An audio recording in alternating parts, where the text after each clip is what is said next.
I know. Hey Andrew, we have 22 minutes. I'm doing it early just so I can get all the technical stuff out of the way as soon as possible. Um, yeah, I'm not gonna ping anybody. I'm not gonna like announce this until like 15 minutes probably. So this will just give people time to show up and get situated before we get started.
Also, I love how some of these slides are like very oops, echo. They're very outdated. Like the one about the boss battles or whatever.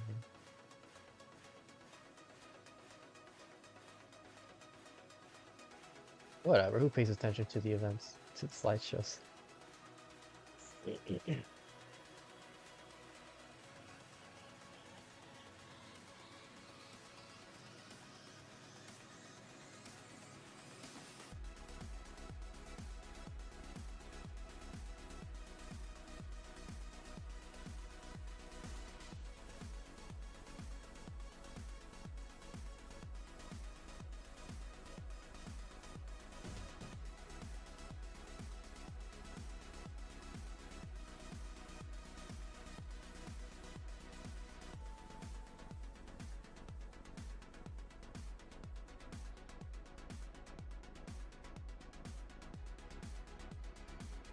As are the standings. If you want to look at the brackets,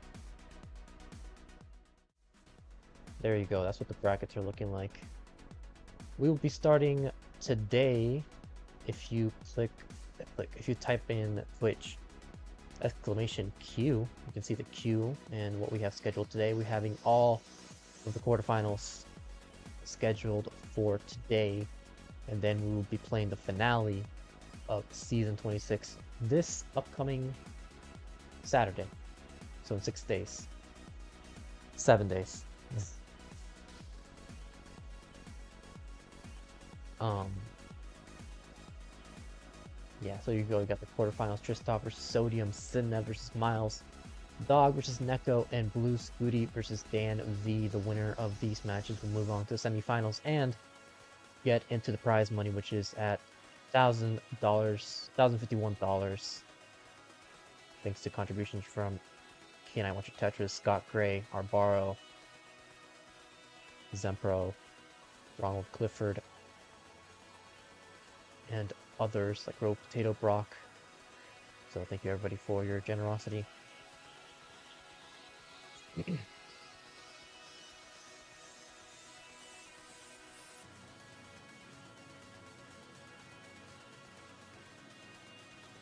We will get started in about 17 minutes. I'd like to start the matches right as we are scheduled to start, because we have 4 matches to go, a lot of time that this will take. The stream is going to be a long one, especially when you've got 8 players of this caliber going head to head. Definitely hoping to see some exciting matches here today.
A few more people showing up. Come on in, everybody. We have 15 minutes left until showtime. Today I am planning on having some co-commentators along with me, so it's not just gonna be me. Which, speaking of which, I should probably update that then in the scene, because I only have me as a commentator. Fuck. Okay.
think I have that set up. Yeah, I think that's fine. Will we ever see a perfect regular season where a player sweeps all their matchups? Alex closest at 18-1 last season. It's possible, but like the way we have things set up is that you know, the top players would have to play, we'll call Division 1 players that haven't reached that level of elite that the top of the top have reached, which I guess would be easier to sweep. But like, let's say if Dog, is about to go perfect, and then he goes up against Sidnev, right? Now that's tougher. That's a lot more tougher to sweep. Um, or like Tristop or Andy, Fractal. It is possible. It's just very, very difficult to do so. And there's not any margin of error, as you can see, if they have to sweep. Because if you screw up, if you lose a game, then better luck next season, I guess.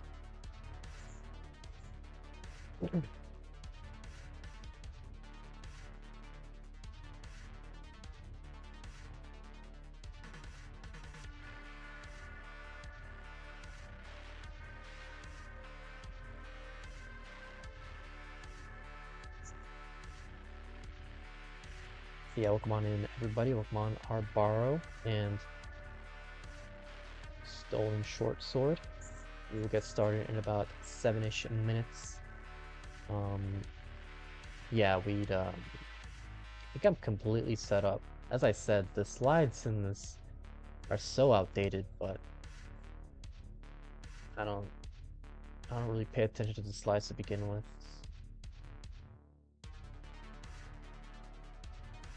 Like if I went by slides that are all not out of date, I have like 4 slides probably.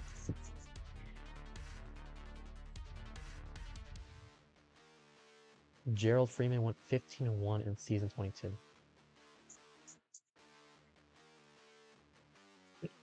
Yeah, I mean, like with the shorter, we used to have shorter divisions. I don't know if we will continue to have these large divisions, but like if it was like a 6-player division, that would be a lot easier to go perfect on.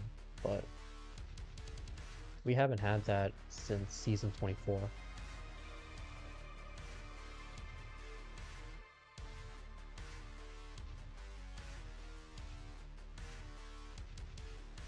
Yeah, but it also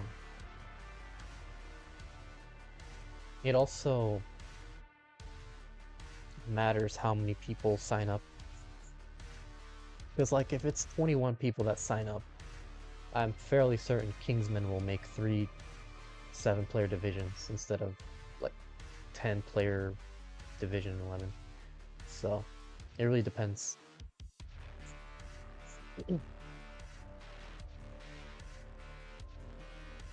Echo is owned here, Mr.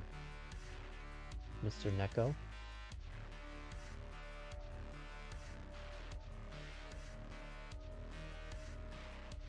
Yeah, if you guys want to take a look at the brackets, once Dog shows up, I'm gonna ping it. I'm gonna ping the announcements because I've been holding off on it.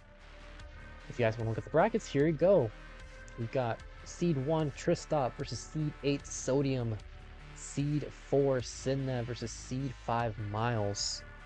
Seed 2 Dog going up against Seed 7 Neko, which is going to be happening in about 5 minutes. That's going to be our first match of the event, trying to accommodate Neko's time zone so that he doesn't have to play too late. And then we have Scuti in the 3rd seed going up against DanV. Blue Scuti being our current reigning CTL champion, winning his first ever championship in season 25 against Gerald Freeman, 3-1, going up against DanV, who made the semifinals for the first time last season. So both players coming in hot. But of course, we got Dog versus Neko coming up right now. Dog, our 4-time CTL champion,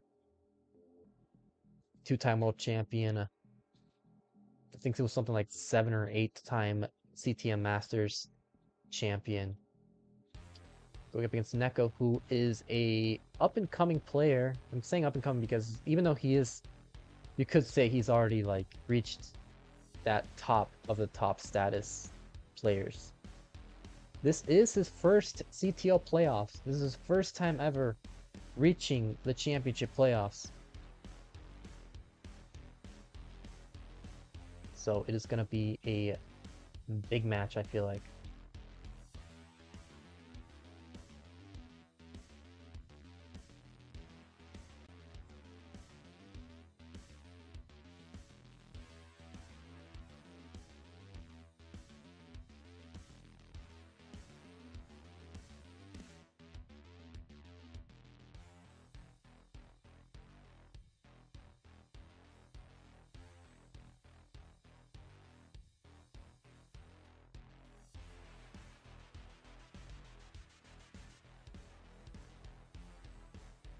And by the way, we will be having a co-commentator. We'll actually be having two co-commentators, I think, tonight. And why is Neko's ninja not showing? There it is. Oh my god. It's so messed up. Hold on. Gotta flip it. There we go.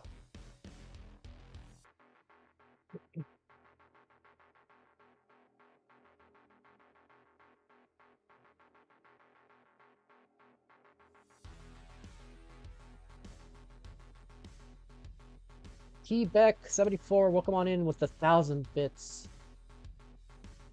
Hello, hello. Alright, looks like both players are here. Well, Dog still isn't in, that's just champs, but he did send me the ninja. So I'll set up the announcements. Post. Send now.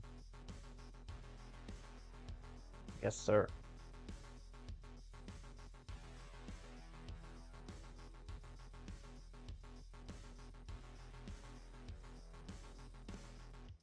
User 173 on YouTube asking, Alex wasn't playing this season? No, he was not. He did not sign up this season. I don't know if he'll sign up next season, but we'll see. Let me set up the predictions. I am gonna see if the commentator is here right now. I'm sure he will be in any minute. But in the meantime, I'll set up the predictions.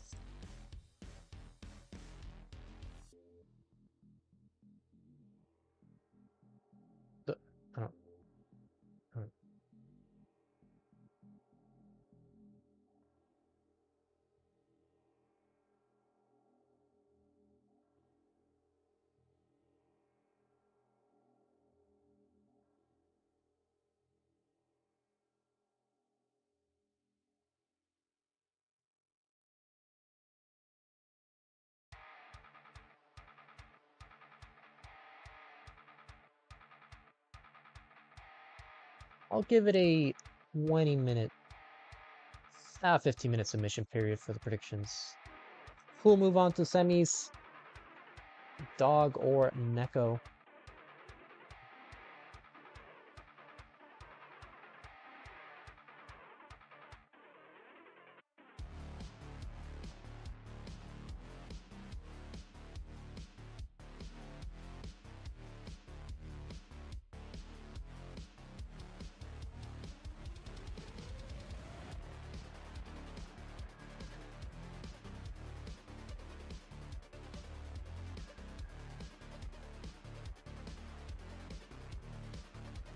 Oops.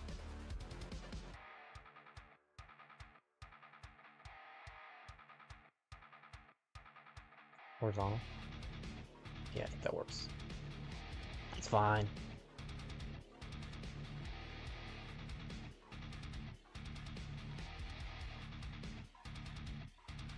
So Dog is trying to join us. Just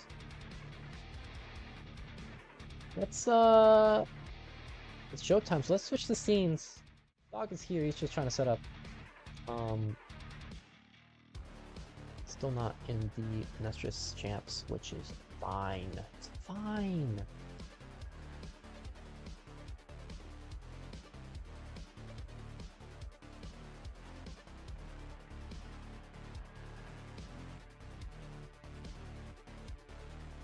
I'm gonna have to have a little bit of blank space there in the middle, which is gross. Neko with a 249 invisible 29. What the heck?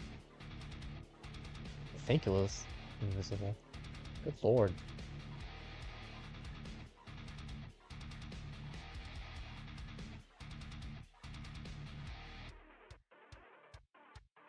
Okay, so we got the co-commentator here ready. Let me hold on. Let me make sure my audio is on for Discord. Test. Okay. So let's start the call here. Hello, welcome. Hey, how's it going? It's going pretty good. How's it going with you? Awesome. It's pretty good for me. Weekend is a nice break from the start to the school year. Yeah. So hold on, let me share the screen for you so you can see it without having to be delayed. Right, sure.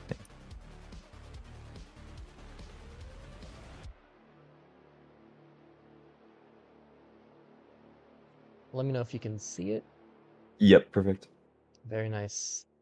Everyone on chat, how's the mic balance? Trying to make sure neither of us are too loud, too quiet. Coffee comes indeed. It's been a minute. W not having opened 2 streams at once, says Jasmine.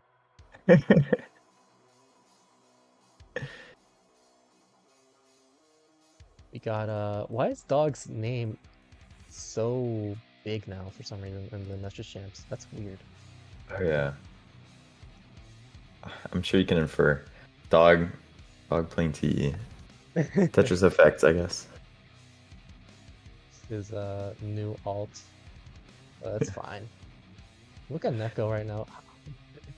Just invisible Tetris is just crazy to me on 29. I mean, I guess you could say like because it's 29 it gives you like less time to forget where the pieces are, but at the same time it's like you just see this and it's like, how do you even manage your board like this on 29?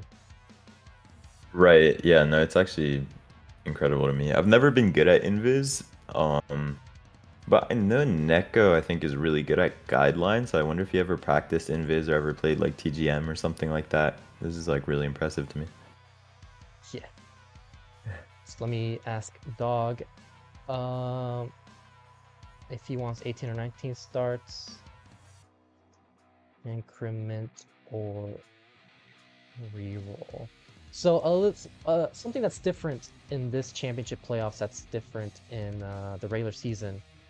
In the regular season, both players would have to agree whether or not they would want 18 or 19 starts. And they'd have to both agree if they want increment or rerolls. I said 19 or 19, oops. Anyway, but the difference in the championship playoffs is that the higher seed gets first pick. And they also pick if they want increment or rerolls for the entire set. So for the first game, Dog would be able to pick whether or not he wants 18 starts or 19 starts, and Neko would just have to deal with it until the second game, where then he would pick. So yeah, it's a little bit of a difference there. Something to, I guess, reward our players for reaching the higher seed. What is going on with Mistress? Yeah, that's interesting. So Stolen Short Sword in the chat asked, what does increment or reroll mean? I assume it's for selecting the seed for which piece sets you're going to be using in the game. But I didn't know there would be considered a difference between like randomly generating one and just incrementing by like a couple digits. Is there like a case to be made that like just incrementing it is not enough to like change your piece sets?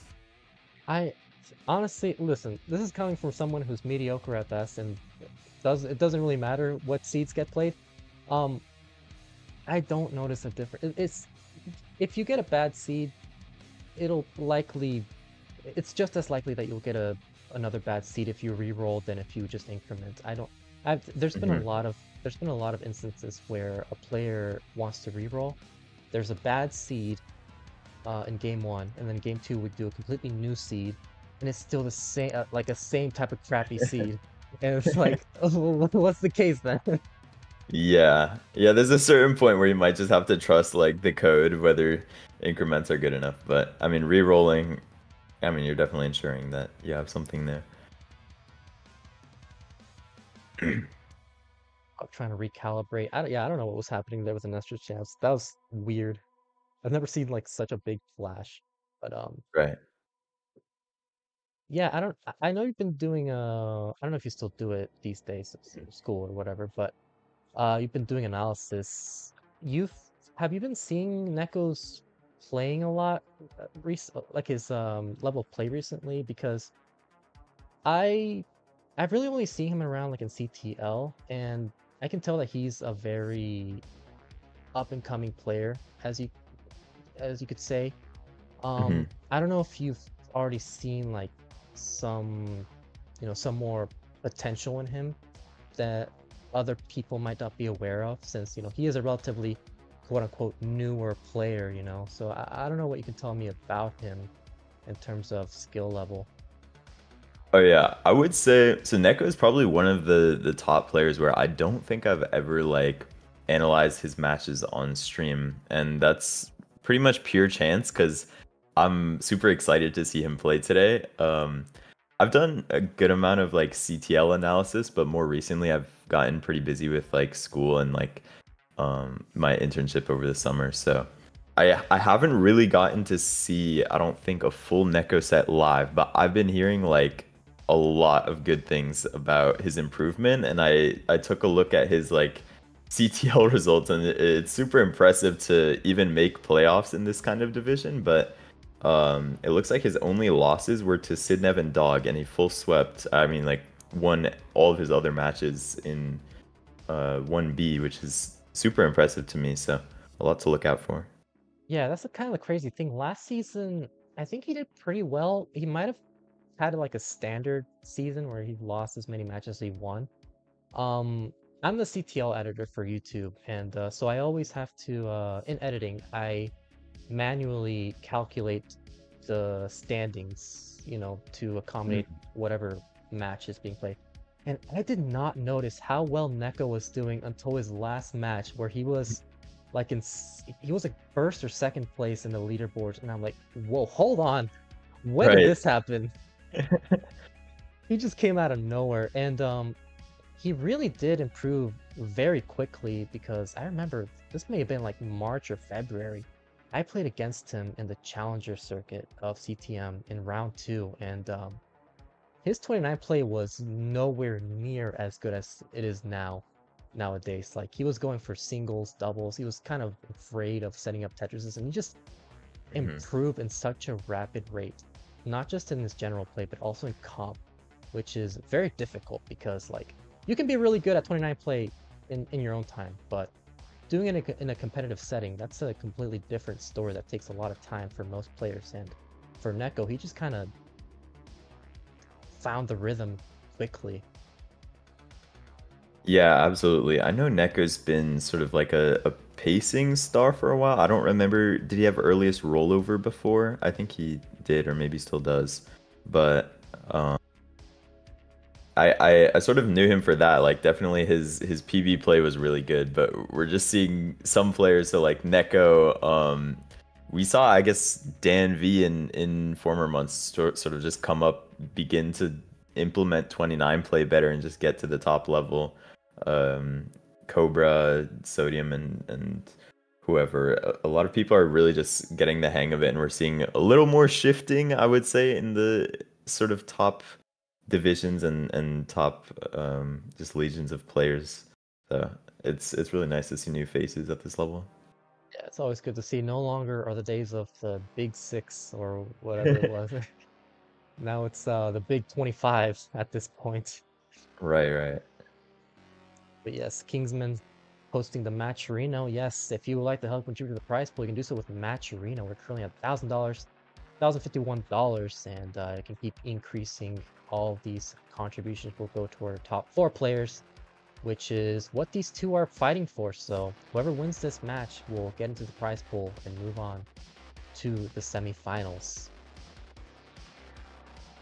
But we have it ready from both So let's not waste any more time here and get started with the first match of the quarterfinals. The championship playoffs have begun in 3, 2, 1, Tetris. I'll let you count it down for the next one. Yeah, I'll get you.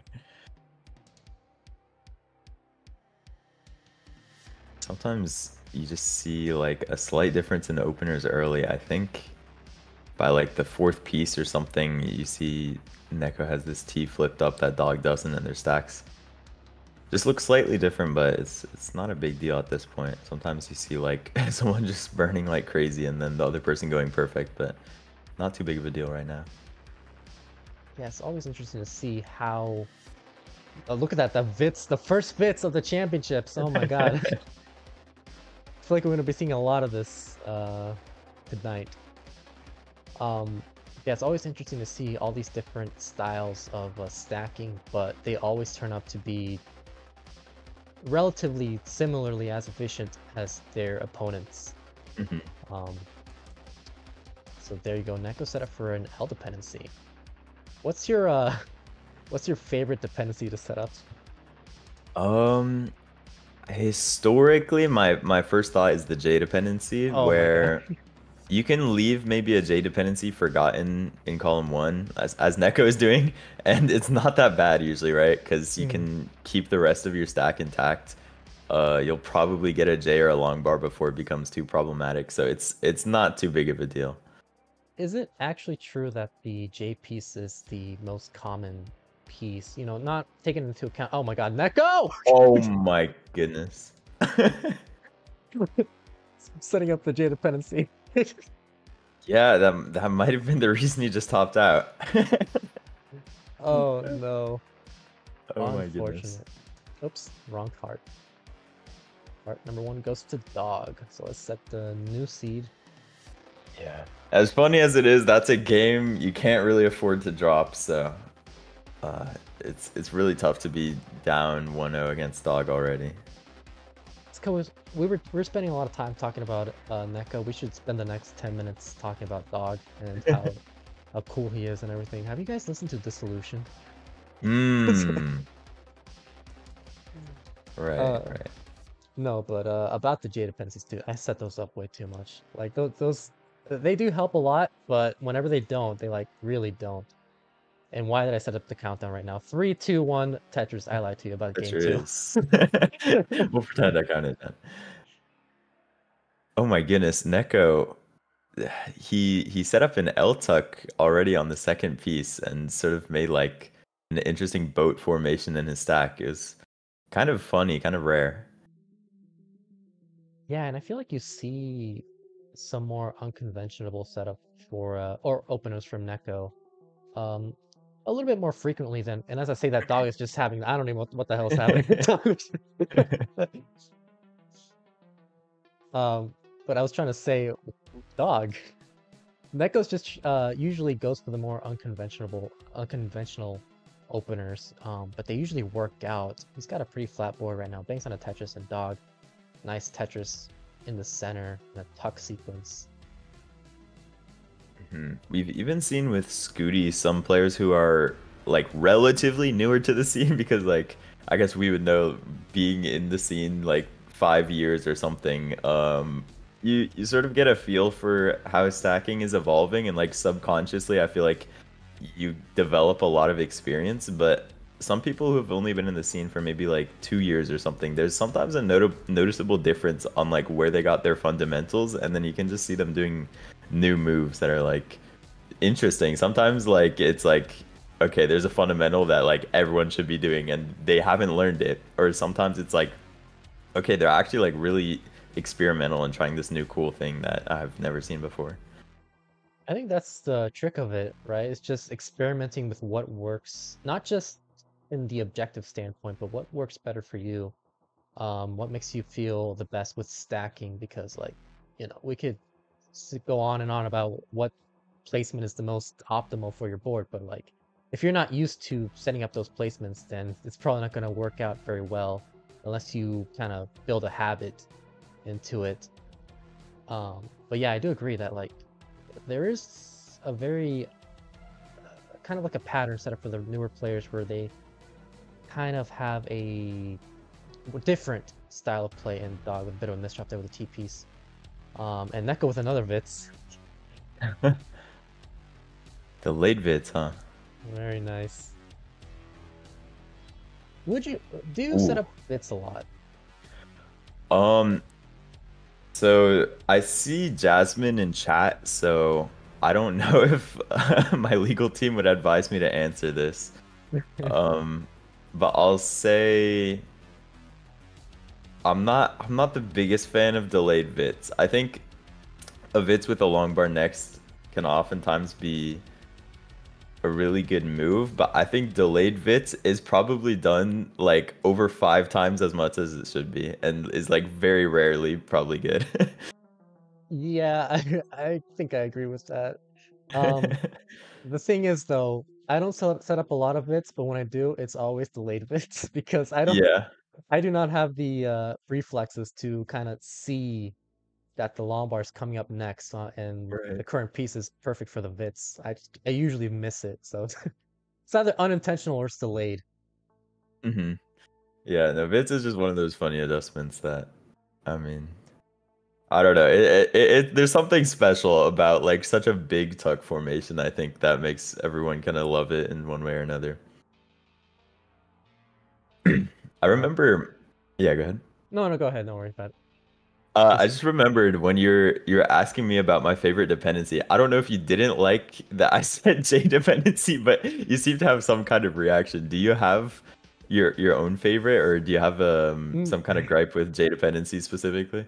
well, my gripe with J dependencies is that I also think it's my favorite, and I don't like it because I'm so, no pun intended, I'm so dependent on the J dependencies to a fault.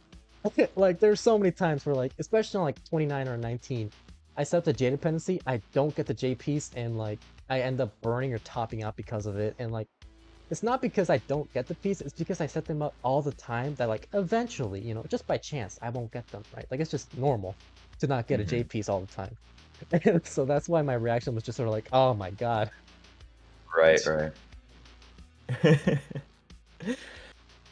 Yeah, it might be kind of, I was gonna say hard to make a case for some other dependencies just based on how a J dependency works in a right well, but it depends what you mean by dependency as well, because um yeah, that's I guess a whole nother argument. How dependent does it have to be called a dependency? It's kind of complicated.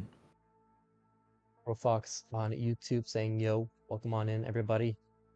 You've made it just in time for game two of this first match of a four-match event between Dog versus Neko. Winner of this will move on to the semifinals, and we're about to reach transition. Neko, after that early top out, about to get a 657 transition with the next Tetris, so making some ground after that unfortunate first game.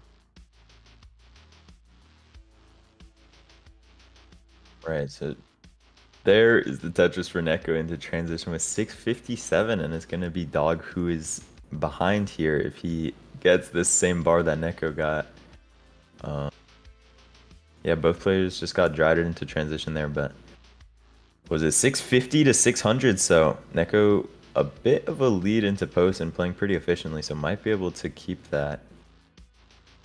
I'm interested to see how Neko is going to be playing, assuming he makes it to 29, how he will stack, because as you mentioned, he is relatively known as a more efficient stacker than what would be conventionally uh, expected in competitive play.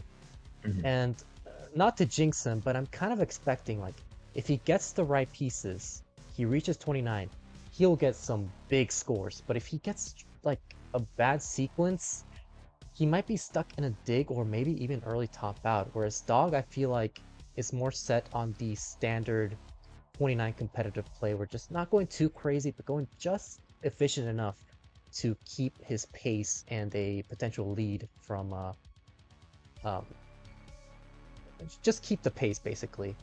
Um, but I don't know if you have any Right. other thoughts about that.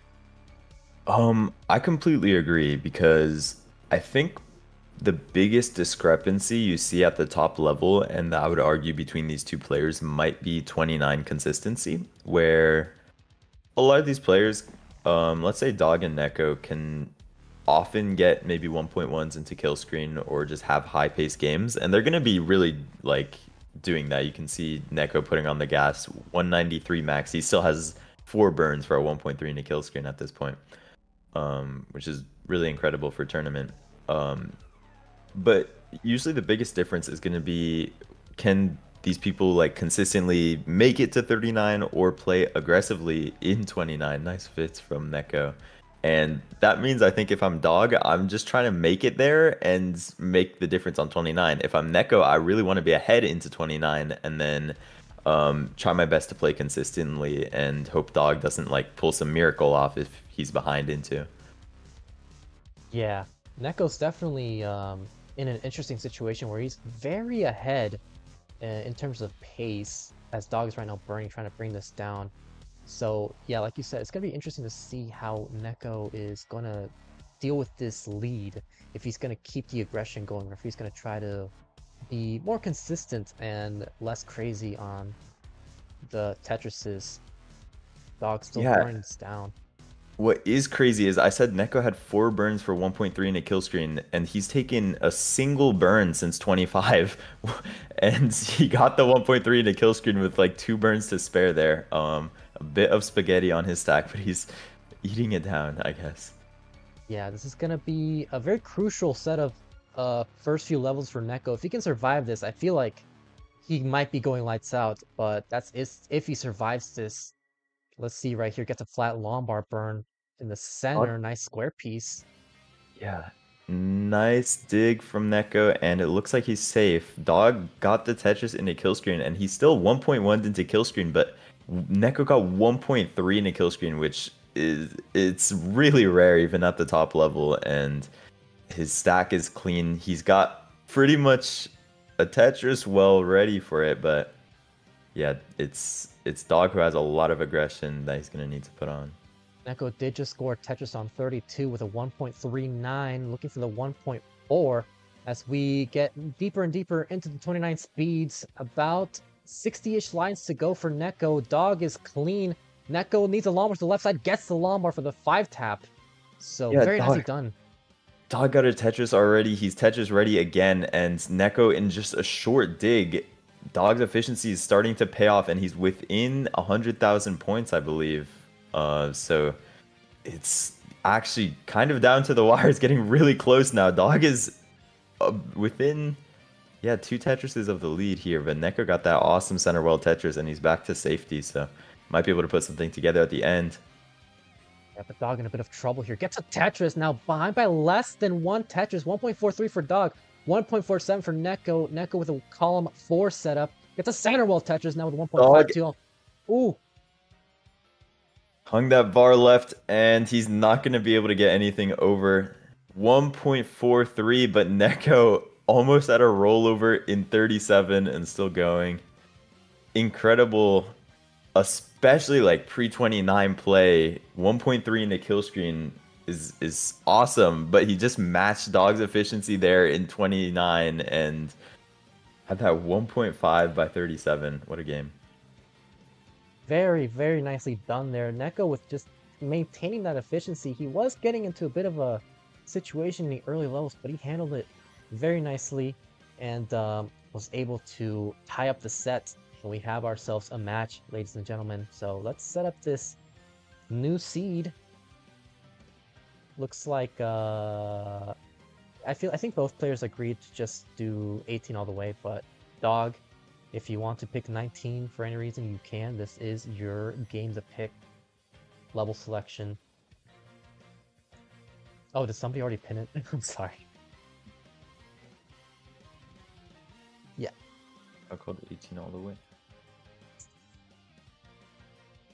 There you go. Both players are ready, so I won't forget this time. You can count it down. 5, 4, 3, 2, 1, Tetris. There you go. Third time's the charm, and it's a similar stacking. actually. that one long bar, just one piece away, or one placement away. But yeah, a lot of people right here in chat saying Neko almost untouchable 329. Yeah, as we mentioned, Neko very, very efficient player, but just needs to not fly too close to the sun as he did in game 1. Did a great job tying up the set in game 2, and now it's going to be a very important game 3. Yeah, for the record, a 1.3 in the kill screen, at least up till now, is pretty much like a memorable game. I remember there were like probably less than 10 in tournament at some point this year, because there was like Dog and Myles got like 2 or something at Austin, and that was historic. So Neko pulling that off already is quite incredible. But I did forget that was not game 1. The set is tied because of that early top out, but that is exactly how you want to start making up that ground. Okay, now watching Tetris with a 3-1 bit saying go dog go. Come on in, and Glided Lizard with the grade party of 2. Thank you so much. Hope you're all doing well today. Bit of online facts here. Dog is the current world record holder in a competitive setting. Let's add in a little bit of an asterisk there for the highest score into 39 with a 2.01. I think it was 2.01. The crazy thing about that is that he had one Tetris he could have scored, but he didn't get the long war time. He did get it, but he hung the piece, so it could have Wow. been the overall world record at the time until Sidnev beat it with a 2.1. But yeah, we do know what Dog is capable of, and we know what Neko is capable of as well, but you could say we're more used to Dog popping off when it matters in comp, but yeah, it's too close to tell right now what's going to happen. Right. The efficiency to get those kinds of scores is crazy. The difference between maybe a 1.4, 1.5 and like 1.8 plus, you're talking about for even a 1.8, if you 1.2 and hit kill screen, that's still 600,000 in 29 to 39, which is just incredible. So doing all of that in competition, like a 2.0 is super crazy. Dog, this game, I've been seeing a lot more Lombard dependencies. I wouldn't say adjustments because he did have to wait a little bit for the Lombard, but it's interesting. I don't know what your thoughts are on Lombard dependencies, but I feel like it's not just me that's noticed that they used to be very heavily disliked in the early days of comp, but nowadays it's sort of kind of like, I guess people are seeing more of the positives on the Lombard dependency because it turns out not to be as bad as it may initially seem, especially now with rolling where it's more forgiving. I don't know what you think about that. Right. Yeah, I agree that it used to be seen as like maybe the worst thing you could have in your stack. And a longbow dependency in the middle or something that forces you to pretty much maintain 2 stacks at once is really bad. And even a longbow dependency anywhere like column 1 is never something that you should be too okay with having. But I would say we're probably moving in a good direction of sometimes you'll just have to bail out, accept a long bar dependency instead of like a trash stack, and then just either hope that you get it early or find a way to burn out of it. Yeah, sometimes the Lombard dependency might just be the solution. How many times, I don't know if you've had this happen a lot, but I've definitely had a lot of situations where you have a 2 wide well, maybe in the center, and you get the Lombard, so naturally you're just like, I'm going to avoid the Lombard dependency, so you maybe zip the Lombard to the left or the right, and then you get another Lombard, and then another Lombard, and no square, no J, no L. Yeah. To the point where the Lombard dependency would have helped in that matter. But yeah, there's always solutions for everything, even if initially it may seem like the worst thing to do. Exactly. That sort of double long bar adjustment is so elusive. I think even at the top level, it's like something that people still miss just because maybe the risk reward ratio of like misplacing a vertical long bar is pretty bad. So you don't want to you know, like commit to sending your long bar for the adjustment if you're not going to be able to react. Neko once again set up for a potential 600k transition, has 2 Tetrises he could score. Dog at 598 has 1 more Tetris he could score, so it is going to be fairly neck and neck. Yeah, Neko at 129, but not going to take the triple with the L. So it's going to be maybe a long bar with this triple right here to get into transition. Still 620, and it's in fact neck and neck. Pretty much both players at 620 still. Go with a long bar dependent. Now set up for a T-spin. Doesn't get the T-piece in time, so has to create a hole in his stack. Dog with a Tetris. Now at 658, 626 for Neko. And set up for a dirty. Yeah, he had that perfect transfer setup, but just had to burn over it a little bit, and now is going to be digging this down. Found a nice solution, adjusting that, I believe, Jay, to make spot for a T-piece. There we go. And another adjustment to make that long bar dependency. So Neko's out, and with that Tetris, just 1 Tetris behind. Yeah, very, very efficient game here for both players, but as I say, that Dog in a bit of a precarious situation. So is Neko. So this might be a race to see who digs out first. It looks like it might be Dog, because he bangs on a Tetris and Neko's still burning, but he gets a dirty, kind of off-center Tetris there. Yeah, definitely some chaos on the board. Neko greeting for this Tetris right here. It's a long bar solid dependency. There is that. The well is not set up right now. Okay, now it is, and the stack is under control, but no long bar. This is going to cost some burns. There's 1 Tetris though. Holds up his right. Might, knowing him, he's probably going to set up another 30 center wall. Oh He's my set up goodness. for it. There it is. There's the Tetris. Down by only 1,000 points now with these dirty Tetrises. So there you go. Neko, even in a burning situation, maintains efficiency, gets another dirty Tetris, and is set up for column 3. He really said, I'm going to chuck this L to the left and get this Tetris before I get down. And he got it. And now the scores are near tied. Good lord. Neko just maintaining that efficiency, not losing his fight, and is only behind. He is ahead in the line count, but he's only behind by less than a Tetris. Dog at 921, set up for a potential 1.1 into 29 with this efficiency. So is Neko, but you could say Dog with a slightly higher potential here. Right, 1.1's on the table for sure. Neko, a delayed Vits. Oh my goodness. Some incredibly novel stacking from Neko here. Sometimes the fearless play is needed, where you're just sort of like, screw it, let's just go all out, and if it works out, then it's just, not only would that help your score, but I feel like that also helps your confidence, because it's sort of like you almost feel like you're undefeated in this game, and you could just set up some bigger scores than you would initially think. Right, and if you're playing Dog, sometimes you have to throw everything at the wall and just get what you can.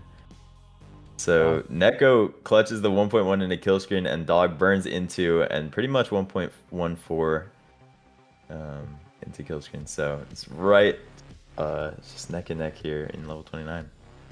Neko set up for a Tetris. Dog already scored a Tetris. Neko with a level 30 Tetris, 1.15. Dog with a bit of a spire, but they get the Tetris. Might go. Oh, a lot of long bar dependencies here for Dog. Yeah, Dog's sort of bar parity is really bad here and has some burning to do. Neko's the one ready right now. And had to burn that triple, so no longer Tetris ready. Kind of a stack that could spiral out of control. Yeah, he went too aggressive there. Unfortunate from Neko. Wow. So, kind of what we were talking about in the game 2, I believe. If he gets the pieces, he could go lights out, but any sort of drought, any bad burst of pieces could spell his game early on in the 29 speeds. Yeah, it was just sort of a jagged stack, got an O piece and threw to the left. Sometimes the delayed burn comes and sometimes it just doesn't, and that was one of those moments where it didn't quite come in time, and that long bar hang was just fatal on its own. Both players are taking a bit of a break. Oh, I don't know why. I don't know if you noticed that, but Dog left. He went to the right, and then Neko just sat down. And first I thought it was Dog that sat down. I was like, wait a minute, what's happening here? That's funny. But we have the seed E.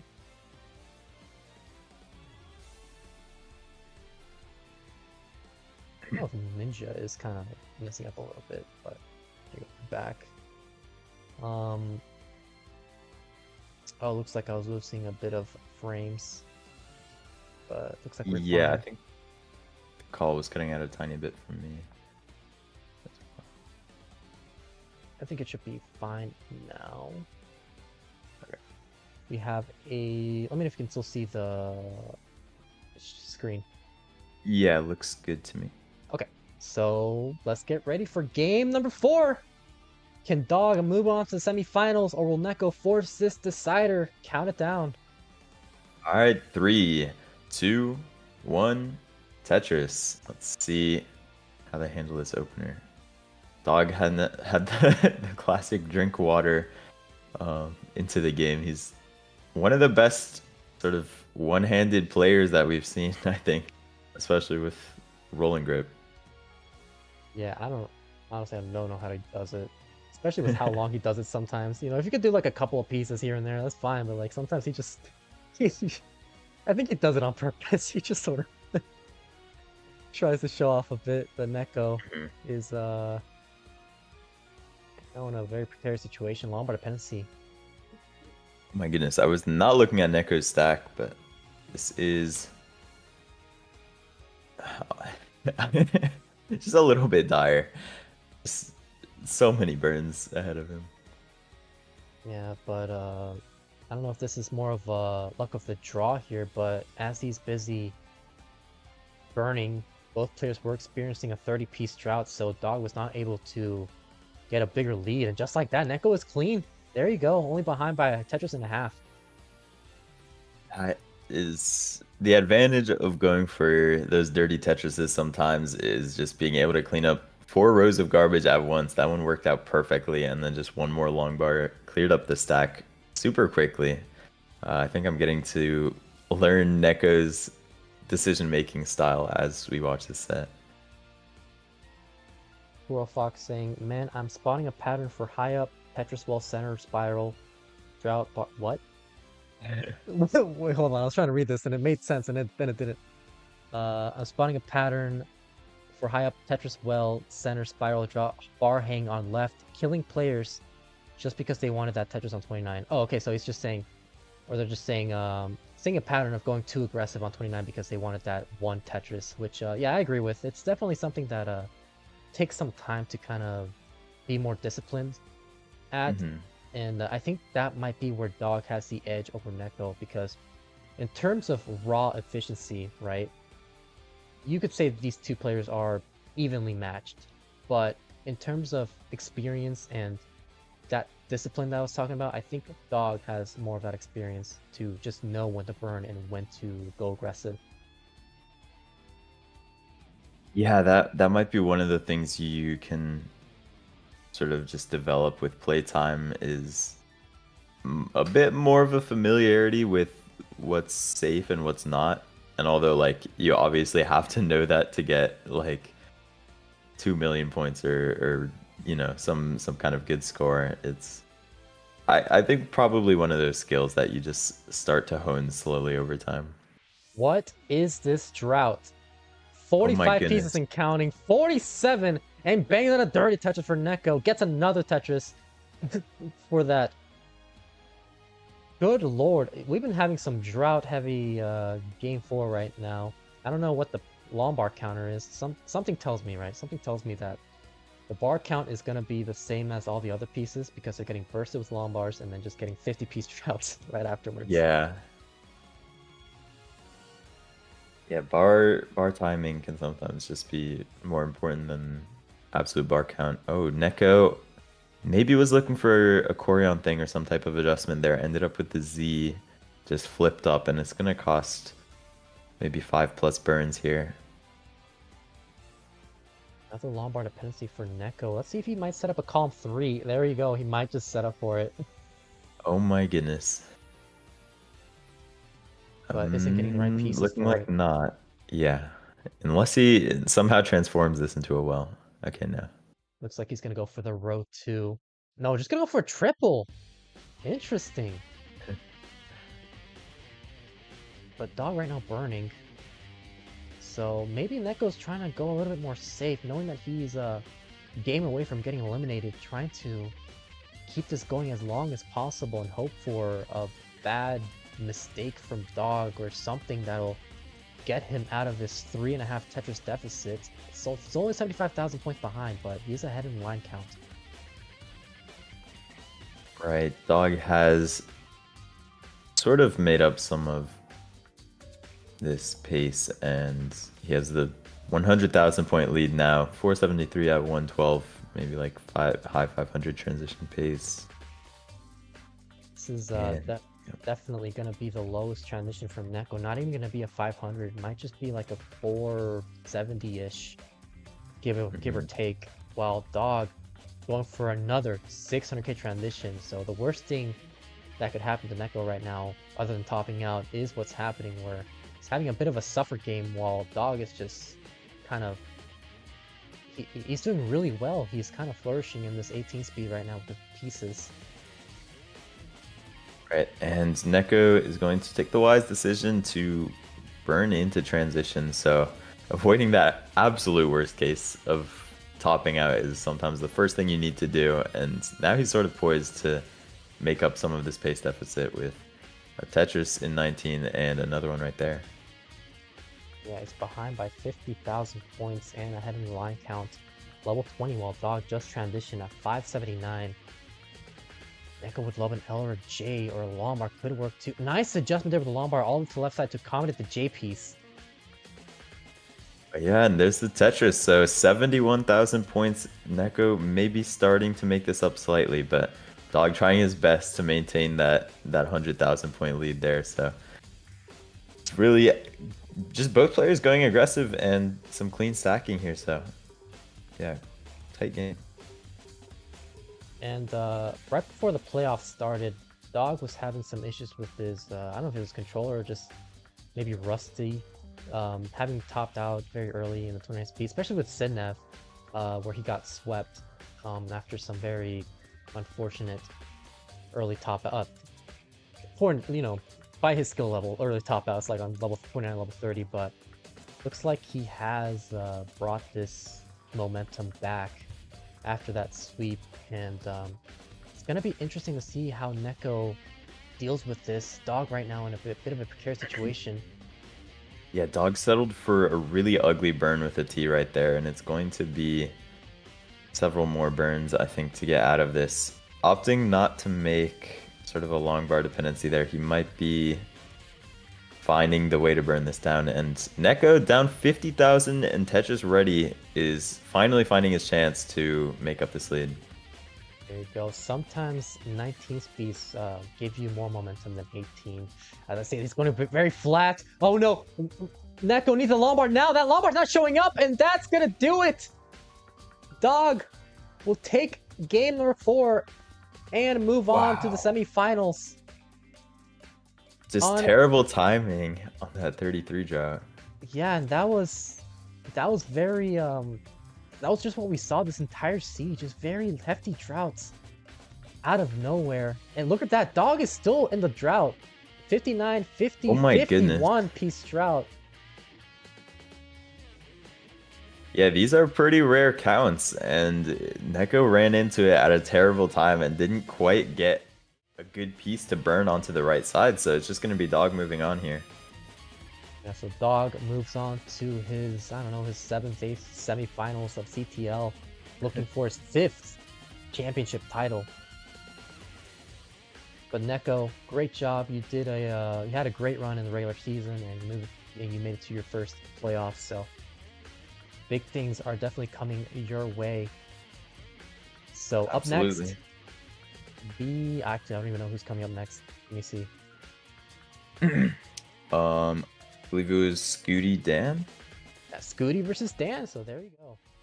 So yeah, what a game. Yeah, absolutely. We can't forget Neko was the one who won that sort of blockbuster game that made it to level 37 with like 1.5 or something for Neko, and that was some really flashes of brilliance from Neko, and yeah, I can't wait to see more of him in future CTLs, hopefully, and just competitive play in general. Scuti and Dan, getting that set up. If you'd like to help contribute to the prize pool, you can do so with Matcherino.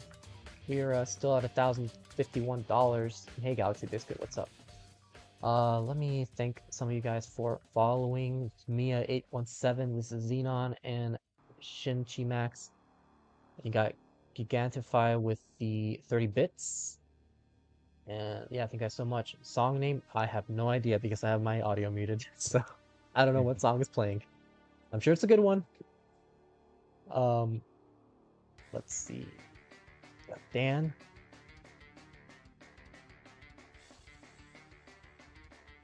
But yeah, what do you think of this next matchup, Dan versus Blue Scuti? So I know, I guess Dan is a proven CTL demon at this point, and let's see, what does his record have to show for it? So he lost to he was swept by Dog and Neko and won the rest of his sets, including against Sidnev. I think Dan has sometimes just been at sort of the peak of Tetris when he's really playing on his game, and also probably had some upsetting losses as well. So sometimes it might come down to Dan's consistency. We are back. Sorry about that. Oh. All good. Yeah, I think it's storming right now, so it's kind of like giving a little spottiness. But yeah, at least this is happening between matches, not during. Yeah, that's good timing for it. Bless RNG that the stream can stay up. Let's see here. Got Scuti, the Nestor's champs. He's got his ninja. Dan's ninja's pinned, so let's set that up. And we do have the predictions set up for everyone in chat on Twitch. If you'd like to do your predictions, who will win, who will move on to the semifinals, Scuti or DanV. Try and go off of what you said. I feel like with Dan, a lot of it has to do with how his first game goes, because if it kind of doesn't go the way he would prefer, whether or not he loses, it might kind of it might be bad for like the mental for the rest of the game. But like when he's on it, he's like last season he beat Dog in the quarterfinals, made it to the first semifinal, so he can definitely pop off when it needs to. It's just we will see if he can do this time around as well. Scuti is our reigning champion, looking for his second CTL title after winning his first in season 25. So we will see if he can clutch up the back-to-back. Right. Pretty much throughout 2024, Scuti's just been on a tear at large, and you could put him super high in your rankings. I wouldn't be too mad if you said Scuti was the best player in the world sometimes. But yeah, I definitely think Scuti can put up some crazy games, and it's up to Dan to match that, in my opinion. Dan, your ninja isn't showing, if you can hear me. I don't know if it's set up or not, but just letting you know. Ooh, got something on YouTube. Okay, some chat. Let's see here.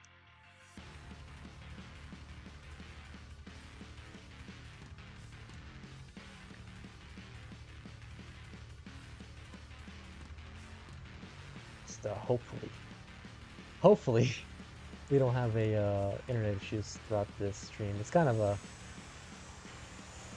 gotten used to not getting internet issues, since that one time in season 16 where I just completely died for like 10 minutes in the middle of the finals. So every time we have like 5 seconds where something doesn't work, it's just like, oh no, here we go again.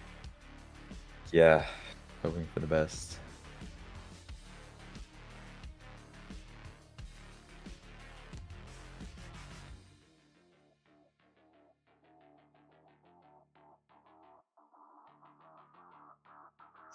Waiting on Dan. Let's switch the scenes in the meantime. Let's see here. I would update the brackets, but I don't have the link right now. So we got Scuti, he's facing the wrong way. There you go.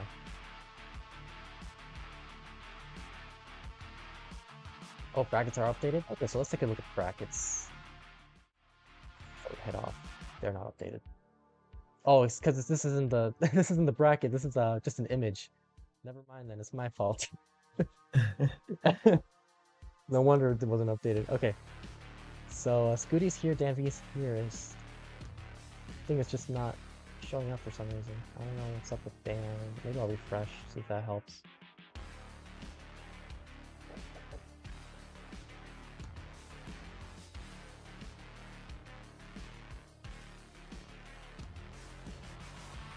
There he is. Sideways.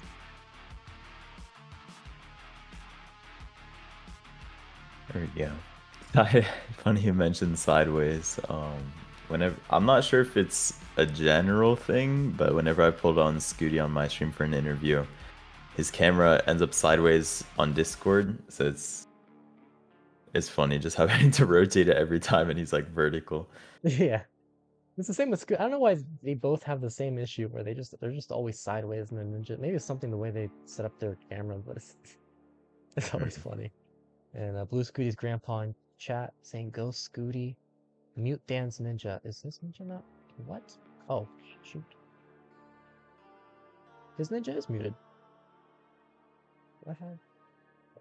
He said never mind. Oh. Kingsman is just lying to me right now. He's trying to sabotage this stream. Right.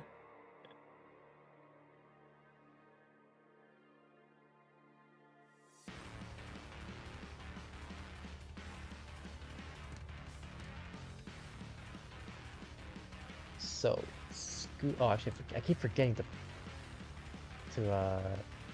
tell the higher seed whether or not they want 18 or 19 or rerolls. So much work. Life is so hard.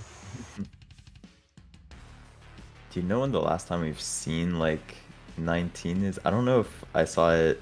I think last playoffs. Yeah, I don't remember having seen like a 19 match in recent memory.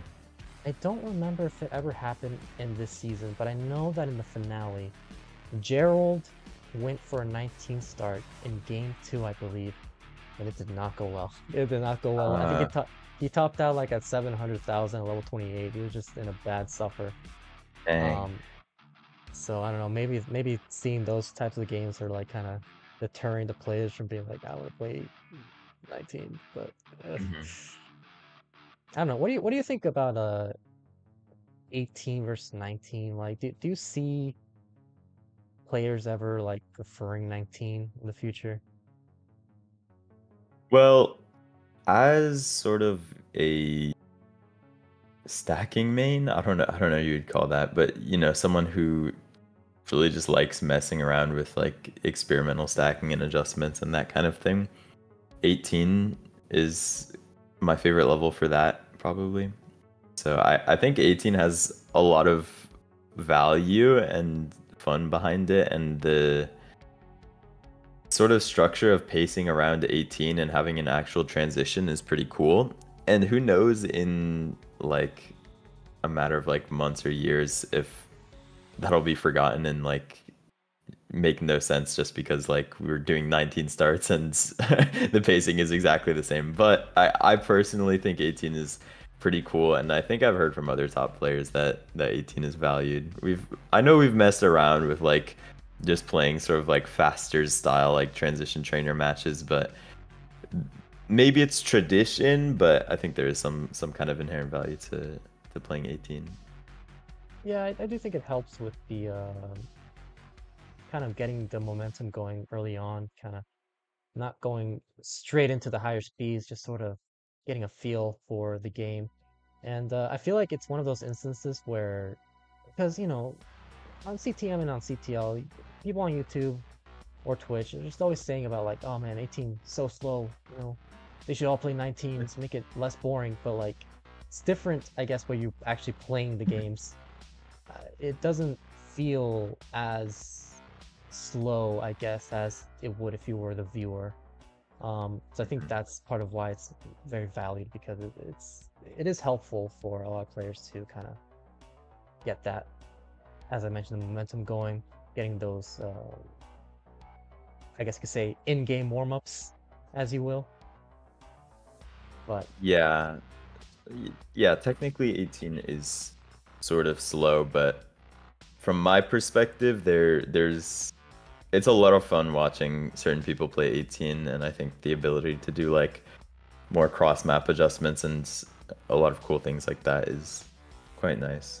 it gives you time to appreciate the different stacking of the players. But we do have it ready from both players, so let's count down this match 2, game number 1. All right, let's go in 3, 2, 1, Tetris. There we go. How long will they maintain the same opener? Oh my goodness, Dan. Going for a spin tuck very early there and paying the price. Good lord, this is Oh my goodness. this is 2 million stacking right now. Maybe that's his plan. Yeah. But there we go. Kind of resolving that S-tuck setup. And now all he has to do... Okay, he has 2 longbow dependencies. Yeah, it's looking a little rough at the start. Scuti got 2 Tetrises without burning here, so Dan's just gotta make his way out of this real quick. Yeah, Dan, bit of online facts for Dan.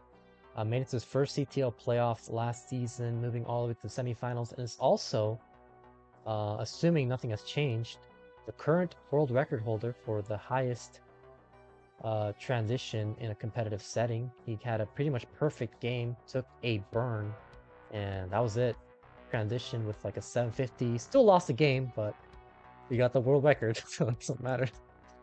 Yeah, it's incredible that that has happened in competition already, and can't wait till when we get like a 1.4 into kill screen in comp. I think that might just happen one day. So See if Dangler has anything to say about it.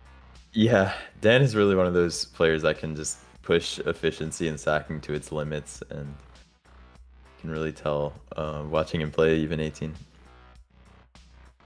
There you go, Scuti at 166. Stan with those early burns. It's going to be slightly behind and also ahead in the line counter, while Scuti is clean, fairly efficient, 88% Tetris rate versus the 68% Tetris rate, where you need 60% to score max out. But yeah, the 60% Tetris rate phenomenon. Do you know, like, if you were to get on 18 60% Tetris rate, I feel like that wouldn't be too good of a transition. But it's like by the end, yeah. Yeah, there's no way 60% is like, maybe like a barely 500k, maybe like a high 400. Because like, you look at right now, 75% touch rate for Dan, 264, that's 57 lines now burning. It's like, it's a good game. It's just not incredible. It's still potential for 600k. But I feel like that kind of gives you a bit of an idea of how low 60% actually is on 18. Right. Yeah, I think this maybe slight misconception started where if you see 60% Tetris rate at the end of a game, it might be likely to be a max out, but that's probably because you were like 70% on 18 and like 50 whatever percent on 19. Or yeah, whatever that is, 40 something, I don't know. But yeah, 60% from 18 would not probably be that great of a transition. Although Tetris rate might be sort of faded out as a stat that people talk about a lot.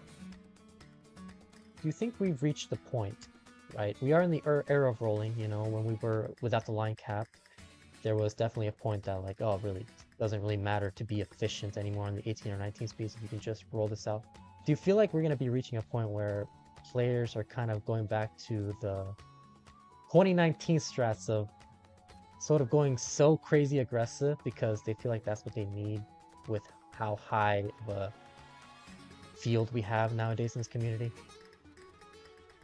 Um, Probably long term, we're headed somewhere in that direction is my best guess, just because right now people aren't the most consistent at playing efficiently throughout 39 or throughout 29 all the way up to 39. But probably once we reach that point, it's going to be just ramping up aggression like as we get more consistent until it just becomes super hard to get there.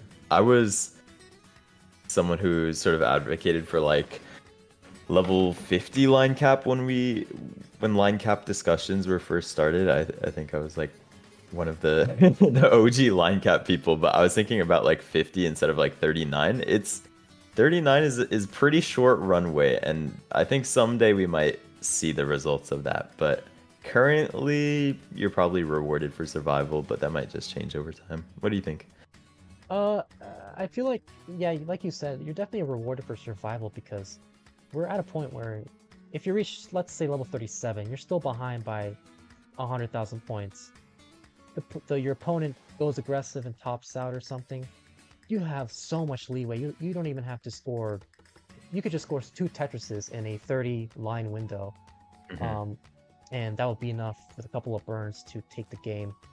I think there's still a lot of room for improvement right now. Stan transitions to the Sentinel Tetris right now, 559, 584.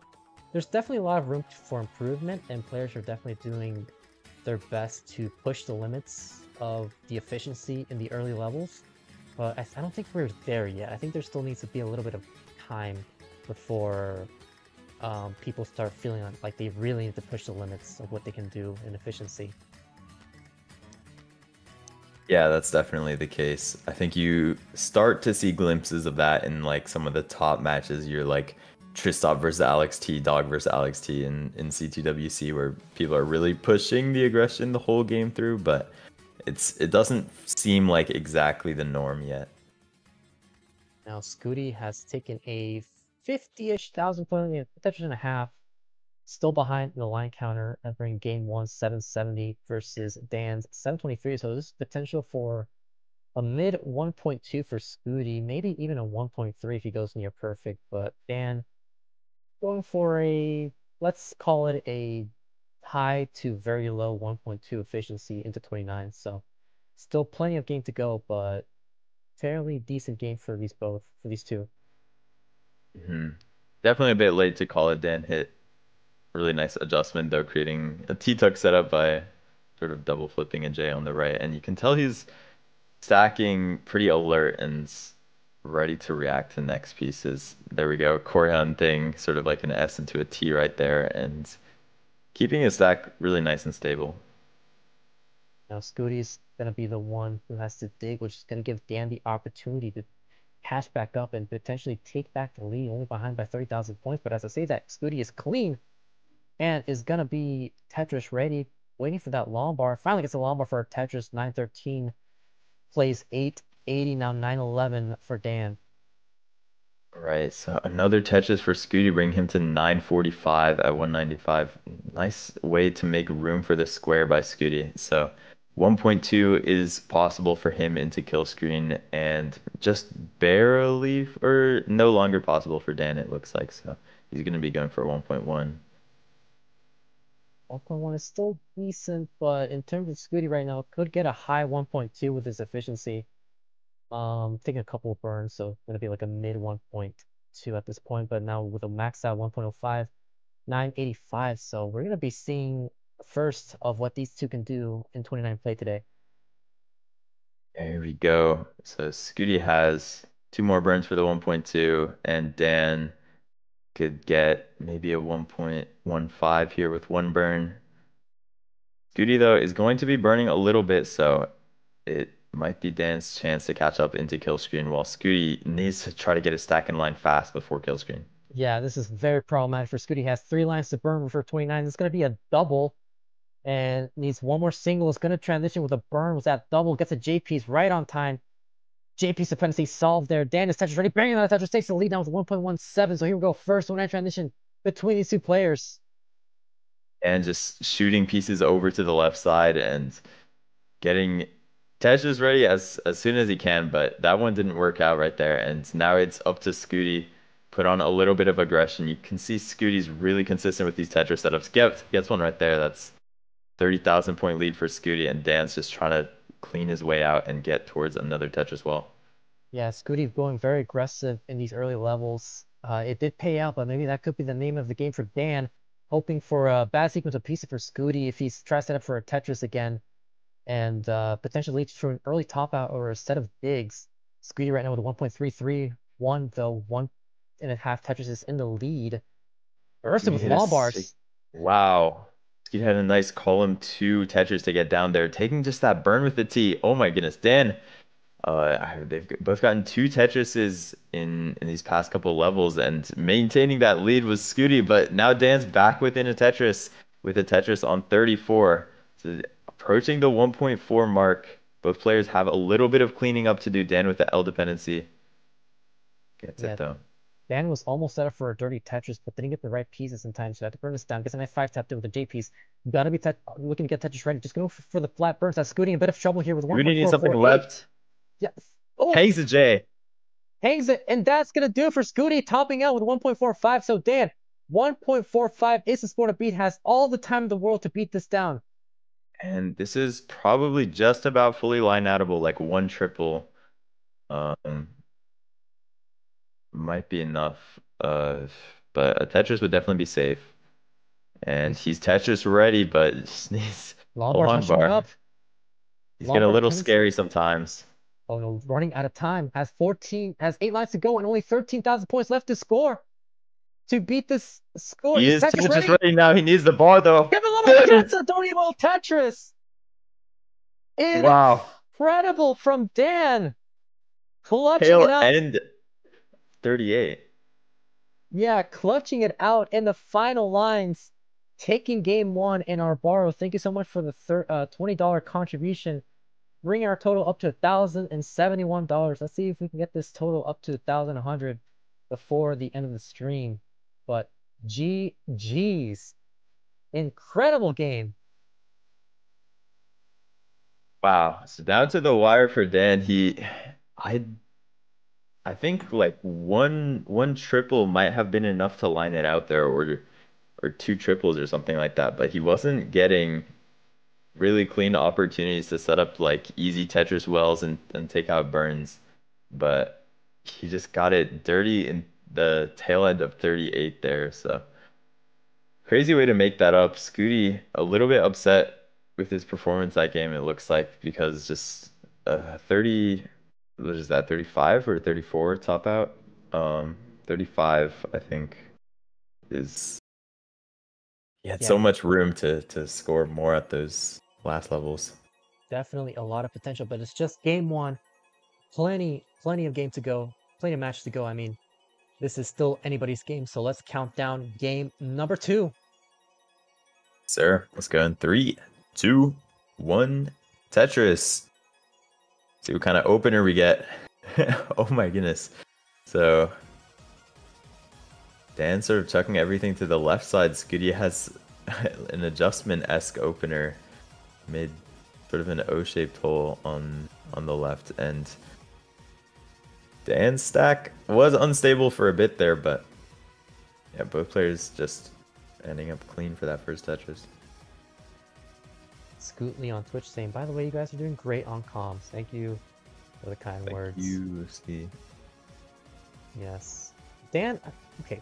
I need somebody to kind of fact check me on this before I spew a bunch of crap. Did Dog win season 24, or was that Andy? Because I know there was like an Artiaga Brothers dynasty for a while, but I don't know who won season 24 because there's something that I want to mention.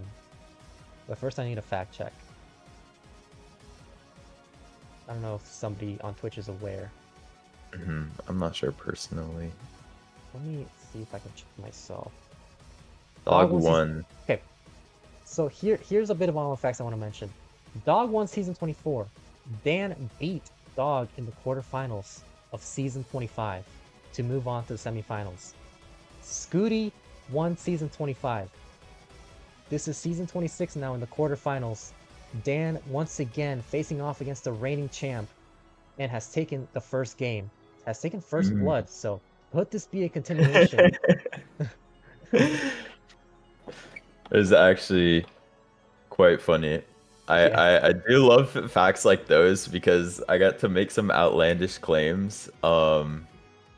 For me, one that I like is Eric eliminated me from CTWC 2021 and then won CTWC 2022. Fractal eliminated me from 22 and won 23.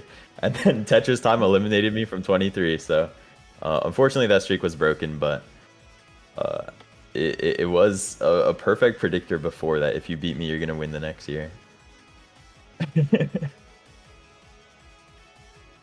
All I'm saying is, the facts are there. And Scuti he might top out if he doesn't get the lawnmower Oh my time. goodness. Oh my god. Is Guess the the lure Elbrum real? still needs something. No, that's gonna do it for Scuti. Oh no, that's gonna do it. And Dan has taken game 2. The reigning champ on the ropes. Wow. DanV, Aura, and CTL unmatched. That might be the case. So a 33 drought, even on 18, that's sometimes dangerous territory. That sort of situation is just always ready to spiral out of control. And early crash outs are the very first thing you need to avoid in these types of sets. So Dan up 2-0. Yeah, this is not looking good for Scuti, but he's still in it. He needs this game 3 to survive the sweep and potentially take the broom at hand. Both players are ready, so let's count down game number 3. Can Dan sweep our reigning champion? Count it down. All right, let's go in 3, 2, 1. Tetris. Match point for Dan. What I do like to say, though, is Scuti, it may feel like his back's against the wall, but if you can consider momentum to be a factor, then just think of this game as the only one that matters. And if you win this game, the momentum's on your side, and winning is the only thing you can do. So you just got to try your best. I know Dan's starting off with a Lombard dependency. Have to cover up that dependency. That's a triple, so it's going to be clean now. And both players solving that J dependency. So yeah, Scuti's still in it regardless of what the score is right now. We've seen crazy things happen. We've seen reverse sweeps where we thought that it would be lights out before here in CTL, and Scuti is definitely with the potential to show us what he's capable of. Right. At this point, when you're up 2-0 or down 2-0, mental can play a huge factor. If you were to ask, oh, could Scuti ever sweep DanV? I mean, yeah, it could happen, right? But we're not in a vacuum. It's Dan up 2-0, and Scuti needs to do it on the spot. So you really have to take it one game at a time, and we'll see how things turn out. But I could definitely see this game coming down to some late 29, and both players putting on a show here. Is it just me, right? Would I prefer, I'm not gonna lie, I'm not just trying to cope. I prefer being down 2-0 than being up 2-0 because of just the fact that I feel like I don't know, there's just something about like crumbling under pressure of about to win and then you end up getting reverse swept. Whereas like if you're down 2-0, it's just sort of like, okay, let's play game 3 as if it's my last match, if it's my last game. And then if I end up winning that game 3 and I lose game 4, it's like, oh, I didn't get swept. I was gonna lose, but yeah, I put a bit of a fight. Whereas if it was like I won game 2 and I ended up getting swept or reverse swept, it's just sort of like, man, damn, you know? Right. I think I prefer the motivation of being of being down 2-0 to the, I guess, uneasiness of being up 2-0. Yeah. At the same time, if you can like sort of erase the context from your head and just play the best you can, then being up 2-0 is so much better that like Oh, it's yeah. got to be preferable. But I do know what you mean. I do feel sometimes energized if I need to reverse sweep. Maybe that's exactly what Scuti needs. That set of that boost to be like, listen, I need to play for my life basically. This is my back-to-backs on the line. Money's on the line. I need money. So we'll see what he can do here. 380 for Scuti, 378 for Dan. Some people in chat play better when they're winning. Yeah, I guess it depends on the person. That is definitely a hot take. If I win, it's because I'm playing better. Scuti right now is pretty clean. Looks like both players fairly neck and neck. Dan with a slight lead over Scuti.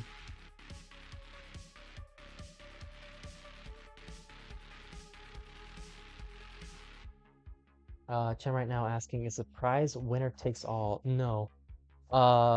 Top 4, which is gonna be our semifinalists, will get a cut of the prize pool money. So, the quarterfinals basically get nothing until, unless we ever reach a point where like we consistently make a lot of money into the prize pool. It's gonna stay into the top 4. So this is a battle to see who gets a cut of the prize money. Yeah, Dan trying to keep that hope alive. He had sort of a desperate stack there, but found a Tetris and a bit of a way to burn out of it. This pace is really nice from both players. It's Dan doing a bit of burning, but still 500 at early 100 lines, so transitions in the 600s possible. Almost set up a weird accidental delayed bits there on the column 3 after that hang with an L piece, but it's gonna be Tetris ready now. Both players are getting droughted again. Oh, 10.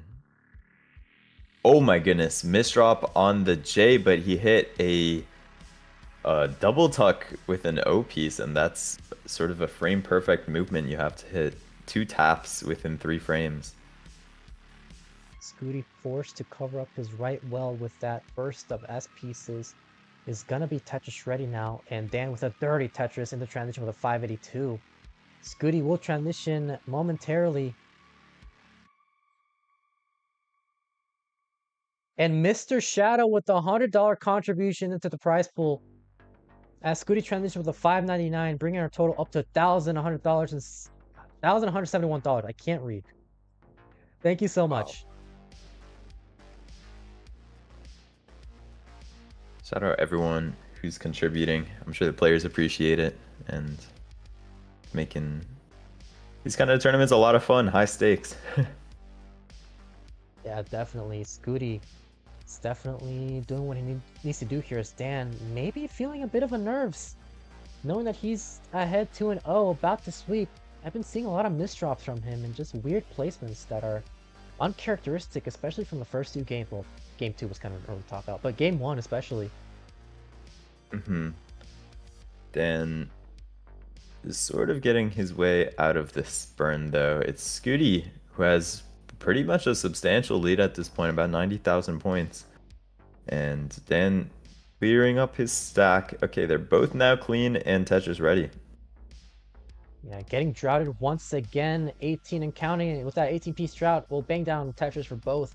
755, 3.5 Tetris, or 3 Tetrises in the lead is Scuti versus Dan, who's at 668. Scuti with some very uncomfortable pieces, though, forced into a couple of burns.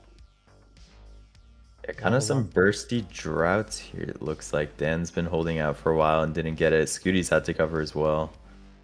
Yeah, Scuti had a Lombard dependency and had to cover it up and create a combination of burn sequences to try and bring this down. He does just nicely. 798 hits the S spin and gets another Lombard, solves the dependency. As you can see though, Dan within 2 Tetrises, I think he hit a dirty left well and then opened up his well and got a Tetris to bring down his stack. Now he's within striking distance, but having to burn, so it's a little tough. Looks like both players are feeling a bit of a brunt of these sequence of pieces, just trying to get Tetris ready or open up their stack, but they get the wrong piece like right as soon as they're about to get clean. And Dan once again getting bursted with square pieces, as I mentioned, getting fired in the center. Oh, jeez. Oh no. And hangs a Z over to the left. That's going to probably cost him a lot of burns if he takes this all the way down. Yeah, and Scuti now ahead by 152,000 points. So if Scuti can just survive 29 and at least score a few Tetrises here and there, force DanV to play as efficiently as possible, this could be the opportunity that he needs. Right, Scuti been Tetris ready for a minute now, but coming up on nearly a 30 jet. There is the Tetris for Scuti. He's up 250k in the kill screen, and Dan has one Tetris to make up here. There it is. So Dan kill screening at 839. Meanwhile, Scuti has a max out, and another Tetris brings him almost to 1.1. Dan is Tetris ready, bangs on a Tetris 879, still behind by 6.5 Tetrises as Scuti at level 30. So here we go. Could this be Scuti's final game of the season? Going aggressive, not going for the triple, goes for the Tetris and gets rewarded for it. Dan in a bit of trouble here. He has to burn this down. As Lombard dependency, and Scuti in a lot of trouble. 5 taps that Lombard to the left. Needs a T-piece, but gets the combination of S's and Z's to bring this down. Wow, it's interesting to see Scuti throwing this level of aggression with this big of a lead. It's Dan who has a lot of score to make up here, but Scuti's really trying to put it out of reach. However, Dan hangs the Z to the left, and with that Lombard not making it over, that's going to be it at 9-11, and Scuti's already well over that threshold. Yeah, very nicely done here from Scuti. Broom at hand, avoids the sweep, looks to force this decider for game 4, and his back-to-back dream is still alive. So we're gonna see him mulling it out a little bit. Remember the 1.26 at level 34 as Dan's gonna do some 29 warm-up. Yeah, great game from Scuti despite arguably a pretty bad seed that had both of them scoring pretty poorly into kill screen. Scuti doing work on 29. Is this still is this still rollover possible? Never mind. Now with that double.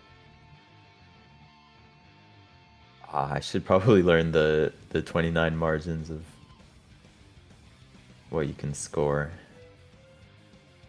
Oh, I think it was. It is still wait, it's still possible, I think, right? Yeah. If you go perfect, this is definitely possible. Lombard. There you go. Oh, give him one more. Come on, give him Lombard. No. Did not go for the bits there, so. Nicely done there. 1.54 for Scuti, and he is in the game. 2-1. Humble tournament 1.5 from Scuti. It's all right, I guess. Right, increment of 2. Honestly, the pin seed is completely outdated because I always forget at one point the digits roll over. Mm-hmm. So the EC was in game 2. Then I think it was FD. Or was it? When does it go back to 0? Is what I'm wondering. For the seeds. Oh.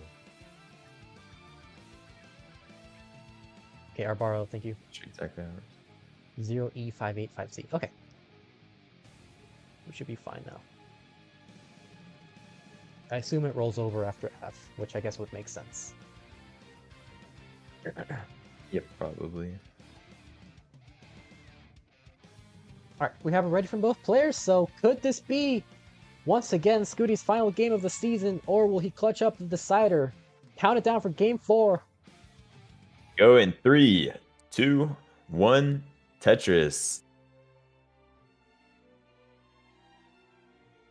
So this is the kind of thing we were talking about a little bit, is if you can take these one game at a time, now it's arguably Scuti with the momentum, and who has everything to gain by winning this one right here, but it is always one game at a time. Dan could put it away right here.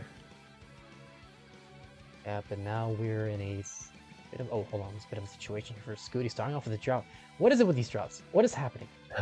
32 drought already at the start of the game. We've been seeing a lot of hefty droughts, not just in this set, but also between Dog versus Neko. 43. And Jesus! I've never seen droughts happen this frequently in like such quick succession, basically. Because like, if this happens, maybe like once or twice a stream, depending on how many matches there are. This has happened probably 5 times at least, where we've had at least 40 or 40-piece droughts or higher. But yeah, they're both handling it nicely. As I was trying to say, this is definitely a different situation now. Maybe Dan is, you could say maybe Dan was feeling a bit of the nerves from the possibility of sweeping the reigning champion. And now that we're in game 3, or game 4, Scuti room at hand, do you think he might be thinking to himself, oh man, this, I don't think this is going to be the reverse sweep, is it? You know, hopefully he doesn't get the reverse sweep. I find for myself that trying to like zoom out in a match and think about games that you're not currently playing is not the best thing for your mental. So I'd hope for either player they're just trying to win this game specifically. But yes, sometimes that kind of thing can get to you, so it might be lingering in the back of their heads. What do you usually think about when you're in the middle of like an 18 match? Like you're just sort of like, you know, it's enough where it's just, you have to pay a bit of attention, but you're just kind of going with the flow, making sure you don't top out early. Like, what do you think works best for you so that you can not get too distracted, but also not get too into like how to place pieces or what placements to do? Because if you do that, I feel like your stacking sometimes gets worse because you're just overthinking stuff. Right. I think I would reveal this. Unfortunately, I did qualify for DAS Masters this month, and I think I have Scamper round 1, so I'm gonna have to win that on the mental front. I'm not revealing my strategies. Yeah, but yeah, sometimes you do just have to try to lock in and do what you can amidst any situation. I think Scamper's listening right now, taking notes. He might be. He might be. Here we go. 380 points separation between these two. 335 for Scuti, 356 for Dan. Chen asking, what's Division Coffee? Majors? The third one? Yeah, I'm not gonna lie, I have no idea what comes out. It's DAS Masters, Worlds. Yeah, Worlds, then Major, then Super Circuit. Man, I need to call somebody about these names. Why is...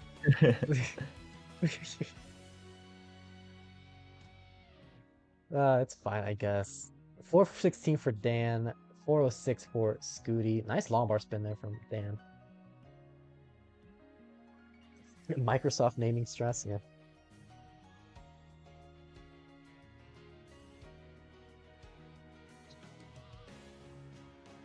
Right now, Scuti with a potential, actually both players with a potential 600k transition. Right, just kind of back and forth. I think since that drought early on, it's been pretty stable of a game for 450 at 100-ish, which is pretty good pace for tournament.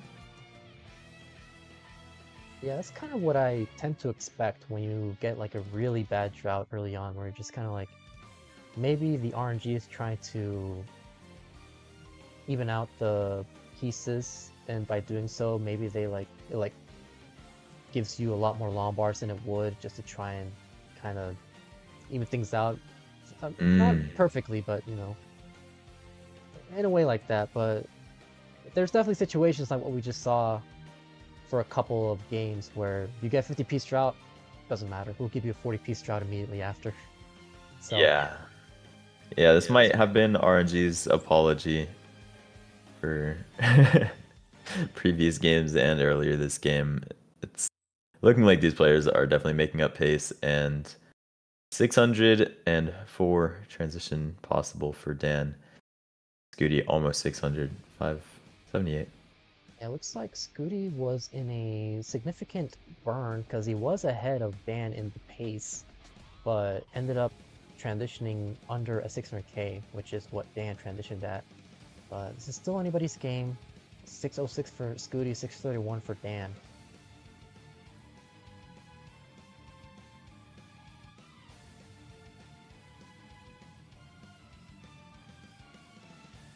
Nice. Both players are stacking well, stacking clean. Scuti now has sort of a Z-Tuck set up in his stack and a bit of mess to burn down, but DanV's gotten like 3 consecutive Tetrises and taken a slight lead. So Scuti at 664. Dan in a bit of trouble here. Not going to be too dangerous, but it is going to cost some burns. Trying to bring his board back to a safe position. Tetris ready now as Dan bangs on a Tetris, still ahead by 47,000 points.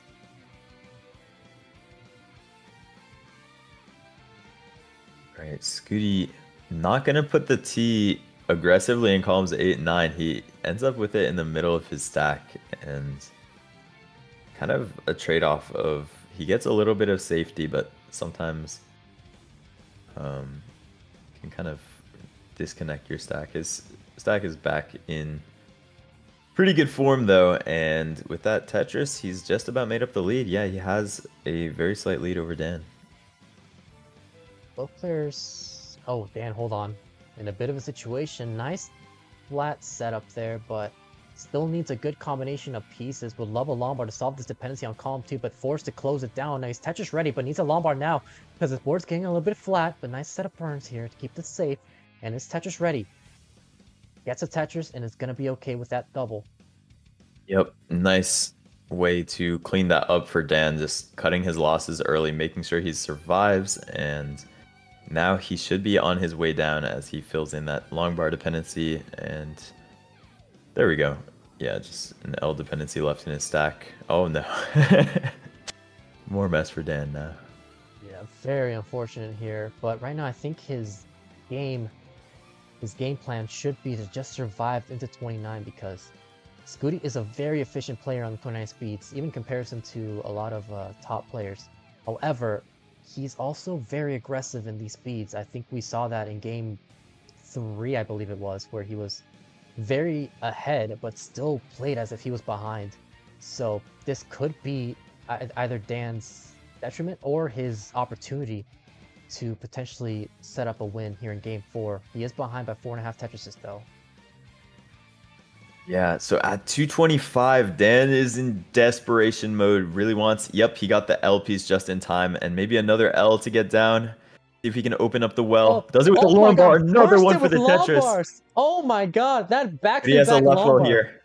Okay, he got the long bar over, and with that Tetris, he's still down 124,000, but now he has a survivable stack, and he just needs to bring it down to have a chance here.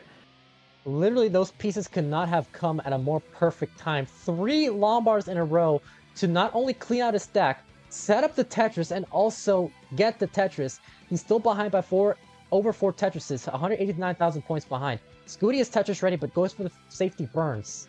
So, doing a great job here, not going too aggressive. Now with 1.2 versus Dan's max out. Yeah, Scuti's somewhat of a wizard at balancing aggression. He's always on the verge of Tetris readiness, but he's taken some burns here, and Dan's gotten 1 Tetris, so trying to whittle away at that lead here, but it's still 170,000 points, so it looks like Scuti's maybe expanded it since reaching kill screen. Yeah, he did get that Tetris while Dan was still burning, so now with a 1.28 versus 1.07 for Dan, Scuti is going to be Tetris ready. Bang on the Tetris now with a 1.32. So Dan now on the ropes here in this game 4. Could this be the decider that Scuti needs? Double flips that S piece on Dan's side. Yeah, Scuti with some more aggression, already up to D81, and using a long bar in column 9 to get Tetris ready early. If he can get this Tetris, yeah, there's a Tetris 1.4 already, and Dan is already on the verge of is this possible to chase down? He would need to go probably pretty perfect. Yeah, this is almost insurmountable at this point. Even if mathematically it's still possible, as I say, they just about to top out. But it's a nice, I don't know if that was a Tetris. 1.17, 1.46 for Scuti. But this might just be it for Dan. And we are going to be having a decider. Wow, what a showing from Scuti on level 29 there. Just balancing his aggression and making somewhat of a large lead completely insurmountable over the course of 29. So with that 1.48, he's going to wrap up game 4, and we are on to a decider. There we have it, the first decider of these championship playoffs. Could this be the first of many? Scuti, being down 2-0, set up for the potential reverse sweep. The reigning champion looking for the back-to-back, while DanV looking for his second back-to-back semifinals. After going into the semifinals last season, beating Dog in the quarterfinals. Right, if we were to take a look at the channel point prediction, it's 64% Scuti, 36% DanV. People had somewhat faith in both, but with Scuti as the favorite, and now we're heading into a decider. Completely evened out the playing field again, and it's just one game with all the stakes. So let me try and set the browser for the bracket real quick so that I can show you guys what we are seeing in the playoffs. While these two are taking a minute, no problem, take your time. We're not in any rush. Quick.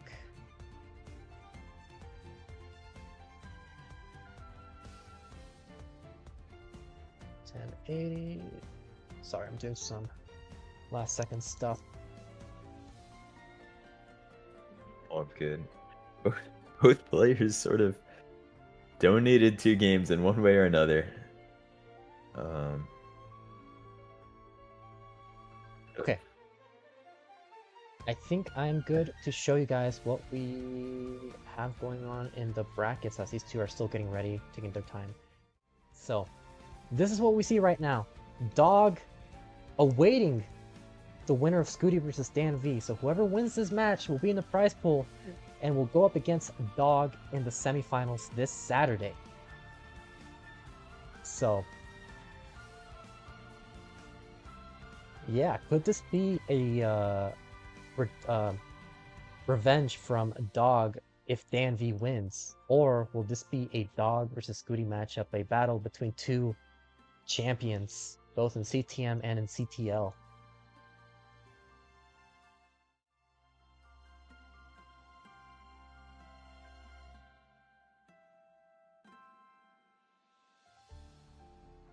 Right, we have a bridge from Dan.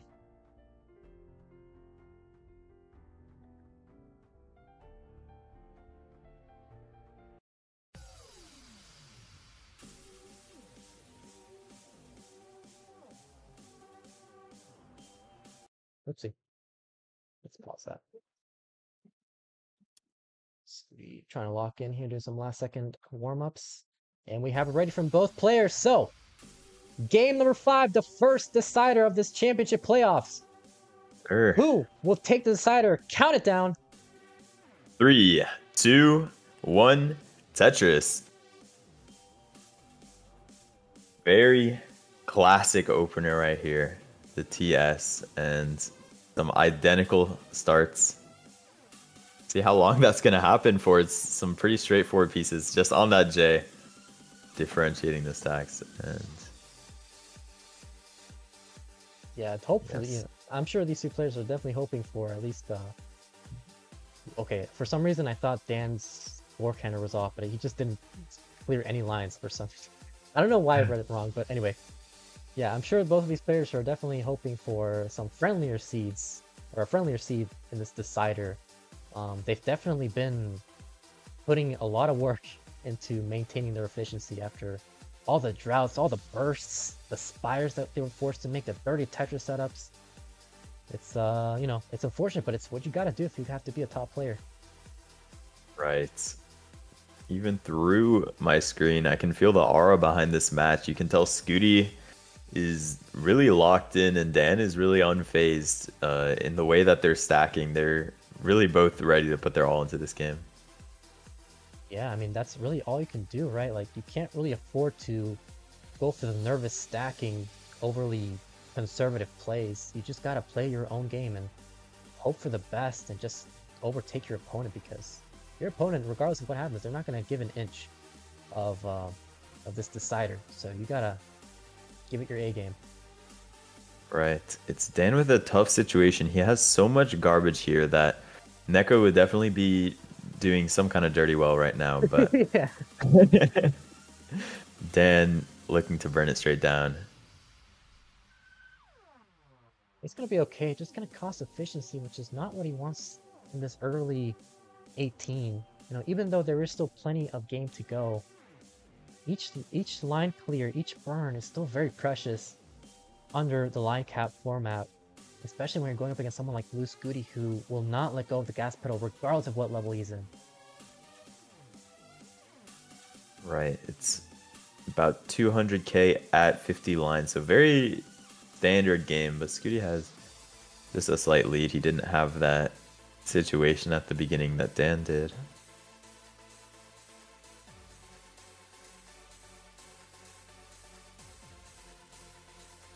Oh, Dan. Very unfortunate there. Forced him to close him down as well. Gonna cause some burns. Yeah, it can be a little infuriating sometimes when like one misdrop like that will cause you some burns, but this time luckily it wasn't too bad, just like 2 burns and got back to Tetrising. But Scuti right now is just, as you mentioned, he's just locked in. He gave those first 2 games and is not planning on making that same mistake. He's definitely showing us why he's a reigning champ, why he's such a top player, and definitely a big contender to potentially take it all this season as well. Absolutely, and with it all coming down to one game, sometimes it'll be really just like a crazy game and both players get to showcase their full skill sets. Sometimes they just crash out early and that's how the set goes, but that's really the thrill behind deciders, is either player could take it. Yeah, the margin of error is so small, almost null, but regardless, Dan with the fairly, his efficiency is not bad at all. Taking account all the burns he had to take early on, 373 at 94 lines, this is potential for a mid to high 500k transition, and now Scuti's the one in a bit of a situation. Right, good timing on the long bar though, and Scuti's all the way out after 4-ish burns. Tetris, there we go. Tetris for DanV, taking a slight lead at this point. The drought counter might be a bit bugged, but What? Nest champs? but you can see it's just pretty neck and neck. DanV's brought this back quite well, and Scuti's just had a couple of very minor situations that have sort of watered down his pace. Grandmaster Bureau saying Scuti needs to win because the Tetris Mafia betted heavily on him. Yeah, the documentary people are here waiting with bated breath, hoping for the Scuti storyline to unfold. Right. Dan, wow. So he got sort of like an awkward S followed by a long bar, and he found a way to just chuck them both to the left, create a long bar dependency, and resolve it right away. And his stack is already back pretty much in order for transition. There we go. They're both going to be transitioning mid 500 range. Scuti with a slight edge, though. It's going to be a high, about a 580, I believe, with this. No, actually, it might be a 578, I believe. Yeah, 578. There you go. So slight edge here for Scuti, but still anybody's game, less than a Tetris separating these 2 players. So here we go, final 19 transition of the set. Right, and I would say the same way in the Dog Neko set, I would expect Scuti to have an edge in 29 consistency, where if I'm Dan, I'm trying to maybe take a lead as much as I can into 29 and run with my consistency as much as possible. But Scuti's just been really good at moderating his aggression throughout 29 in this set, and he's really going to be a threat in posts, so Dan's got to try his best to make up for that. Dan in a bit of trouble here. Gets some nice sequence of pucks. Every J dependent on the left side solves the J dependency, bangs on a Tetris as Scuti is having to burn. And is about to lose his lead as Dan is Tetris ready. Here we go. This is the kind of situation Dan wants to be in, where he can be stacking cleanly, where if Scuti gets into any situation, just sort of take the lead one Tetris at a time, and now he's up 65,000 points. Yeah, Scuti's not going to be Tetris ready. He's going to get a nice combination of pieces here. He's Tetris ready now, banging on a Tetris, 779, now it's Dan's turn to start burning.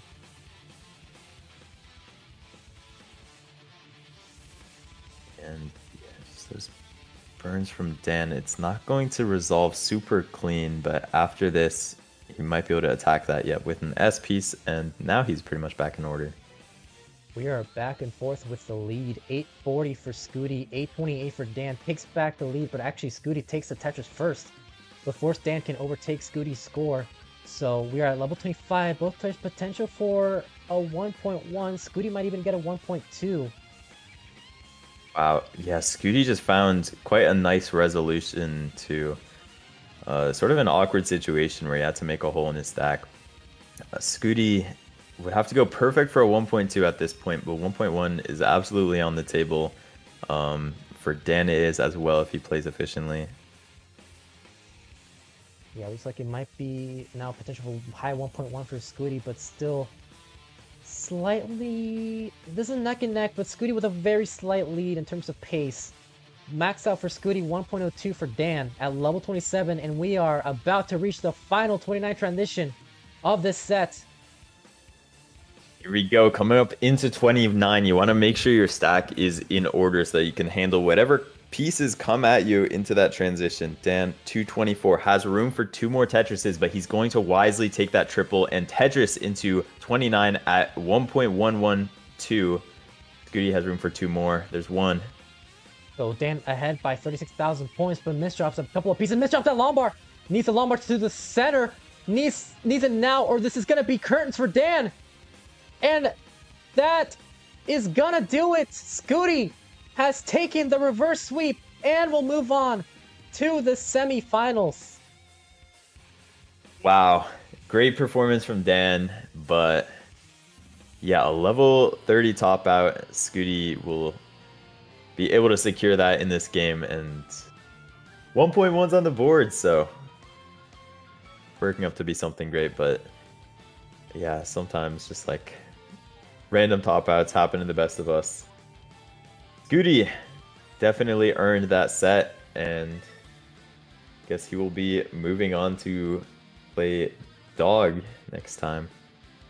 Yes, this is gonna be a big matchup. This is basically a rematch of the season 22 or 23 championship finals, where Dog swept Scuti, where he had just kind of started getting his footing as a top player.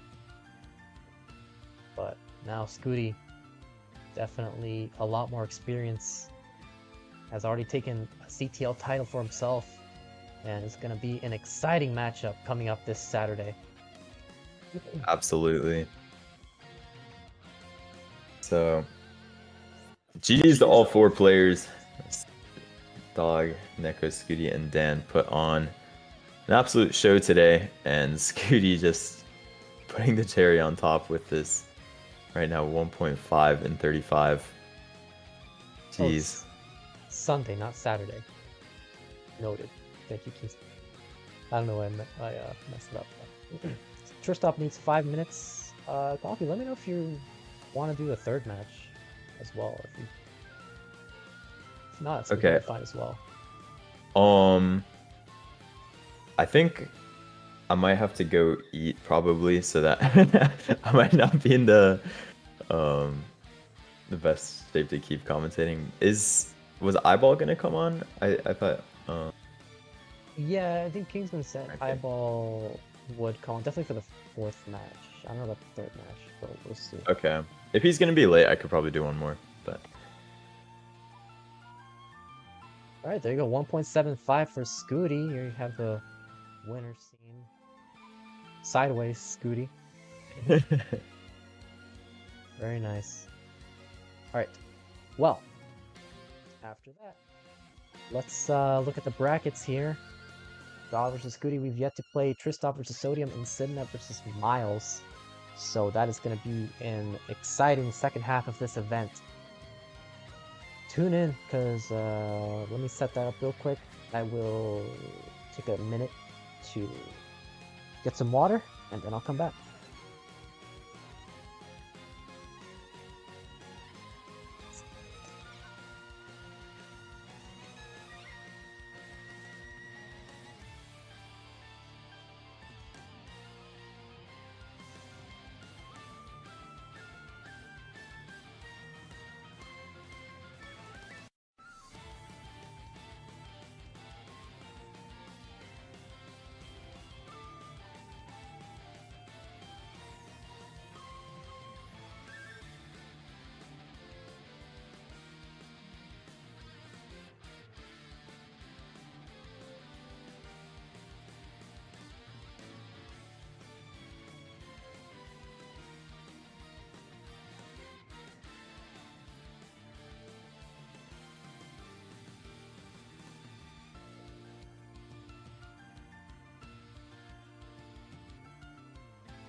Alright, so I am back, fellers.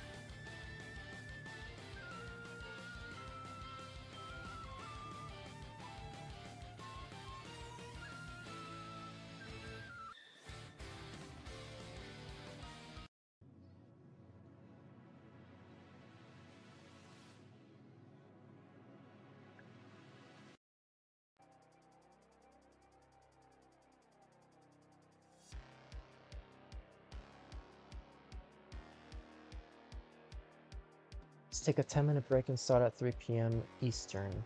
Yeah, no problem.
I am back.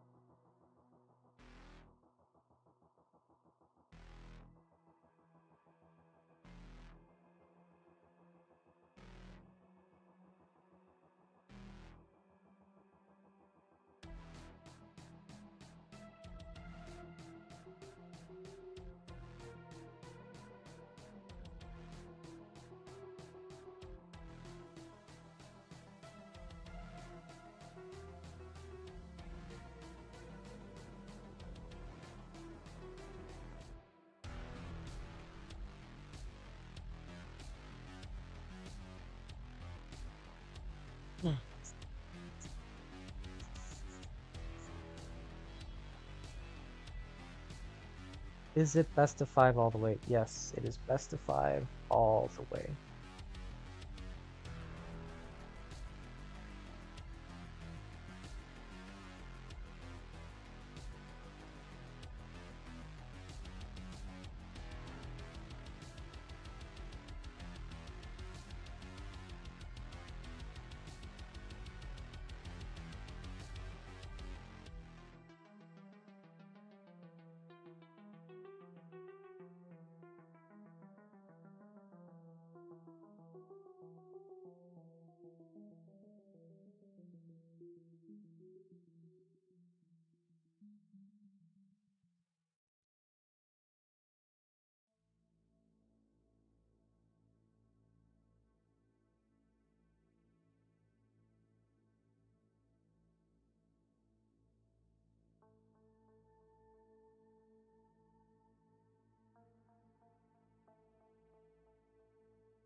Colors might be a bit scuffed. As long as the score counter and the line counter is fine, I'm sure we can make it work. And as long as there's not too much like weird glitches in the Tetris board itself.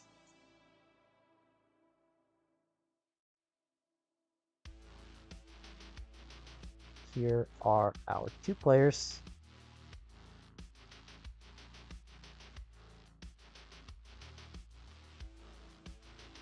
We will get started in a few minutes. Classic Tetris Germany, rating with a party of 6. Welcome on in, everybody. Hope you're all doing well tonight.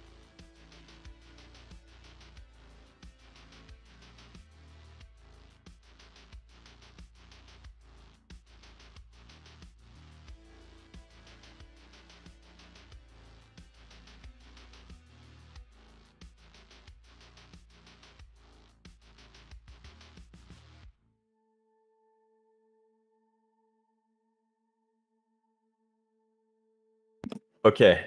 Hello. I can definitely thug out this last one. I have food though, so I will probably be on and off comms during like 18. No problem. It's all good.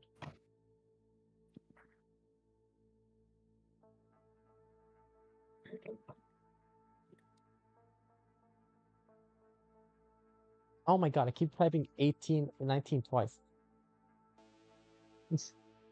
Okay. Okay, Tristop wants 18 and reroll, so let's set that seed up. Sodium, if you can hear me, for game 2, you'll have the option to pick 19 if you want, but it looks like you might want 18 all the way. The calibration should be good. I'm going to go to the bathroom, says Tristop, so that's fine. We got the seed. We should set up the predictions as well. Hold on.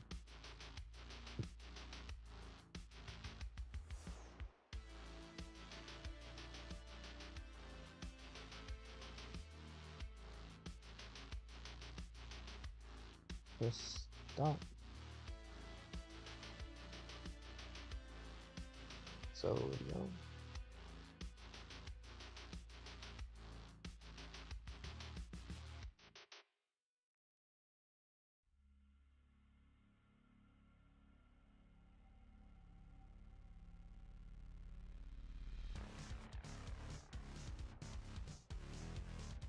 Maybe that's part of the charm, Hunter.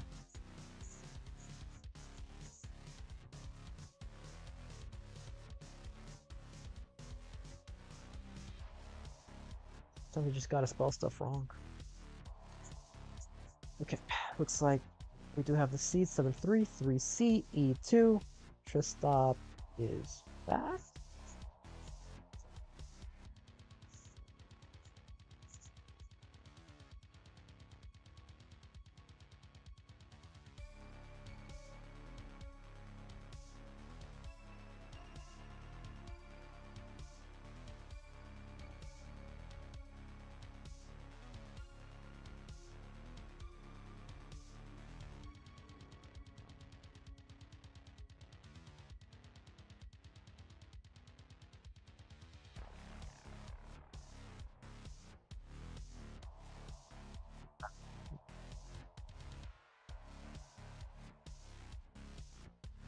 Oh shoot, let me fix Sodium's cam a little bit so it's facing the right side.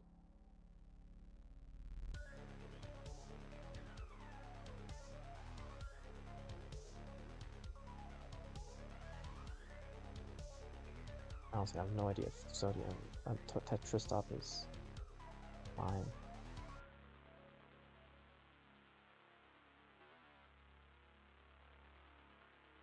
It looks okay.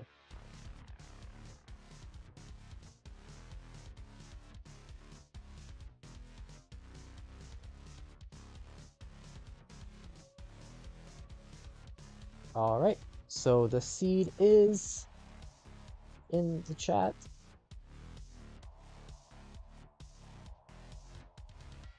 It's just on me to hurry up and sweep Sodium so we can get our daily dose of Myles. Oh my god. So I'm saying good luck, have fun. And we got a ready from Sodium. Just stop doing some last second warm-ups.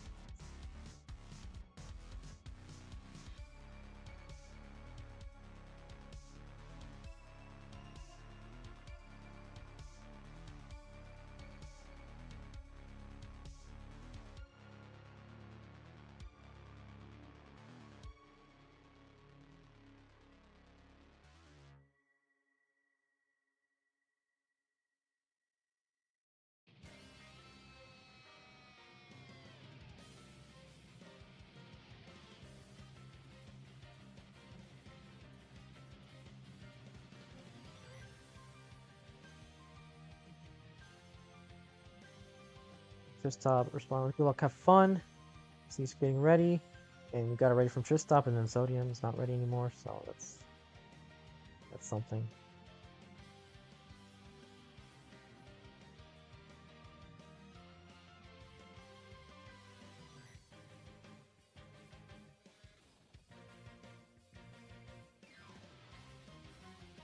Got it ready from Sodium, so let's get started with game number 1. Coffee, I think, is eating, so that's totally okay, don't worry about it.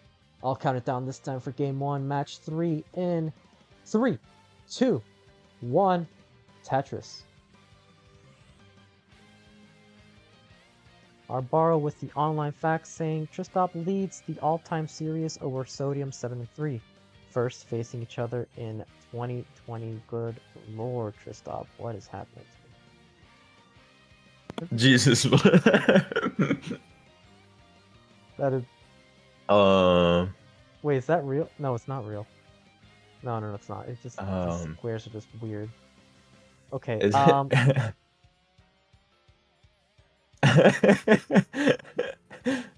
All right then. Let's restart. Yeah. We'll restart. And yeah. What the heck?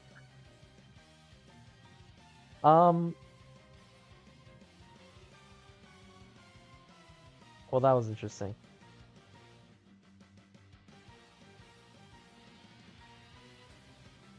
Instead of saying it was gonna go perfect with 50 lines, I saw it. Oh no. Okay. If there's still trouble with Master Champs after a couple minutes, we can switch to Twitch and do that. I don't want it to take too long worrying about this. And I'm sure if it, you just keep trying one more time, and if it doesn't work out well, it's okay. Please make so loud. Okay, we got that's it.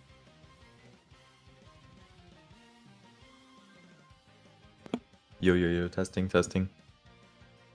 Yeah, you sound fine. I just need to probably fix up my audio levels a little bit. It should be fine. Alright.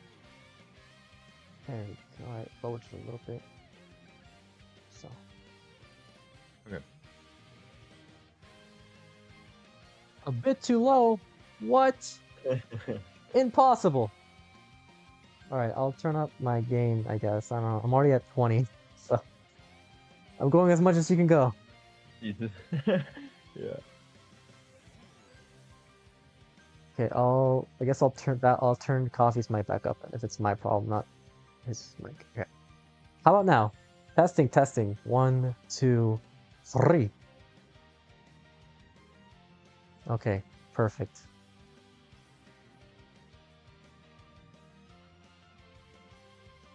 Both of you sing. Oh no. Any suggestions? On the first day of Tetris. Already gave to me. Let's see. Can you sing? I think we're good on that. Maybe if we reach the $2,000 incentive.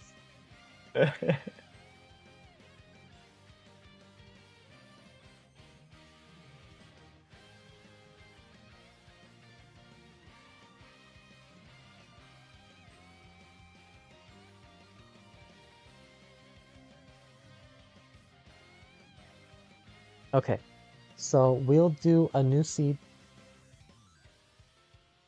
Shoot, bonking pin. CB1D1F. Freak should have incremented that beautiful seed. Oh yes. Yes, it's gonna make a difference. Who knows, maybe this seed is gonna be better. Got a ready from Tristop and a ready from Sodium.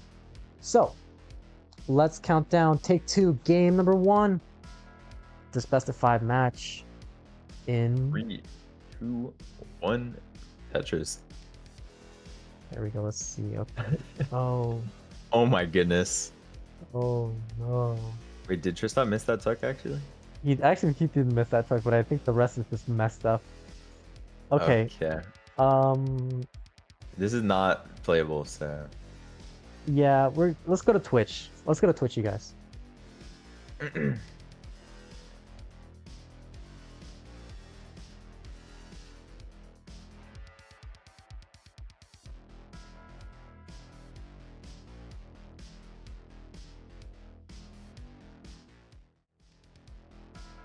This is actually all just a ruse to get Sodium to get a bad seed and early top out for when it actually counts.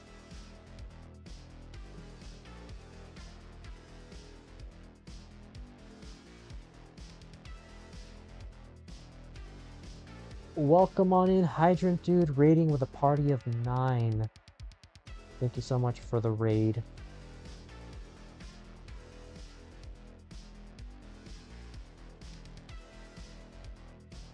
Don't mind me. I'm gonna set up on Twitch so that we can just get this started and have no more delays.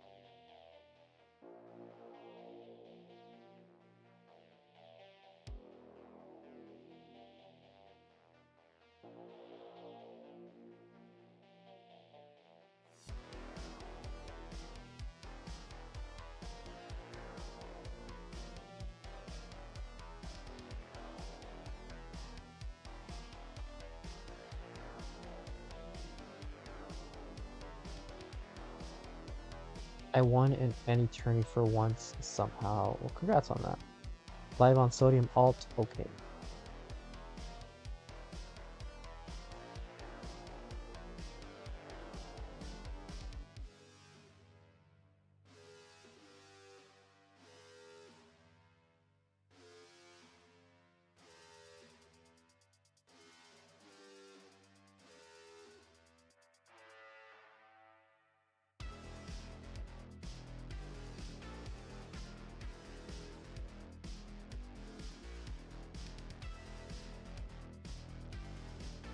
Hey, we made it 3 matches without any real NTC issues. This is like a new record. Let's get sodium.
I am basically set up. I just need sodium to turn on this cam, and we should be good to go.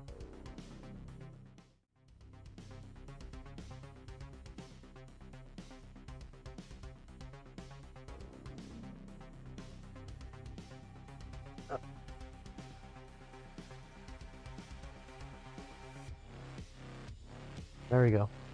So new seed. 3rd time's a charm, hopefully. Oh, hold on, I got the hearts.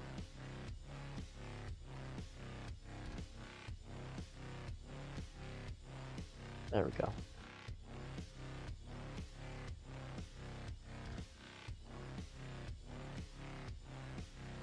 It's just something I did miss it, fuck, by the way. Good lord. Okay, we are definitely good to go this time for realsies, no fakesies. Alright.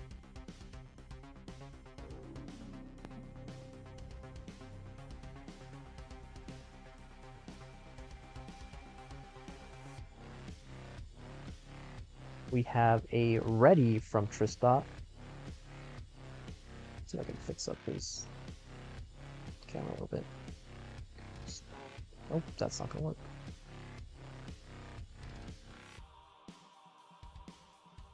Okay. So we're gonna have to count it down on Twitch now. So let's start game number 1. Take 3. Can this happen this time? In Oh yeah. 3, 2, 1, Tetris. K9 with the 3, 2, 1 bits. Good luck, have fun. Take 3. Alright, let's see. Please, if somebody gets, if they like typed the wrong seed, I would have been done. I would just be like, no, you know what, it's over. We'll reschedule for next time. Here we go. Tristop versus Sodium. And everything looks fine. Sodium stencil's a little weird, but it's okay. I don't care that much.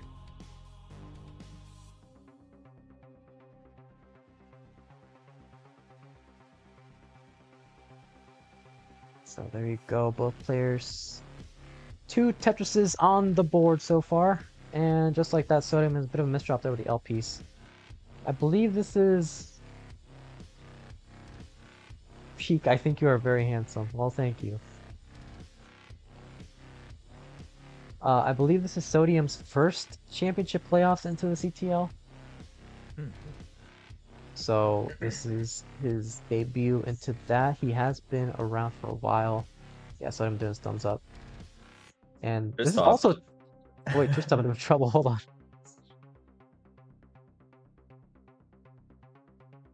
There we go. And probably like an LJI. Something to the left would be appreciated for Tristop, but yeah, finally get that J piece. Sets up a delayed key spin setup, but actually goes for the flat J. Very nice.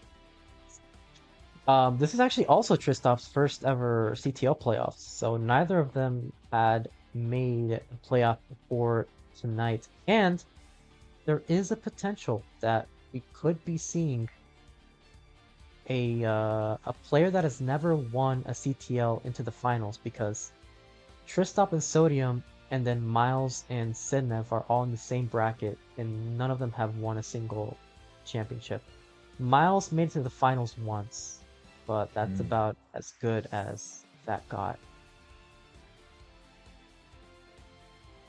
Yeah, and I mean that's a very strong bracket, so definitely potential for that.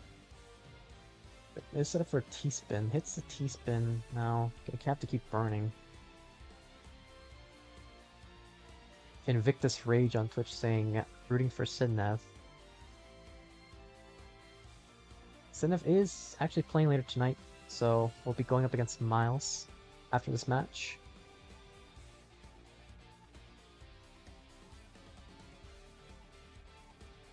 Sodium now at 250, 164 for Sodium. Interesting, rooting for Jason. Rooting for Jason. Sodium stack is, I mean, his Tetris ready. It's not terrible. It's just a little divided, so those pieces are kind of helping him even it out a bit. Tristop was in a bit of a digging situation, but gets out of it with a long bar dependency. But once he can, get his left in order, he'll be good. Yeah, Tristop at 266. So both players pretty neck and neck. Neither with a definitive advantage, as both have been kind of experiencing the same number of digs and bad sequence of pieces that aren't accommodating for their stack. Lucas asking, who is the other person? Shoot! I forgot to add. Damn it! I forgot to add at the top. I had it in the MTC stencil, but I didn't have it on this one. It's Coffee. Shoot. You know what? It's hold on. I got an idea. Oh, I got an idea. All good. Tristop, a couple of J-Tuck setups in his stack. He gets both J's, which is really nice.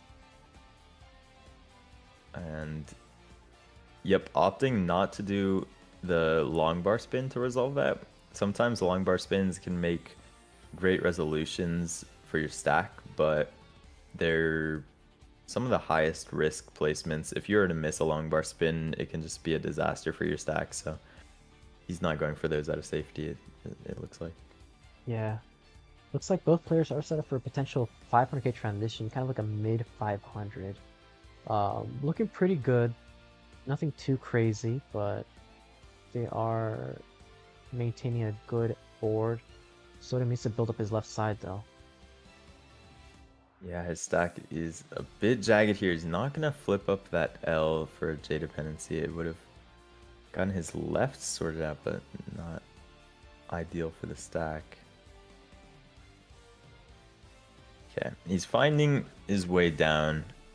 The transition is sort of looming here. Okay, gets the J for the J dependency, and with 12 lines to burn this down, he should be safe in time for transition, it looks like. Tristop, though, hung an O, and now he's going to want something to the left, maybe before transition, or just burn into it with the Tetris there.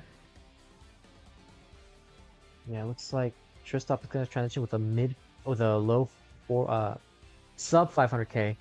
So Tristop definitely with the advantage now. Yeah, here we go. First 19 transition between these two players. Let's see how they end up managing their boards. Sodium had a bit of spike, but now he's clean. It's gonna be okay. And now at 528, Tristop at 627. Yeah, there's Tetris bringing Tristop to 653, so 70k lead on Sodium, but both players just stacking clean and getting a lot of Tetrises. Tristop, yeah, a lot of LJ dependencies for Tristop right now, but finds the nice resolution to that, and he'll be in shape for some more Tetrises.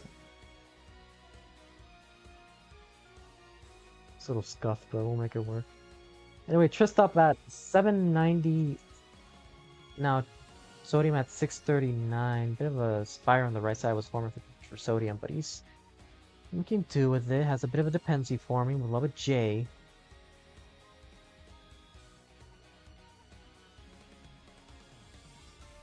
And now stuck in this burn sequence that's just not letting up.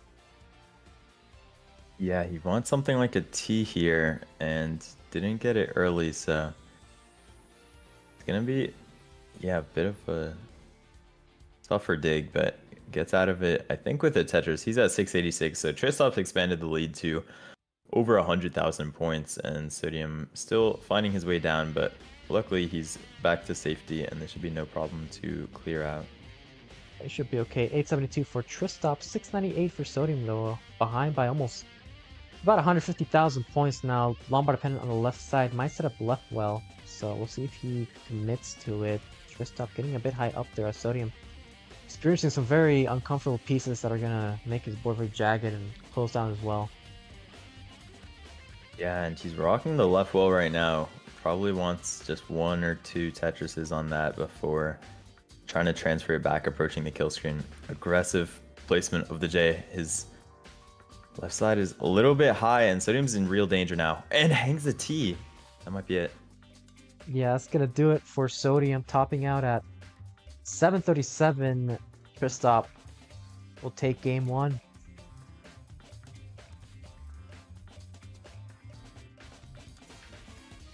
Yeah, so an NT from Sodium there, but a bit of a suffer game, and it's Tristop 1-0. Definitely not an enviable position for Sodium at this point. I'm not gonna lie, I spent like over half of that trying to fix the commentary situation. But new seed 9C4 what 4595.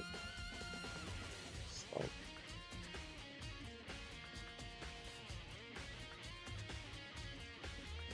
go. Alright, you can count down game 2. I don't know if you're in Twitch chat or not, but Estimation 3. yeah. Are they ready? No, I'm just, you know, Okay, yeah. just once it happens. Yeah, Sodium is ready, and Tristop is looking, setting up his seed.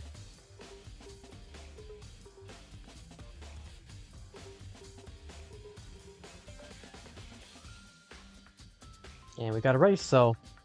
Oh, I don't have mod. Oh, you don't have mod? Let's see. Yeah. Someone mod copy. Help! Thank you. There you go.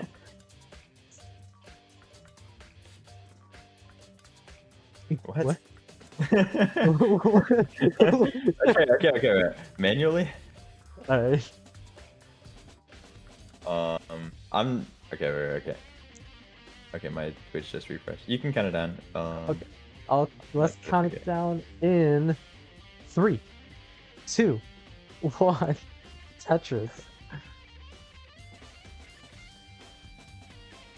I'm gonna run the command now just to see if it works. Okay, it does. Okay. There you go. I don't know. That was weird. Yeah. Alright, so if you would like to help contribute to the prize pool, you can do so with Matcherino. Help our players out and get some more cash money for our top 4 players. We are currently at $1,100. Why can't I say it right? $1,171. I keep trying to say 71 cents for some reason, but we're at $1,171 after a few contributions from a couple of people today. Basically, Mr. Shadow and Arbaro. So thank you guys so much for that.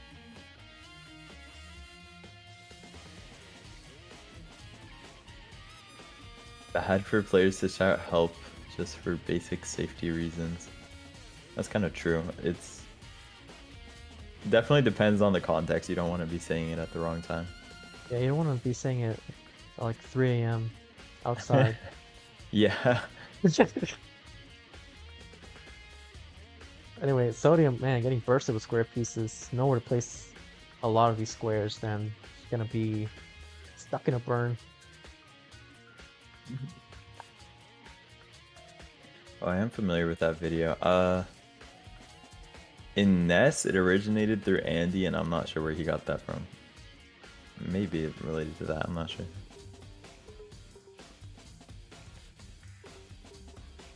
There you go, some more lore. Some more Yeah. Tetris lore. Okay, Sodium, Tristop. Yeah. just gonna say Sodium was set up for a level 30 Tetris and he got it. So doing a good job at maintaining some efficiency. Tristop set up for a T-spin, but doesn't get the T-piece in time. Yeah, definitely a 2019 Aw stack here from Tristop. It's riddled with tuck setups and kind of finding a way to resolve it. Wow, how nostalgic.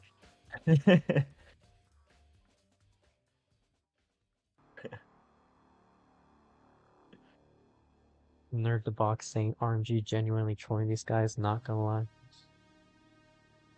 Mm. If you guys want to look at the brackets, I don't know how. I'm not gonna lie, I have no idea how to look at the. I think there's a link, but I'm sure somebody will post it somewhere. 285 for Tristop, 245 for Sodium. This is our third match of the event. We just finished. Our first match was between. Who was it? Who? I'm blanking out. It's Dog and Neko. That was our first match. Dog and Right. Neko. That was, and our second match was between Tristop. It was between Scuti and DanV. So after this, we'll be having Sidnev versus Myles, and that'll be our final match of the night. Yo, playoffs are always just so stacked. Really great to see everyone together in one event type of thing. Yeah, after it's definitely it's always fun to see because, you know, naturally, having so many players as we do in CTL Division One, everyone is a good player, but you know, there's obviously a gap between the top and the people that are up and coming, that are kind of getting their footing. So you tend to see a lot of sweeps, a lot of kind of expected outcomes in the regular seasons, but here in the championship playoffs, this is where like all money is on. Like you don't know what can happen. Yeah, this is where legends are made. Speaking of legends, I did see Moodus earlier in the stream. Sure, I did see him in chat one. There you go. Shouts to the OG CTL runner, showrunner. 526 for Tristop, 405 for Sodium. And sets up a Z-spin, hits the Z-spin, gets a Tetris. Now looking for a 500k transition. And Sodium will be maybe fighting for that 500. It's got room for 3 more Tetrises with 1 burn. Tristop could get a low mid 600 here. Yeah, about a 620. It's like a 620 transition for Tristop at 132 lines. Toady, I'm looking for a 500k with his next Tetris, and we'll do just that with a 502. So second 19 transition, can we reach the 29 this time? Because Sodium might need it with how far behind he is. Sodium hitting a really nice flat adjustment to get Tetris ready with an O-burn, and his stack was looking good there, but just ran into a long bar dependency here. But just, yeah, once that's resolved, you can see like sometimes long bar dependencies, if you get the bar, then your stack can go straight back to being perfect. Yeah. Yeah. Definitely make or break a stack. But even then, I feel like there's, depending on how your stack looks, there could still be some burn options if you don't get the long bar. Right. However, 748 for Tristop, 630 for Sodium, still behind by 140,000 points. Behind the line count, but that's only gonna really be enough for an extra Tetris. With that misdrop, he's gonna have to use these lines. Stop sort of double flipping a T into that like 2x3, and you see the result on how jagged his stack ended up. He's doing some burning because of it. Sodium 666, just up 834. That's a massive lead. Yeah, and it's just been getting bigger. Now at almost 200,000 with that Tetris. Now make that 200,000. 894 for Tristop, 700,000 even for Sodium. Yeah, Sodium kind of hit an Usa right there, like throwing an L into 1-2 to make a J dependency on the right side. You can see how alert he is with his stacking right now. Tristop, oh my goodness, having to be alert right there with the center well that got up quite high. Yeah, that could have been a little precarious, which I'm sure Sodium would have wanted. Given him an opportunity to at least try and chip away at this lead that's just not letting up. Tristop not letting go of the gas pedal, maintaining this lead, preventing it from getting smaller. And it's just increasing it if he can.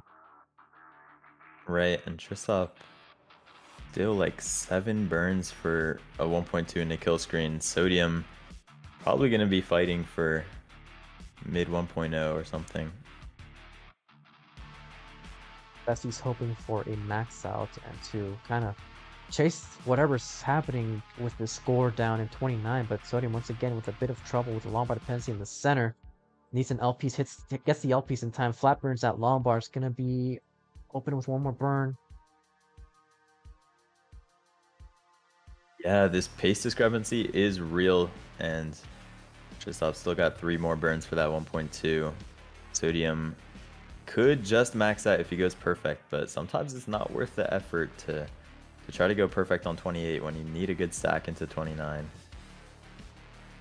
Regardless, I think he was forced into those burns even if you want to go perfect. Just a very jagged board. He is Tetris ready though. When he hits the Tetris in the transition at 9... No, actually, never mind. He's almost Tetris ready. Now he's going to be burning into 990, into 29. Tristop with a 1.19. So here we go. First one on transition between these two players. Sodium with a lot of work to do.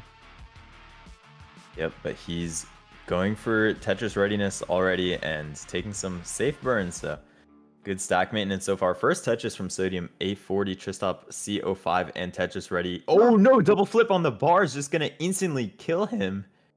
Sodium A46 has some ground to make up, though. Oh, he didn't go for the Tetris. He was Tetris ready. Gets a llama for Tetris, 1.08 for Sodium. So 1.205 is the score to beat. Sodium has a lot of lines to work with. He doesn't need to go aggressive, but he still needs to survive this messy stack. That was very... Also, I don't know if he noticed that he was Tetris ready in that 31, but still, got the long bar in time. Either he didn't notice or he like lost roll or something. It kind of felt natural to skip on that Tetris, but I've been watching and playing a lot of DAS recently, so might tie back to that. But he still has 80k more to make up and hangs a long bar to the left. He's gonna need to dig this out. It's still diggable, but it is gonna cost some good lines for it. Nice, gets the L to the left, but needs something to the left after this. No, it's not gonna happen. He's gonna top out with a 1.13 Tristop. At game 2 is gonna be a match point for the third game. Wow. And the difference between winning and losing that game is the difference between being on the verge of being swept and having a tied set. So really tough top out from Scuti there. Unfortunate, but third seed will be 6936 E1. Could this be a sweep? We've seen a 3-1, we've seen a 3-2, we've yet to see a sweep. Could this be the completion of all different types of results we can see?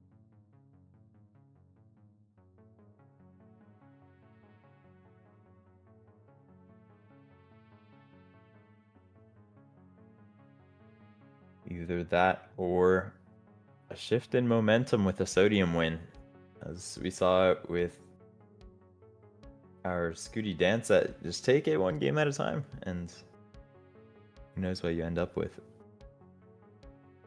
Definitely, and Sodium is definitely a really capable player. Definitely someone that can play very well and very efficient in the 29 if he can lock in. And 1.2 was definitely chase downable. It's just that unfortunate king of that piece on the left side kind of screwed him up a little bit. But we do have it ready from Sodium. And maybe Tristop doing some controller fixing, unscrewing the controller.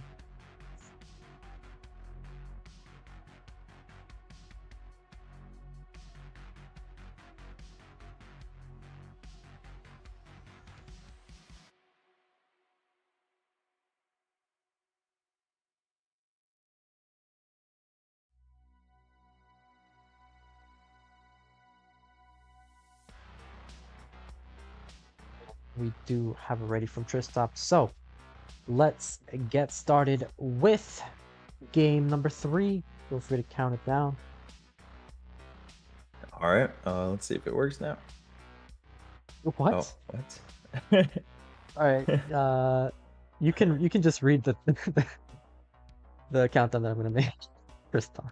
Let's count down game number 3 in 3, 2, 1. Tetris.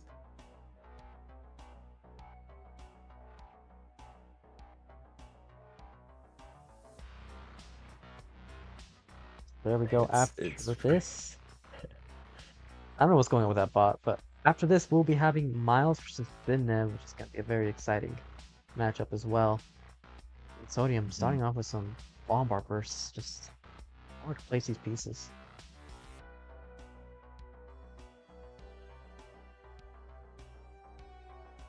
Still a long bar dependency, but he got the bar. Now Tetris and his stack is sorted out. Tristop perfect at 12 lines. 68,000 for Tristop, 69,000 for Sodium, taking 2 burns that Tristop hasn't taken yet. Right now, perfect start for Tristop, and it will be Tetris ready. And we'll get his 4th Tetris, so definitely a good start here for both players, but definitely a little better for Tristop. Right, Sodium's had some tuck setups in his stack that luckily have been getting resolved in time, but taking a few burns. And Tristop, what, still perfect probably? Yeah, it looks like he hasn't taken a single burn yet. Would love a L piece, but uses a Lombard to get to Treddy.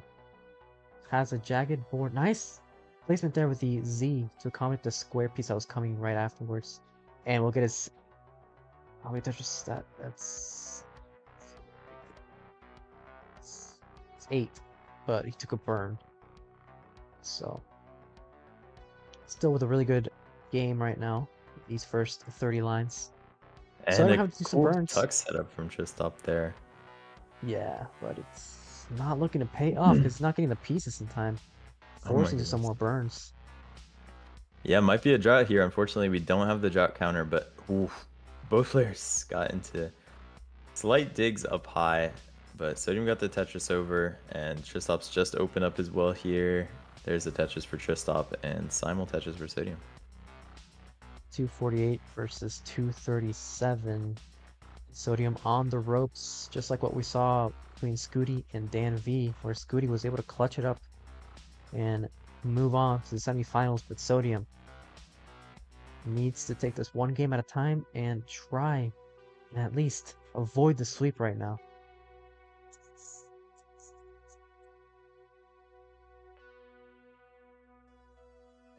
Yep, I'm not sure.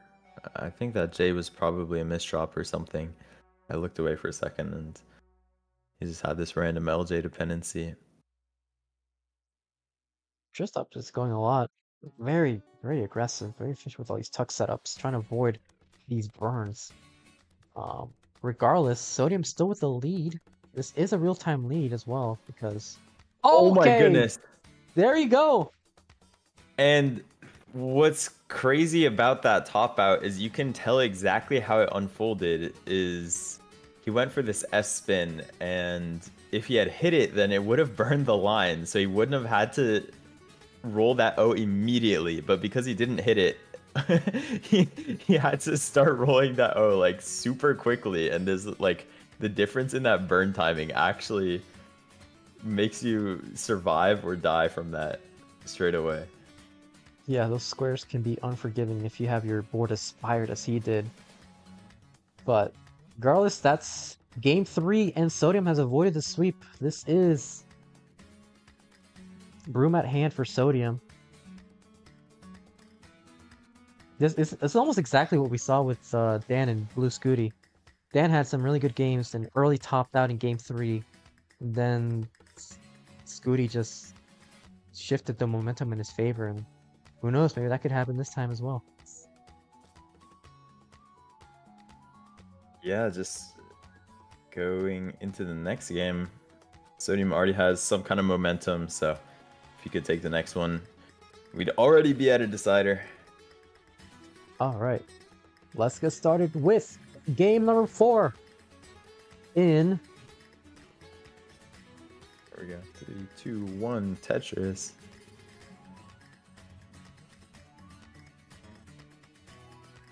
So, let's see, TJ. All right. So, Sodium, one of those notable players that have always been at or near the top consistently throughout these 5-6 years since the online scene kind of blew up, but has never really been able to win a major tournament. And same could have been said about Tristop before he started winning the regionals. But regardless, this is... I feel like these two are definitely deserving of some like major online titles. Yeah. Just a bit of a fact check. I believe you said Sodium's never won a major tournament. I believe he did win Future Circuit in 2020, so uh, so yeah, maybe he has, but it's all good. Fair enough. But yeah, yeah, I don't.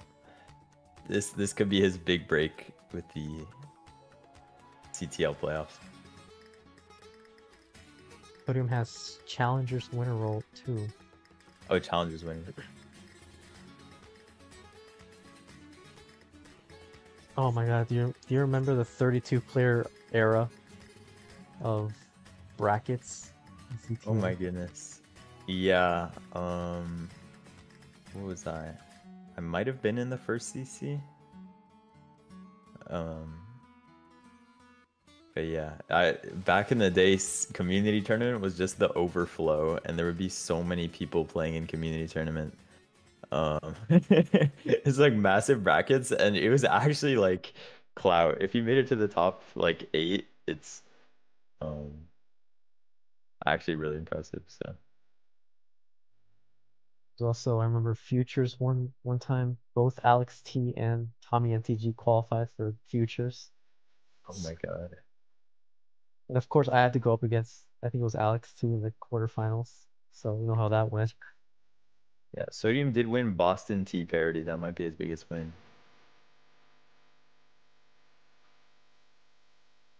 Fair, fair. Okay, so we can say within asterisks, right? Yeah. Yet to win a major online title. That's not the same. That's not the same tournament that D'Lo has won twice in. Just saying.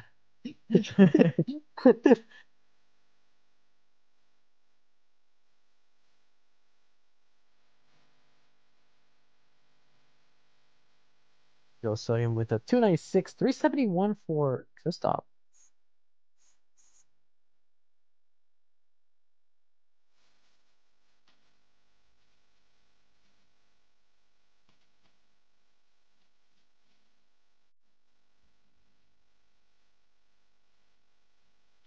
Yeah, Crew of Fox telling me on YouTube. Sodium won the Boston Tea Party. Um, 416 for Tristop. Sodium in a lot of trouble right now. Needs a long bar or J. Not getting either piece. Ooh, he's in big trouble here. This all resulted from one missed tap on an L piece just creating that long bar dependency, and it's become pretty scary, but a J piece would be super helpful right now. Not quite getting it, but the bar to the left is going to help him survive. And nice flip up on the T, just something to the right, and he'll be getting down. It's a nice dig there. So 508 for Tristop. Very much en route for a potential 650 transition, whereas Sodium at most can hope for a 500k. All right, Sodium up very high, finds the S to burn though, and the Tetris. So yeah, 383 at 107, definitely subpar. Especially when you want to be, when you need to beat Tristop in this game, that is. It's not looking too good for Sodium. Tristop though, a bit of a situation. Needs a long bar. Gets a long bar though, so he's Yeah, gonna be clean. a beautiful split double there. He had missed a J spin and then had a little more garbage on top of Mm. that. And misses a tap, so his left side is going to be needing something. And he also has a tuck setup. It's a little bit annoying for Tristop to deal with this.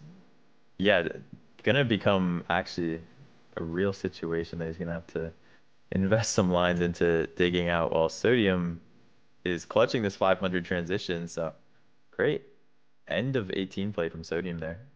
Looks like Tristop was hit with a bit of indecision with what happened there. One placed some pieces in a certain way, but it was like, no, no, no, this is better. But just ended up not going well for him. He's gonna go for this final Tetris to clutch up to 600k, and he will get that final Tetris. So regardless, Sodium 100,000 points behind Tristop as Tristop has transitioned into 19. Sodium's at level 20, so heading to line count. Right. Oh, Sodium. Okay, he kind of wanted something to the left, but he got the J eventually. And just taking a very safe burn with the TPs, opening up as well. There's the Tetris into 600, and he's not too far behind, although he is a whole level ahead um, in terms of line. So Tristop has a real pace lead, but Sodium's been making up a little bit of that. Yeah, I think regardless of what the pace is like, the main thing is to make it to 29 and just do what you can to maintain efficiency there as well. Um, I don't think you can expect Tristop to top out anytime soon. It's definitely seeing both these players making it to 29, if as long as there's nothing crazy happening.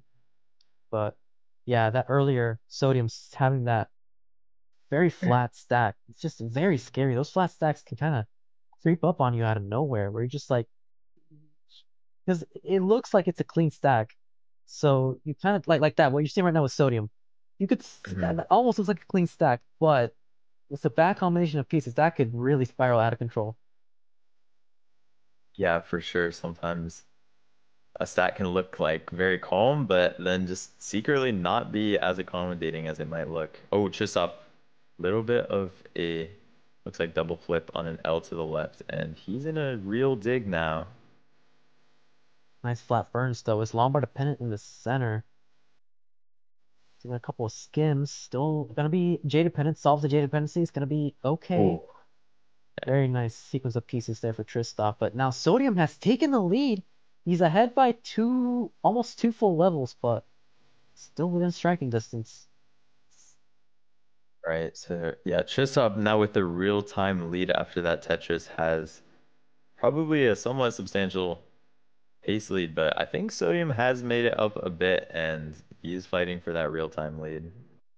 Yeah, but I don't know where Tristop has taken a 50,000 point lead, still behind by a full level in line count. One more Tetris should give him the max out. About a 1.03 for Tristop with his next Tetris.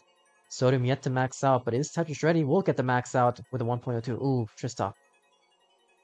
Oh, Oh, that's Tristop not gonna might burn top anything! out here. That's gonna do it! Tristop has topped out, and Sodium has taken game 4 and has forced the decider.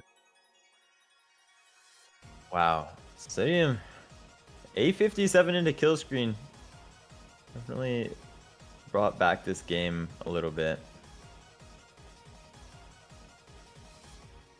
And yeah, Tristop, definitely tough game all around. It had a really strong start and just some awkward situations throughout post. Sodium right now doing some 29 play. We haven't seen this much from him since there hasn't been much of a need. We did see the failed chase down, but other than that, nothing much. And I think I definitely see why he needs this right now, just to kind of get locked in before the decider, where it is going to be anybody's game. And look at this, it's 1.27 at level 33 after just a regular max out in the transition. Yeah, no, that's some incredible efficiency. Triple. I'm just going to top out. So you're pushing back against peak dissing him. Wasn't dissing him much. Not. Anyway, we got a decider, so let's set the next seed. Oh. There you go. We've been seeing a lot of these seeds have been like almost all numbers, but then there's just one letter hidden in the middle. So 210D28.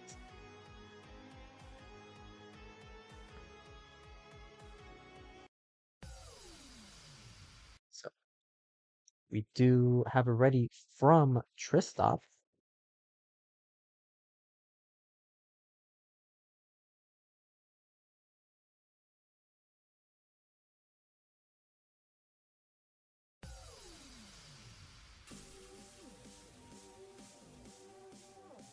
Controller just exploded. Oh no. You can play DAS this round? Oh lord. Anyway, hopefully that's not actually the case. But regardless, let's get started with this decider, game 5. So count it down in 3, 2, 1, Tetris. So this is the final game once again of this match. Winner of this will get into the prize money, which currently sits at $1,171. And we'll move on to the semifinals to await their next opponent in the winner of Myles or Sidnev. Sodium said his controller exploded, so he's going to play that. Okay, that was not Das. That was definitely not Sod. I think this guy's just lying.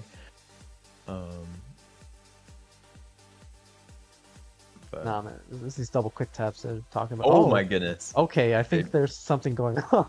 Maybe he is playing Das.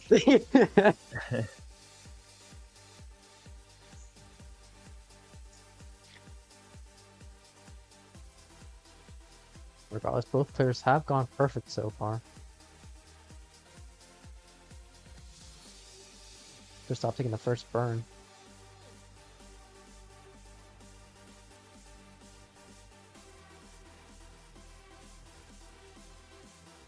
Victus Rage saying, "How dare you accuse Sodium of lying?" Well, Sodium never lies. Yes. Sodium is maintaining a perfect game right now. First 32 lines. And as I say that, oh no, he's trying to commit way too hard to the perfect. What is actually paying off kind of if he gets a T piece.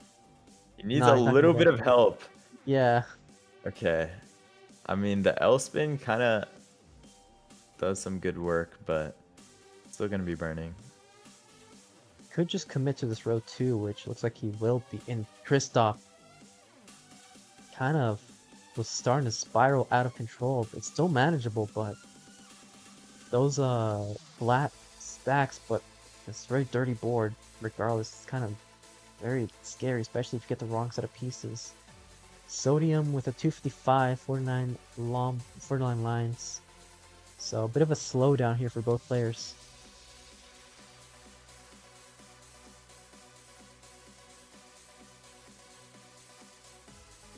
Yeah, Sodium's well is looking good. It's just on top of this one row of garbage. Tristop actually kind of pacing here, but well, Sodium is even more than. Yeah, they're both kind of pacing with a potential 600 with this efficiency right now. Early days, but this is definitely a good start to this decider.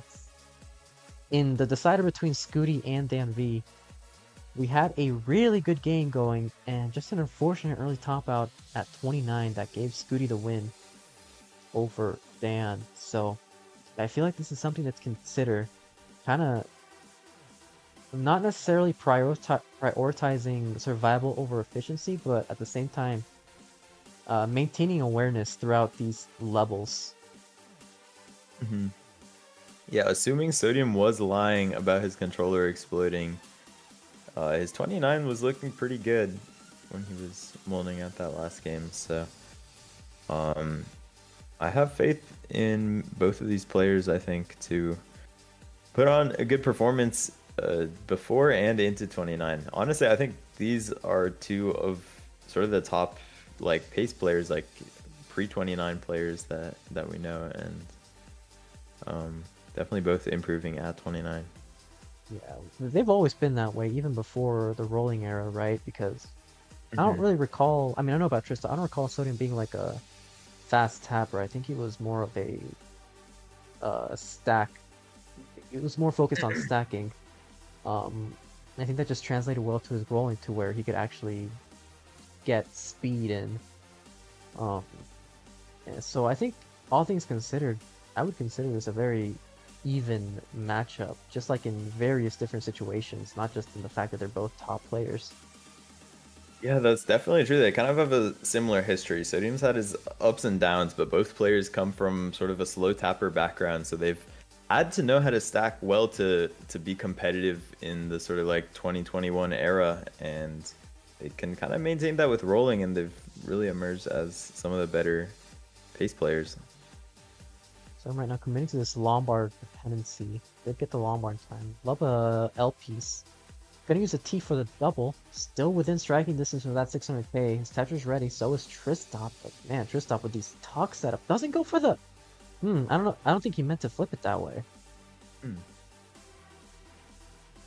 Because he was set up for the L tuck. He got the L, but flipped it in the wrong side. Regardless, still potential.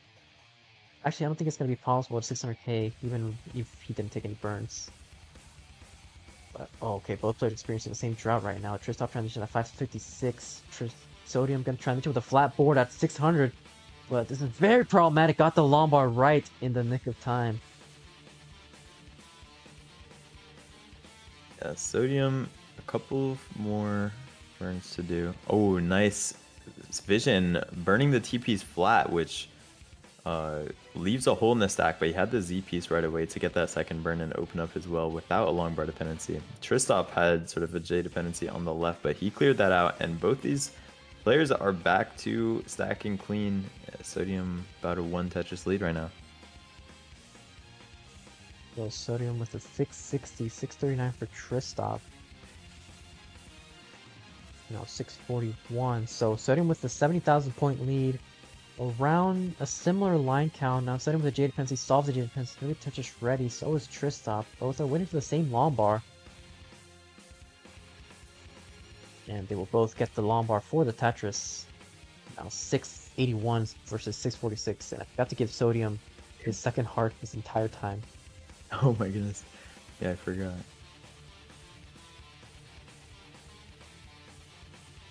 Oh, Sodium had sort of a Z in a default adjusted position, like the rare orientation, and then he got the piece where he should not have moved it into the default, but then he started moving it and then gave up halfway through, so like a random hole in his stack from that. But he cleared it up fairly quickly. Now has a real-time lead, and he's behind by 2 lines, so I mean, just 10,000 points. It's very close. There you go. It looks like Sodium hung a Lombard, but he was low enough to where it didn't really cost him too much. It's a bit of a scare, but gets another Tetris. So this is a very close game here. 925 at level 26 for Tristop. 967 for Sodium.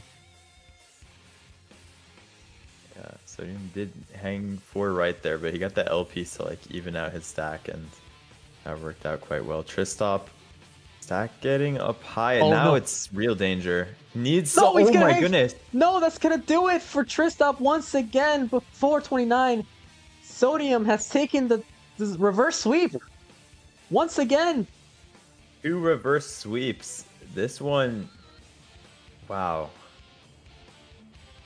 Late 19, just sudden crash out from Tristop, and yeah, Sodium pacing fairly well this game.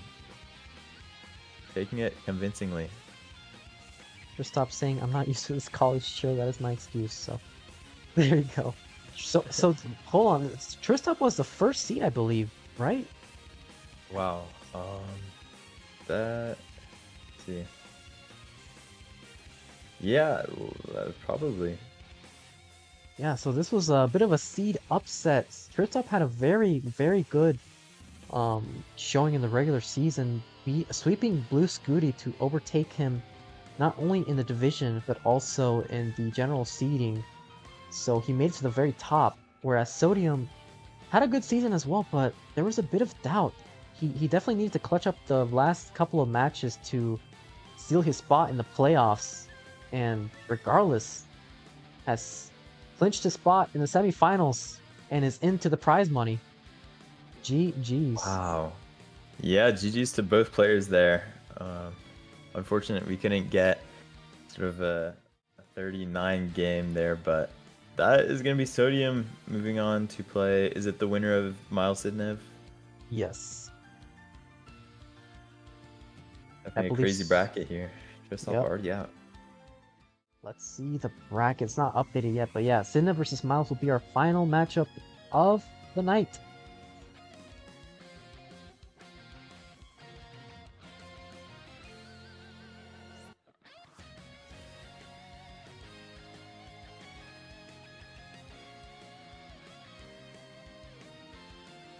No problem. Thanks for joining me. These 3 matches. A lot of fun. Take care. Alright. Thank you so much, Coffee. And we will be having Eyeball in the co-coms in a couple of minutes, so stay tuned for that. Let me update the brackets. There we go. Definitely glad this is the final match because my voice is dying.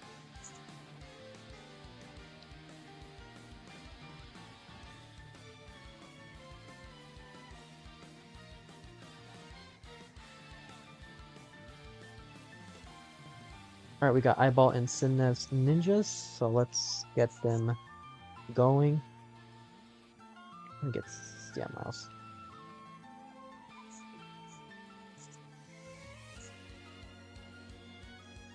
Have a little friend request.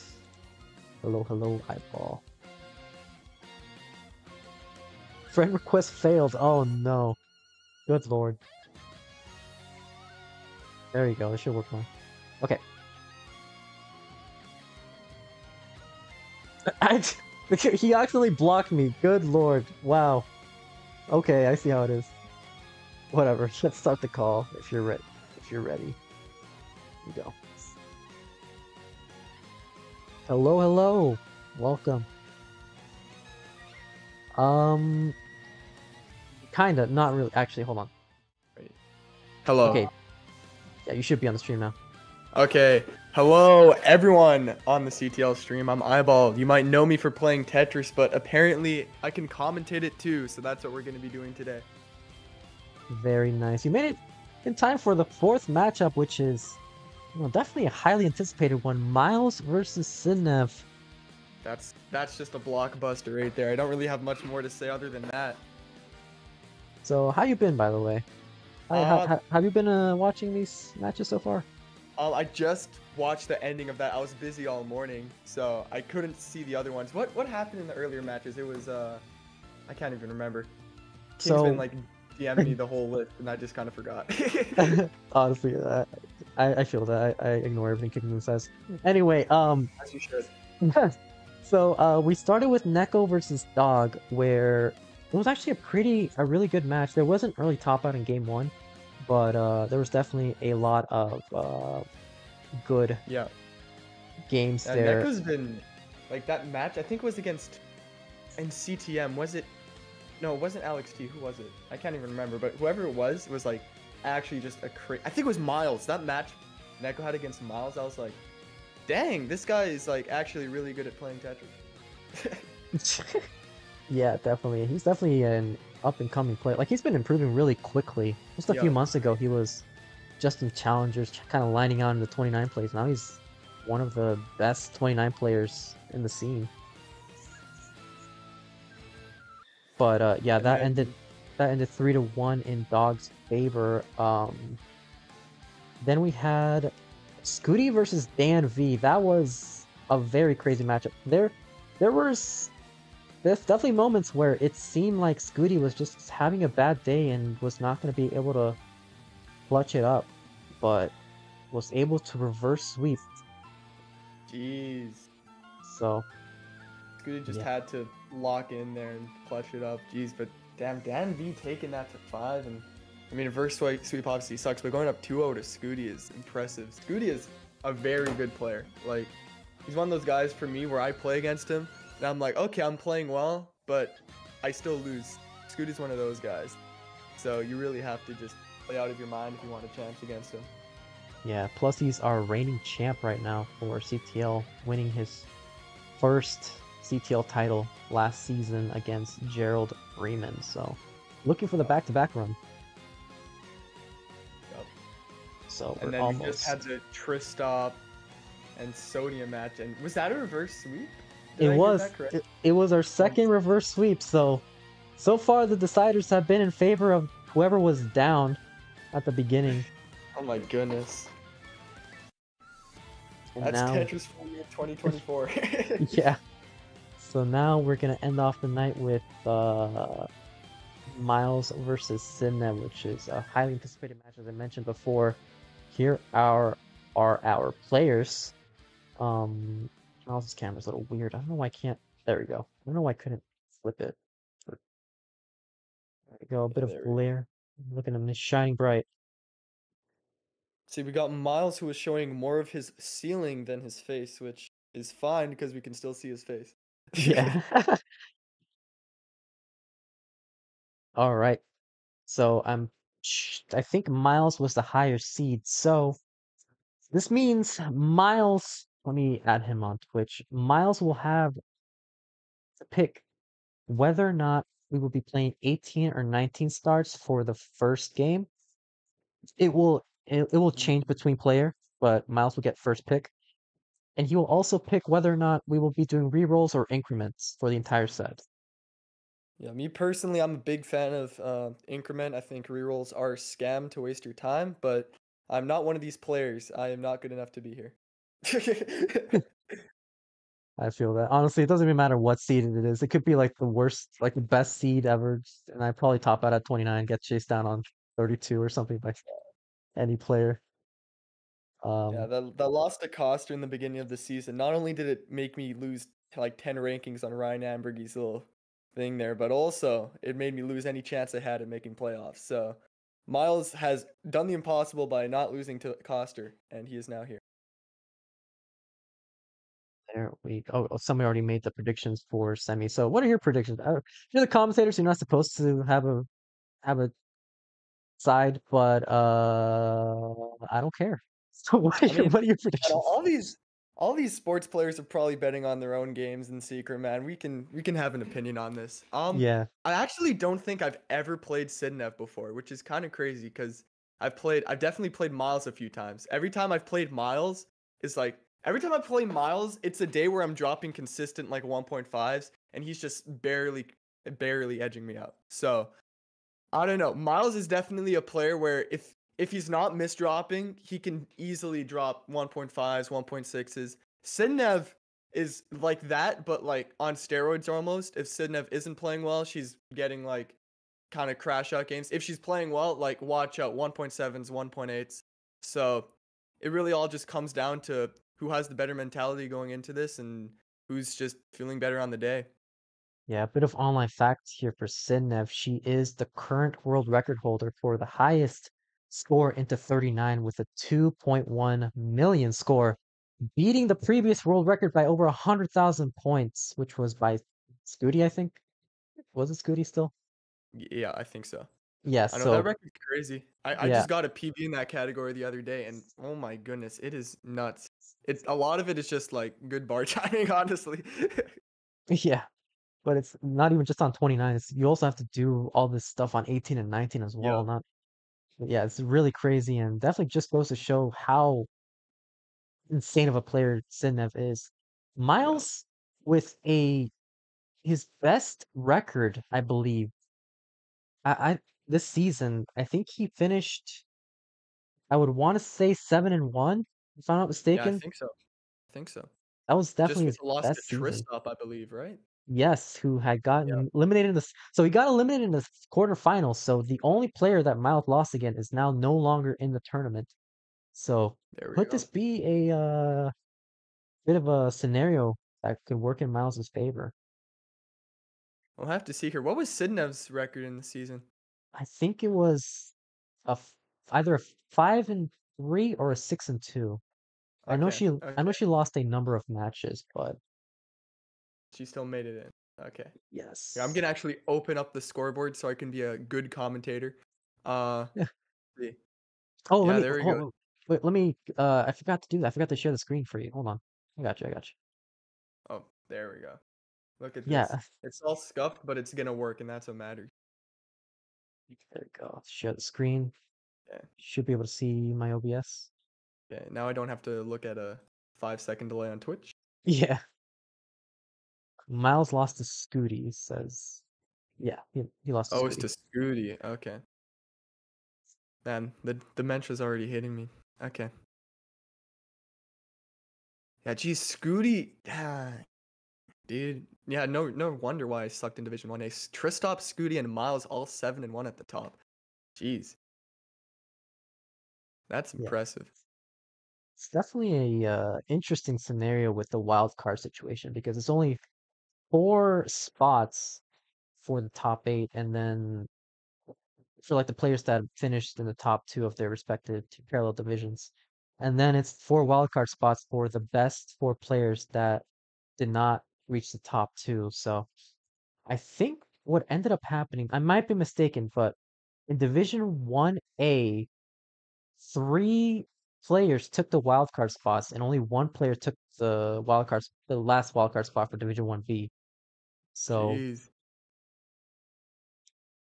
yeah, it's definitely an interesting situation. But we got a good look, have fun from Sidnev as Mouse is doing his last second warm-ups. Sidnev, her best run was a quarterfinals finish, and I think there was a few times she did that. And Miles' best finish was a making it to the championship finals against Andy, where he got swept, I believe. So neither All of right, we these got her ready players, for Sidnev. yeah, neither of these players have won a CTL before, and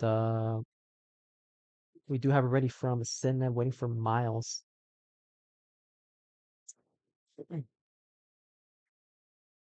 Myles leaning back in his chair, preparing to click the ready button on on Nestra's champs. Probably the hardest part of getting ready. There we go.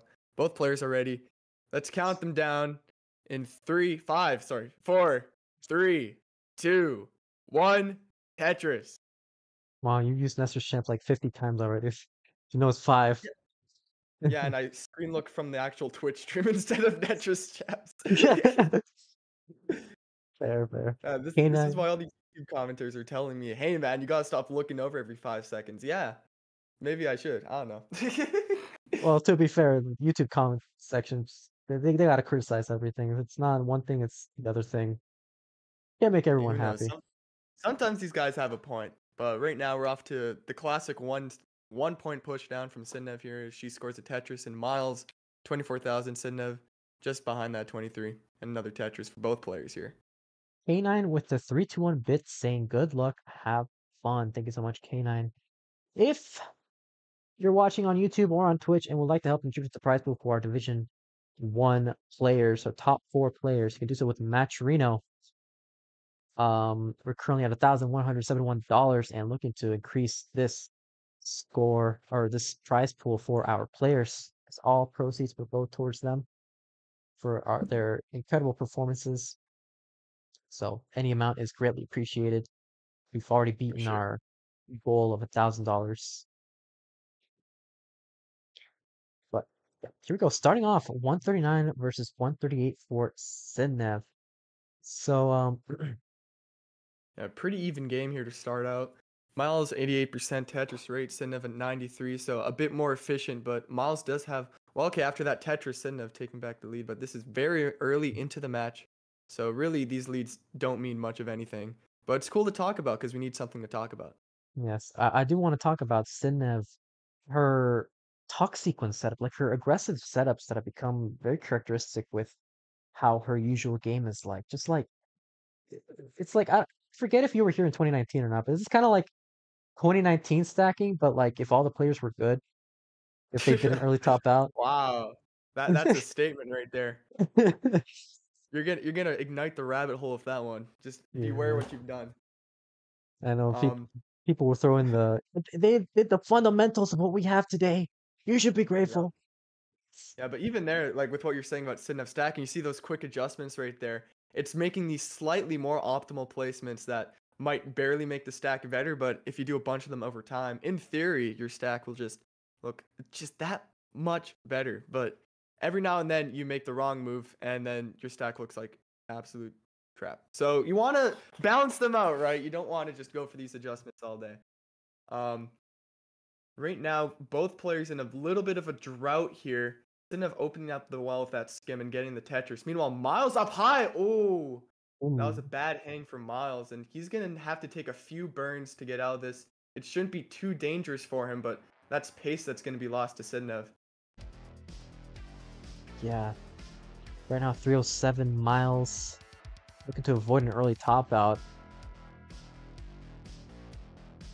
Yeah, right now just dependent on a bunch of L's and J's, and right now he's not getting the J piece. He's gonna have to change the dependency to an L.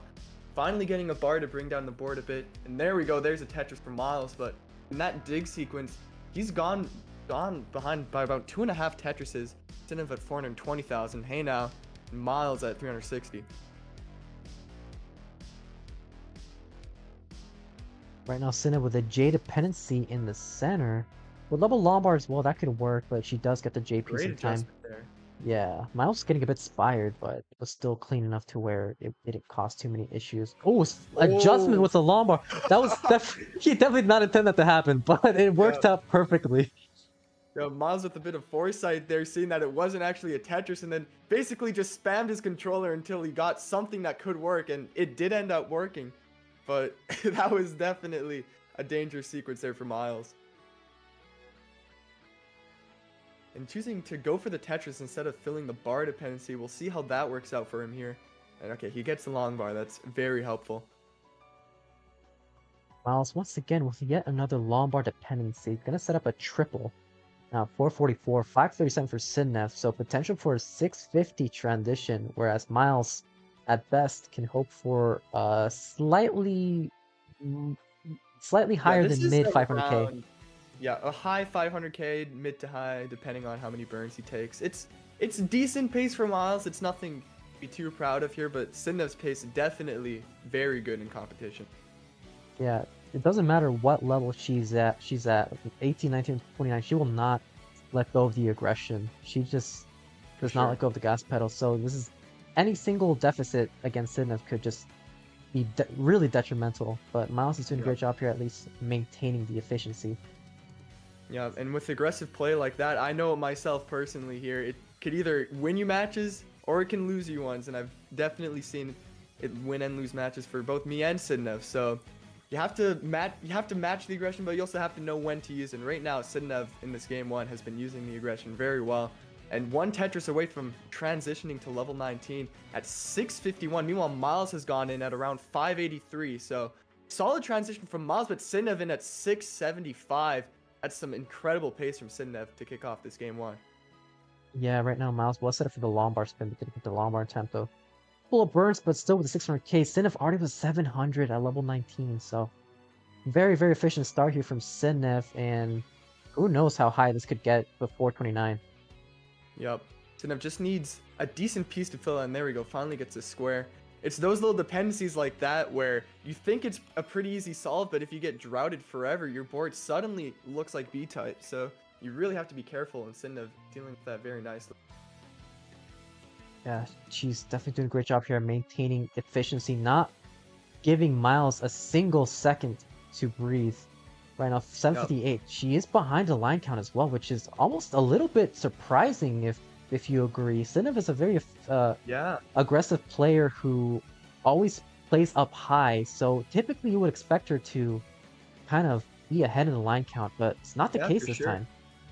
But Sidnev's going to need a few burns here, and that Z piece, I like that adjustment to try and keep that open, but that's going to cause some more burns. So Sidnev in a small little burn sequence. This is what Myles needs to at least dig into this lead that Sidnev has here. Yeah, right now Sidnev with an L dependency uses a long bar. Now we love a square, great but nice J. Yes, builds up the left, and it's going to get to Tetris 858, 841 for Myles at level 24. So we are getting near the 29 speeds. Yeah, Myles has actually pretty much brought this game back. He was down by just around 100,000 at the 19 transition, and now he's pretty much caught up here. Only a few thousand points separate the players. Sidnev actually tied on the line count, so it's just a Tetris and change between these two players here. This is a very close match. Yeah, and we've yet to see what these two can do on the 29 speeds. 29 with rolling is a lot like 19 with DAS. I feel like even the top players can have a bad day, but this is going to be a very important game one to see how these two fare up in the 29. Yep, and we know that both of these players can play very well in 29, so it all comes down to nobody topping out early and somebody just scoring slightly more efficiently on the kill screen, which is pretty darn hard if I'm going to be honest. Right now we got Myles, who's just under a max out on level 27, and Sidnev is at a 1.056 at 210 lines, so still behind in the line count a bit and ahead in score. And with this digging that Myles is in, looks like it's going to stay that way for the time being. Yeah, looks like Myles is going aggressive. He didn't go for the triple. I know how I feel about that right before level 29. Gets the long bar, but was that even a Tetris? I'm not sure. I think it was a Tetris. He got a 1.06. He was at a low max out. Okay. But we'll transition regardless with needs a 5-tap or just a combination of flat burns in the transition. Sidnev already with a 1.17, still yet to transition. Yep, there we go. And with the 1.2 with the Tetris on 29, Sidnev has around 130,000 point lead and is behind in lines here. Myles with a dirty center wall and gets it, but Sidnev also gets a Tetris, so these players are neck and neck, and there we go, another Tetris here from Myles in the center wall, looking to bring it back towards the right side. No, never mind, setting up again, gets another one, and Sidnev, oh dear, Sidnev's about to top out. Sidnev tops out here, 1.253. Myles, you need 1.254 to take this match. Yeah, I just need the Tetris and change. Bit of a misdrop there with a T-piece. Looks like that aggressive play on 28 both kind of hurt him and helped him because it put him in a good spot. It's transition. Misdrops that Z. Needs the 5-tap. Needs a clutch 5-tap. Needs a Myles dig. Gets a... There it is. Still... This is something we've seen Myles dig from before, but a few bad pieces up this high can do you over. So Myles needs to be very careful. Great flat long bar burn there. Oh, we need to hit like 7 left here, probably. Oh boy, no. This is a tough 5-tap. That's gonna do it! Good lord, Myles will not take game 1. Sidnev has survived the game and will be in the lead after that unfortunate failed chase down from Myles. We've been seeing that a lot throughout this quarterfinals, not just in this match, but just a lot of failed chase downs where it almost seemed like it was curtains. Yeah. And Myles there just getting up high with the dig, not getting great pieces to burn out, and when you're up that high with only a few thousand points, well, at this point around 20,000, but less than a Tetris worth of points to line out, and you're in a dig, it all just comes down to whether you have the mental toughness to stick it out. And with a dig that high, at that point, you just need to get out of it. And we've seen Myles do it before, but not this time. Sidnev takes game number 1, and we're in for a great match here. That was a wonderful game 1. Yeah, this was a nice little warm-up for what might be to come in these later games. Sidnev right now 2 games away from passing her previous best, which was a quarterfinals finish in like season 20 or season 22 or something like that. Has yet to make the semis. And she is definitely doing a great job so far. Myles will love to get into his second semifinals, but we both have a ready. So let's get started in 5, 4, 3, 2, 1. Tetris. what the. Oh, is that a? That's Nestor's Hopefully that'll Champs. just- Okay, that's good old champs here.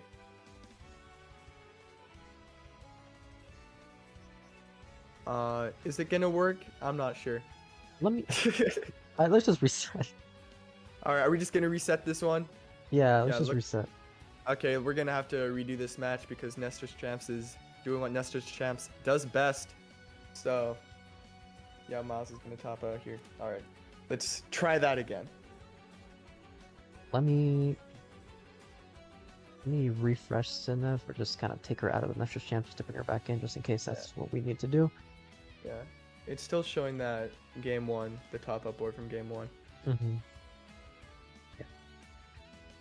So then just try playing a game on 18 really quick and see if that works. So since this is a re-roll, we will do a new seed. E3, D9, 6, 7. Oh, let's see. Did she blank? Yeah, looks like it. Yeah, we don't see the gameplay on the screen here.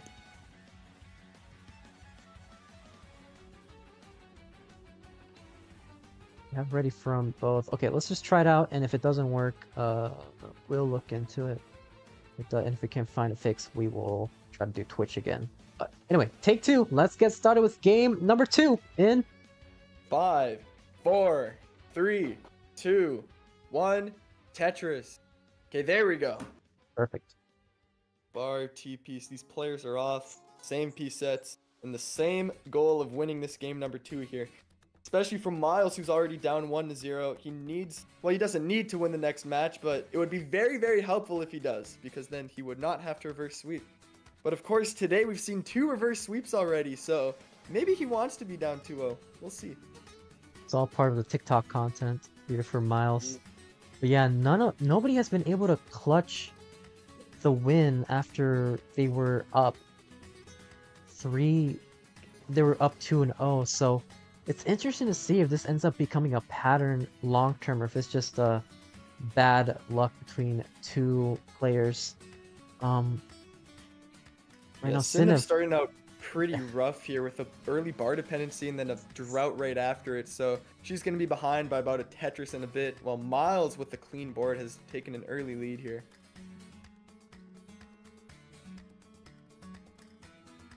Ooh, and that LJ dependency on the left for Sidnev. If she gets a bar, that's going to be pretty annoying. Okay, there we go. Gets the L piece. And, oh, making another bar dependency there. So the piece is really not working out for Sidnev, but Myles is also in the dig, so Sidnev's not going to be losing much pace here to Myles. right now, Sidnev with a Lombard dependency on the left side. Yeah, sets up a T-tuck or a Z-spin. Doesn't get either piece, though. Yeah, the story of Sidnev's life so far this game has been just terribly timed pieces. Hoping to get a bar here. Nope, just going to try to burn it out again. And opens up that left side to get a bar. Finally gets it and gets the J right after. So Sidnev is going to be safe here. But with that burning and Myles cleaning up his stack, Myles is going to be in the lead by about 60,000 points here. Sidnev set up for a potential 30 Tetris. Waiting for the Lombard, getting droughted. Finally gets the Lombard for that Tetris, now at 137, 175 for Myles. And she's going for this perfect well transfer here, not settling for any skims or burns there, which might be leading to more burns actually. There we go. She has that set up again. There we go. There's the bar. And then taking that double, she's back to a traditional right well. No dirtiness. And bang, another Tetris for Sidnev.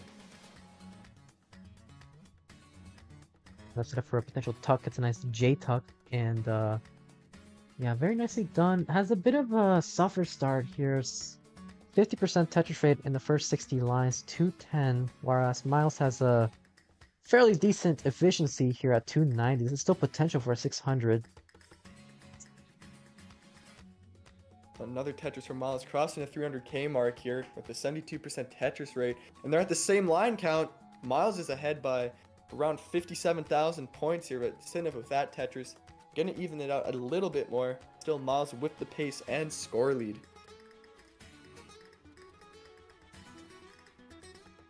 Yeah, there we go. Sidnev with a nice O-tuck. So once again doing the expected tuck setups and more aggressive play for Sidnev's side, trying to avoid as many burns as possible, while Myles set up for a double L dependency, but solves these dependencies and is gonna look at to get Tetris ready. Open on the right side, waiting for that long bar, and gets the long bar for a Tetris. So nothing really too bad in terms of what the seed's been looking like. We haven't been seeing a lot of droughts, just pretty standard. Yeah, that start from Sidnev, you know, some poorly timed pieces, but Myles was able to use them well, so can't really call that bad RNG. It was more just like bad timing for one player and fine timing for another. So that's how Tetris works, folks. But anyway, Myles here taking it to 42,000 ahead. There we go, Sidnev with another Tetris, bringing it back a little bit. This is a very close game. The lead that Myles had in the beginning has been cut into a bit by Sidnev, which is sort of expected with how Sidnev plays. And right now these players are preparing for level 19, which is coming in about 30 lines here. We're looking at about a mid to high 500k for Myles, same for Sidnev. So assuming no players get into digs or any shenanigans, we should be looking at a close game here. Yeah, once again, hopefully this can come down to 29. Nice setup there from Sidnev. Yup, setting up a bunch of T-tucks and Z-tucks, and if you get the Z's and T's, then it looks pretty cool. So that means it was better. Yeah, it's pretty easy. If it looks cool, it's better. It's content. Exactly. And that's the most important part. Anyway, looks like Myles, yeah, could still get the 600k. Has 3 Tetrises left and 2 burns available. Yep, and both players with pretty clean stacks. Sidnev with a nice double well here, and Myles just playing very traditionally clean here. Has also a very nice double well. Oh, 2019 players are just foaming at the mouth right now. And 1 Tetris away for both players. Sidnev goes in at 557. Myles with 1 more, waiting for the bar. And oh, poor timing with that bar there, but Myles, next burn will take him into 19. And there we go, just at 600k, 601 for Myles. So small lead for Myles, but nothing too crazy. 605. Ooh, Sidnev with this very aggressive placement here, looking for the LP. Yeah, she doesn't tuck any squares in there. We're specifically looking for the LP, so that's very aggressive stacking from Sidnev, and it's gonna pay off. And oh, Myles has some misdrops there on the left side, so that's gonna be some more burns. Great adjustment for the L, but that's going to be some digging, and that's going to allow Sidnev to take the lead here. Now at a similar line count, Myles is just a Tetris behind, but Sidnev is ahead by at least 2.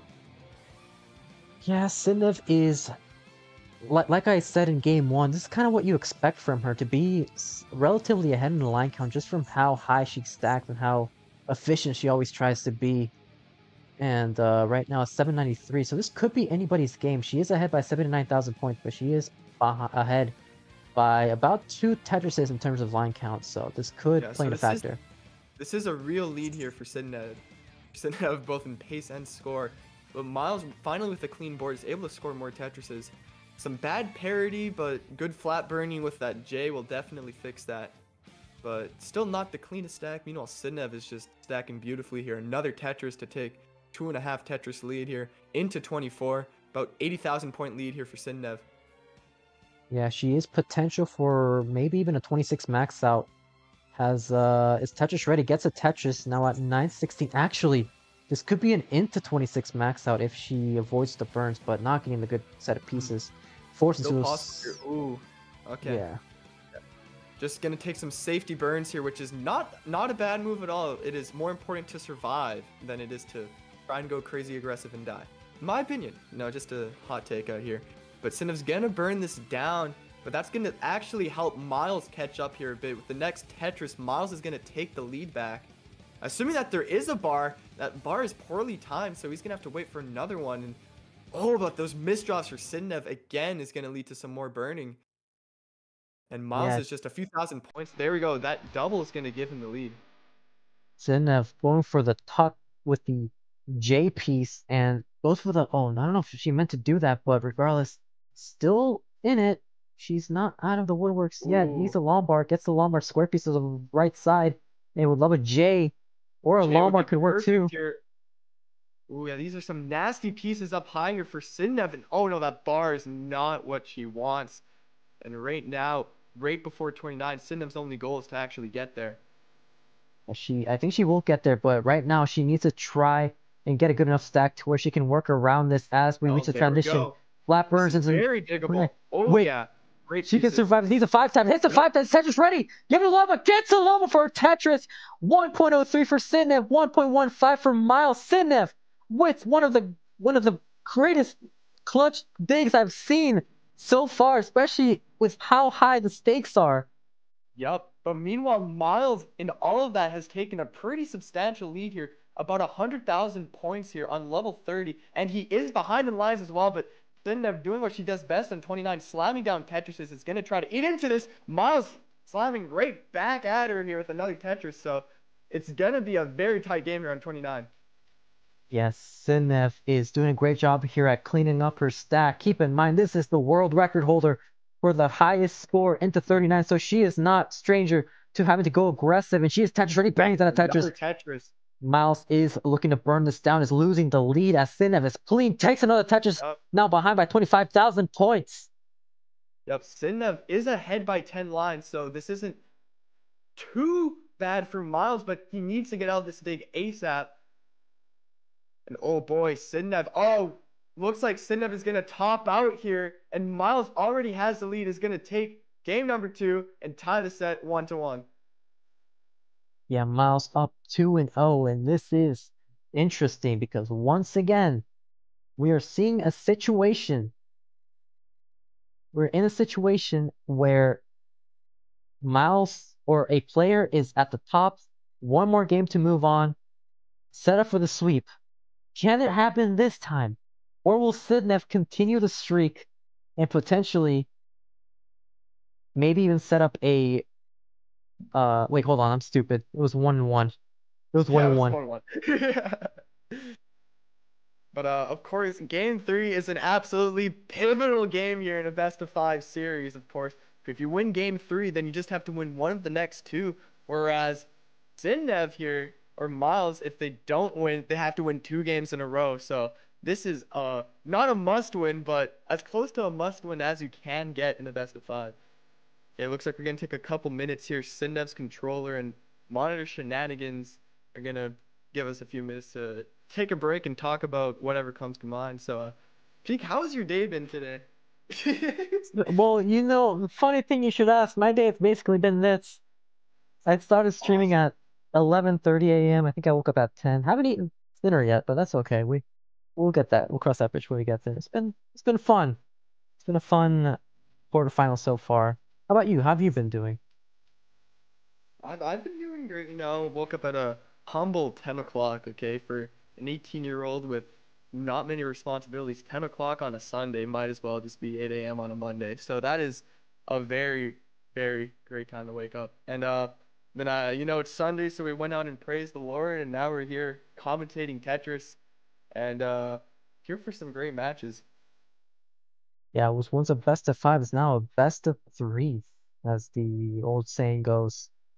We've been seeing some very crazy plays so far between these two. I mentioned that it was a very highly anticipated match. And within reason, just seeing these two kind of pop off and plenty of games to go. This really is anybody's game. For sure.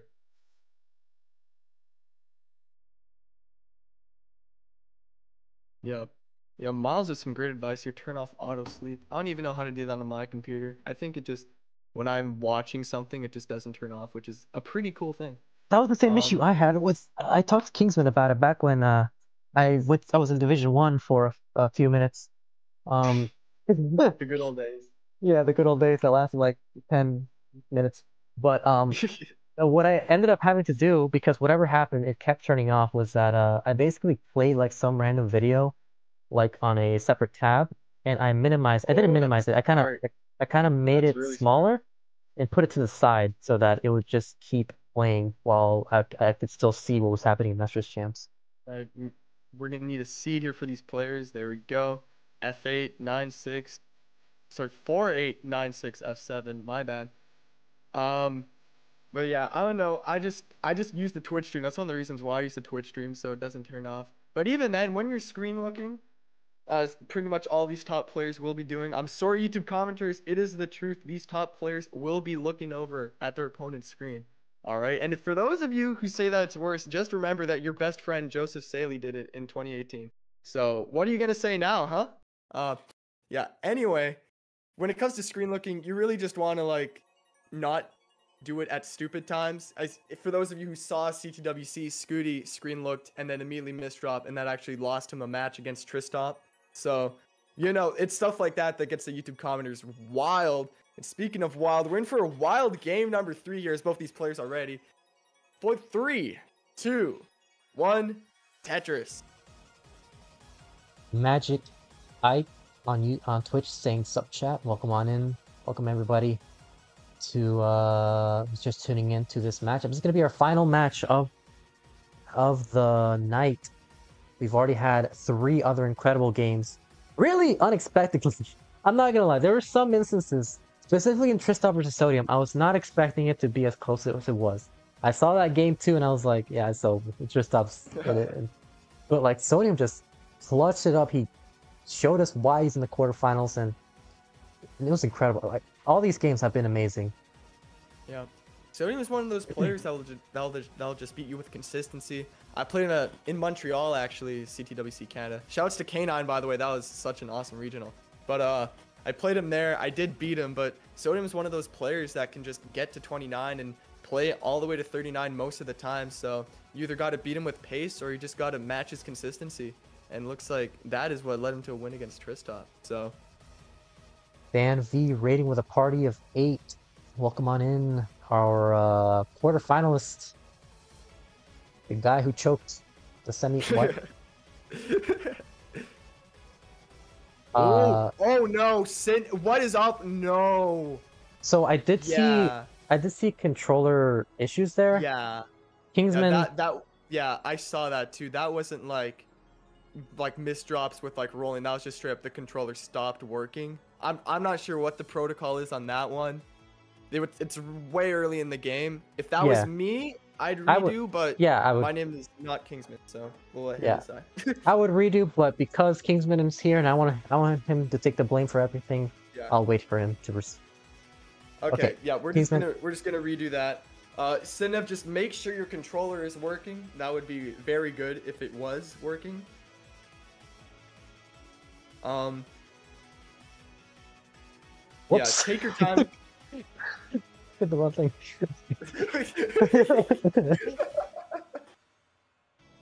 And for a second, the seed was LOL, but now it is DC72B4.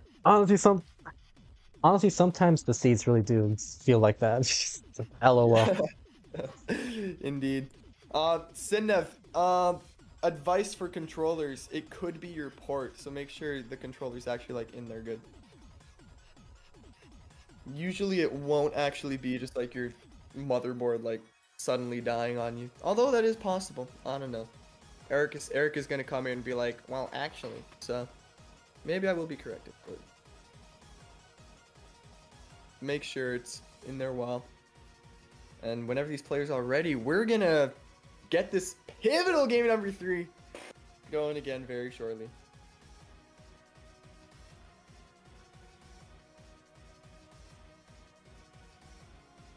Okay, Sergio on YouTube asking if this will. Oh wait, hold on. Let me start the countdown first. So let's start the countdown in 5, 4, 3, 2, 1. Tetris. So there was somebody on YouTube asking if we were gonna do the semifinals and the finals today as well. No, we're gonna be doing that this upcoming Sunday, next Sunday, I guess. Let's call it September 8th. I forget which time. I don't think there's a scheduled specific time yet, but that'll be where we will host our semifinals and our grand finals. Right now, we've already got 3 semifinalists in DanV, and Blue Scuti, Sodium, and Dog. Right now, we're looking for our 4th and final semifinalist to get into the prize money. Peak secretly revealing that he is a DanV fan here. Alright, we're off to a pretty standard start. Both these players are tied to the decimal here. Actually, Sidnev now with a 10-point lead. Oh, never mind. Wait, is it? Yeah, it is. No, Nestor's Champ says plus or minus 0.00 Tetris says. So you think they're tied, but they're actually not. Yeah, it's a couple of 750 points. Who knows? Maybe this could be the deciding factor in what happens in Game 3. Yeah, the good old Harry Hong fans will come out and be like, oh my goodness, the push down points, man. What are you doing? Maybe this is the match where that happens. We'll see. And Pines Cooley correctly saying that Myles had 11 pushdown points, actually beating out Sidnev's 1. So we've got a bit of shenanigans here from Myles. And right now, speaking of shenanigans, Sidnev is up pretty high and needs an L piece. Okay, this is going to be a bit of a tricky dig, especially if the pieces aren't good. That bar left was crucial. There we go, opening up the well.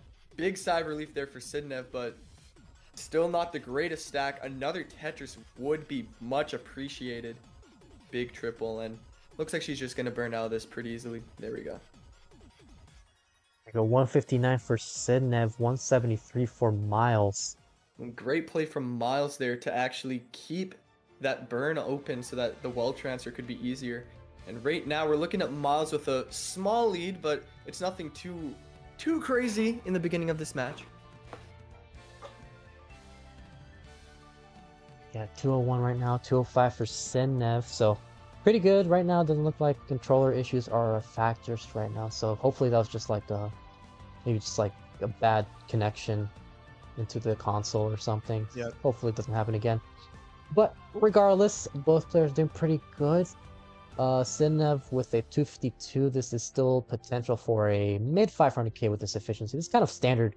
This is almost like back in 2020 when. Yeah, this is like prime 2020 like Corian pace or something. You know? Yeah.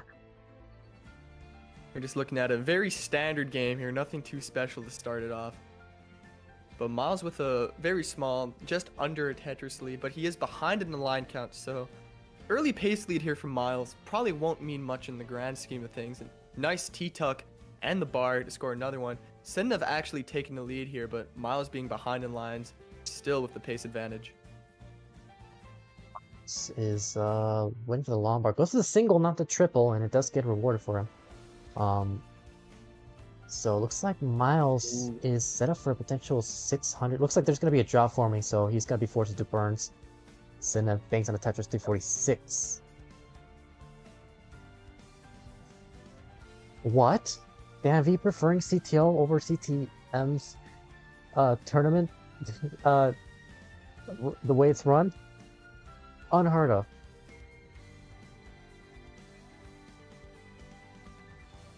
$411, not $414 now.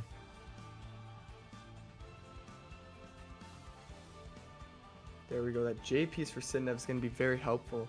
So is that Z. So left side here is going to be filled out. Looks like we're into another drought. Sidnev ahead in the piece sequence here. There we go. Finally getting one after 20 some odd pieces of a drought. Myles should be getting this bar soon. There we go. Tetris for both players from that. And Sidnev has actually taken about a Tetris lead here. And it is a real lead for Sidnev here. So great job getting the lead back. And as Sidnev does best, she is pacing in the later parts of 18. Hopefully going to keep that into 19 and potentially even into 29. Yo, Sidnev at 460. Oh my god! What? That was filthy. Good lord. I don't even know how somebody could set that up and just be okay with that. I would be absolutely crapping myself. Yeah, I'm known for those cheeky little adjustments like that. Even I didn't see that one, so That was a very nice move from Sidnev there to keep the board clean and stay efficient. But meanwhile, Myles is doing his part in staying clean and being efficient. He's barely behind Sidnev. He's 2 Tetrises behind in lines, 2.5, but barely behind in score. So these players are going to be very close going into 19.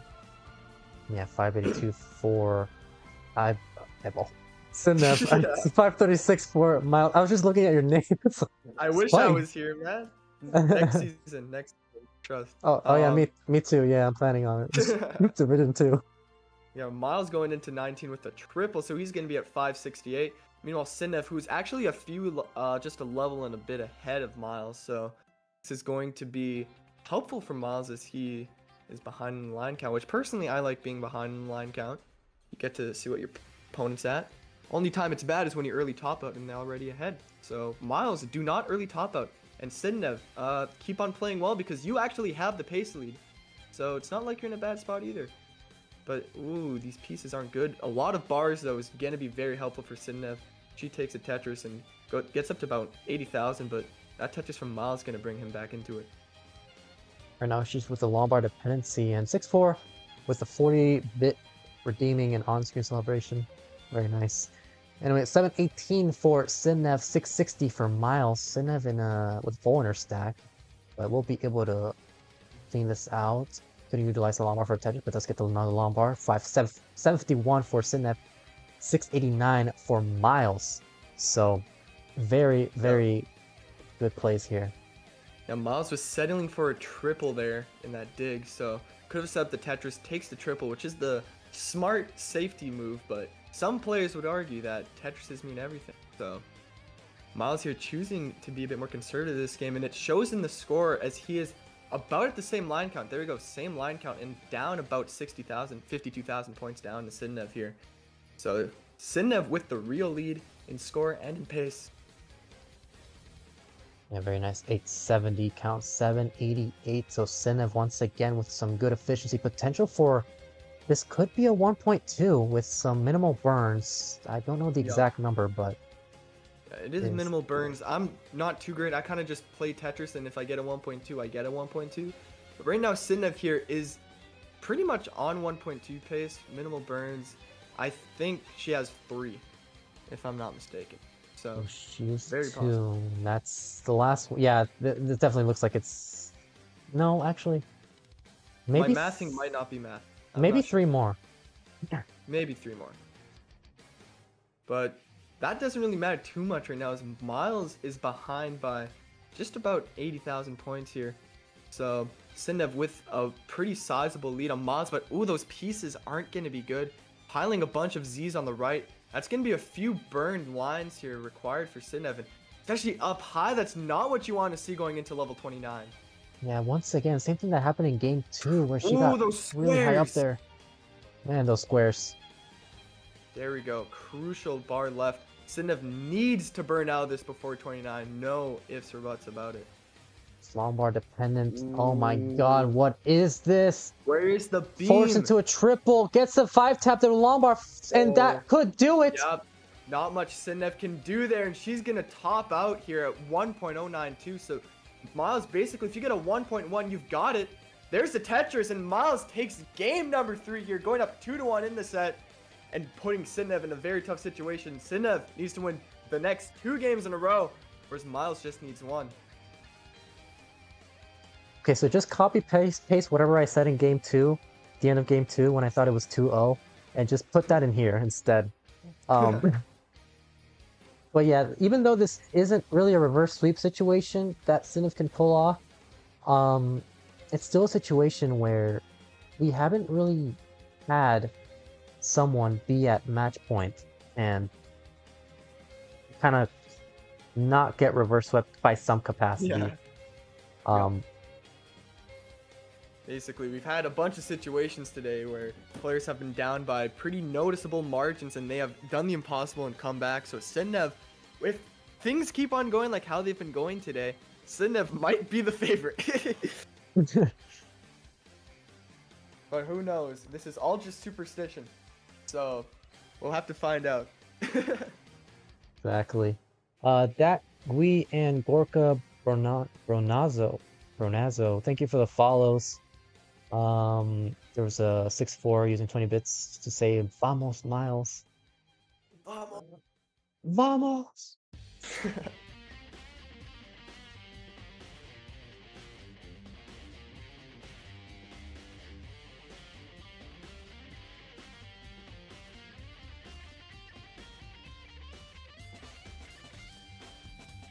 Just waiting for him. Ready from both players. Got it ready from Myles. Yep, just waiting on Sidnev here. Sidnev, don't feel like you need to be rushed. Take your time. Right now, the main thing that's hindering Sidnev's performance in these matches has been early top outs. I know level 29 might not seem like an early top out to a lot of you guys, but for a top player like Sidnev and Myles, level 29 top outs is pretty much a guaranteed loss unless your opponent is fumbling the bag. So Sidnev needs to not get into digs late into the 19 post and then find a way to slam down Tetris on 29, which we know she can do. Meanwhile, Myles just needs to keep on playing the same, and this should go in his favor. But if Sidnev kicks it into another gear, it might be a different result. Yeah, we've seen a lot of things happen. Not basically just today, we've seen a lot of things happen. Myles is ready. Sidnev, take your time. And as Hana saying, the new eyeball comms hit different. Yeah.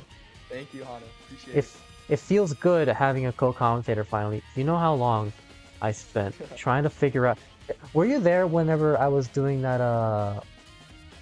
restream with Ronkley, and then like the Tetris sound effects kept popping off in the finals? Oh, I actually might have been there. I can't remember. I remember some situation like that though. That was so annoying. Anyway, we got it ready from both players, so let's get started with game number 4. Count it down. In 3, 2, 1, Tetris. Alright, DanV asking if CTL is paying everybody in the playoffs yet. If I was in the playoffs, I'd know the answer to it, but I'm not. So I personally don't care, but DanV is in the playoffs, so he does care. I don't know. Well, we haven't had talks about it because we don't typically. There were last season, we reached $3,000 and we kept the top 4 prize pool the same. But like we don't really get that amount typically, so that's why we do top 4. Maybe we could have some talks about like if we ever reach $2,000 frequently, or like more, at least more than once, we can start paying off the playoffs. Mr. Beast, if you like classic Tetris, just hit us up, okay? I don't know, man. He's just spending his millions on hiring lawyers right now. I don't know if we can. Wow, no, that's set up from Sidnev. Cheeky. Very nice. Like the Mr. Beast video here. $1 versus $5 tuck. $1 million tuck. K9 saying with 1,000 bits, I want more peek and eyeball co-commentary. It's been fun. Yeah. And we had Myles there with a few early misdrops, so he's going to be in a small dig here. He's going to try to get out of it with some pace, go for some dirty Tetrises. And never mind, looks like he's just going to try to burn this out, which is the smart move to ensure survival, but that's going to let Sidnev take a small lead here early on, about Tetris and a half here to Myles. Yeah, right now it's Myles with maybe you could call it a suffer start, judging by these two's their skill level. 100,000 at 36 lines, not great, but it is easily. He can bring this back easily, especially with how early on we are still. I think earlier this set we saw Sidnev at like 190 at like 100 at like 62 lines or something. She was able to get like a 580 by the end of the transition. Yep. So, hi, Wallbad. Yes, hello, Wallbad. But yeah, I mean, to me, crossing 200k before 50 lines is about a solid pace. You know, you're looking at a mid 500. So Myles is right around there, just under that threshold, whereas Sidnev is soaring past it right now at almost at 300k going into 60. So we're looking at, I wouldn't say comfortable. There's never such thing as a comfortable 600k, but being at around this pace, you're looking at it. Although Sidnev here is setting up some interesting stacks here. I'm not sure how I feel about this. That's a dirty Tetris. Yes, this reminds me of what Neko was doing earlier on. And K9 watching Tetris with the 20 Tier 1 Oh subs my goodness. gifted to the community. Thank you so much, K9. A very valued and consistent supporter of the CTL, CTM, really any Tetris community. The supporter of GOAT. Tetris. That is his Yes. title. He's our one true sponsor. Oh, that double flip from Sidnev. That is pretty nasty here.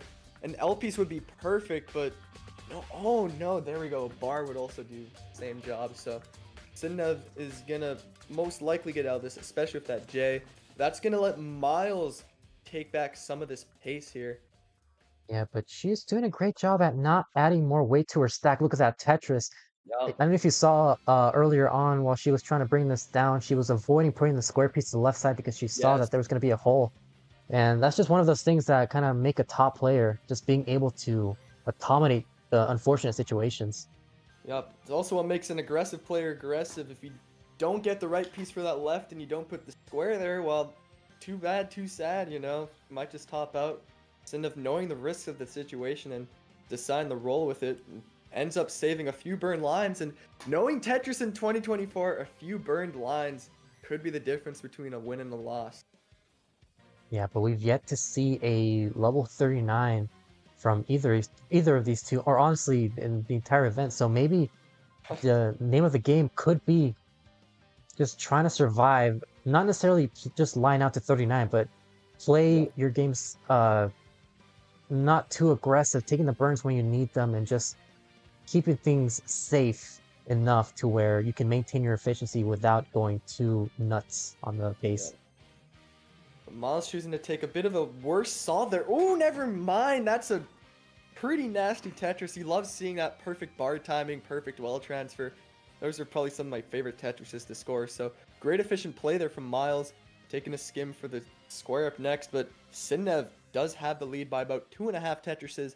Slightly ahead in lines though, so nothing that Myles can't come back from. But it's been a pretty consistent theme this matchup so far, Peak, where Sidnev has a bit of a lead going into 19, keeps it for most of the post, but then into 29 or right before it gets into some tough digging situations.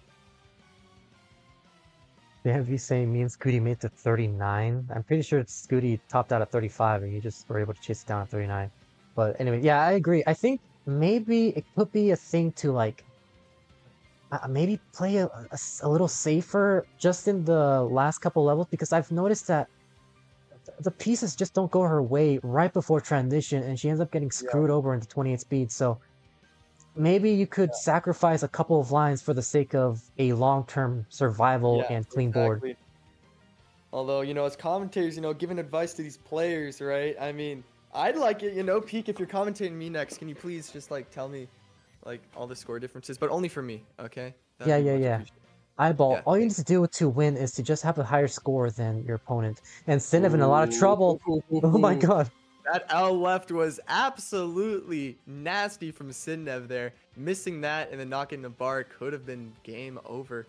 And now Myles is in a bit of a dig of his own here. He's going to need to get out of it. It's not too bad. These L's and J's are plentiful. So he's going to be getting out of it with little harm. Sidnev, oh, that's Tetris setup. Is she going to get a bar? Getting shrouded, 18 pieces and counting, 20. Oh my goodness. Myles also in a lot of trouble though. Oh, Myles. Both players in a lot of trouble. Let's see if either of them can survive their situation. Sidnev is cleaning this out. Myles can't even survive this.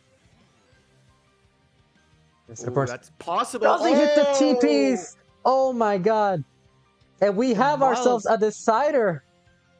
Yes, early top up from Myles here on level 22. Sidnev's already ahead. Takes the game number 4, and with some aggressive center wall stacking from Sidnev, keeping her in the lead. We've got ourselves a pivotal game number 5. Winner takes all. Out of the 4 matches, 3 of them have been deciders. That's crazy. Blockbuster set of matches today. Absolutely incredible matchups we've been seeing. The only one that didn't end up in a decider was Dog versus Neko, and even that had moments where it was like, oh man, this could actually happen. But Yep. like that Neko's just the goes type to of player to like lose to 3-1 the dog, but make every game really close. yeah. Kind of like this same area as me. Where I lose to Alex T, but like every game is like a 1.4 or something. It's that type of thing for Neko. And the thing that separates those players from the top players is being like 100,000 points better. So speaking of 100,000 points, that could be the difference in this game 5. That's the worst segue I'll ever do. These both players are ready. Let's get them going, Peak, in All 5, right. 4, 3, 2, 1. Tetris. So here we go. The final game, not just of this set, of this entire quarterfinals. Winner of this will be our final semifinalist. Wow, that's a weird way to word it. But there'll be our fourth semifinalist, and we'll be into the prize pool money and get into finale of CTL coming up this upcoming Sunday. Not this Sunday, the other Sunday, September 8th. Oh, we're starting off with a 30-piece drought. Oh my god, what is this? Goodness. Still going 30. Wow, almost 40 pieces to kick off the game. Welcome to Tetris, folks.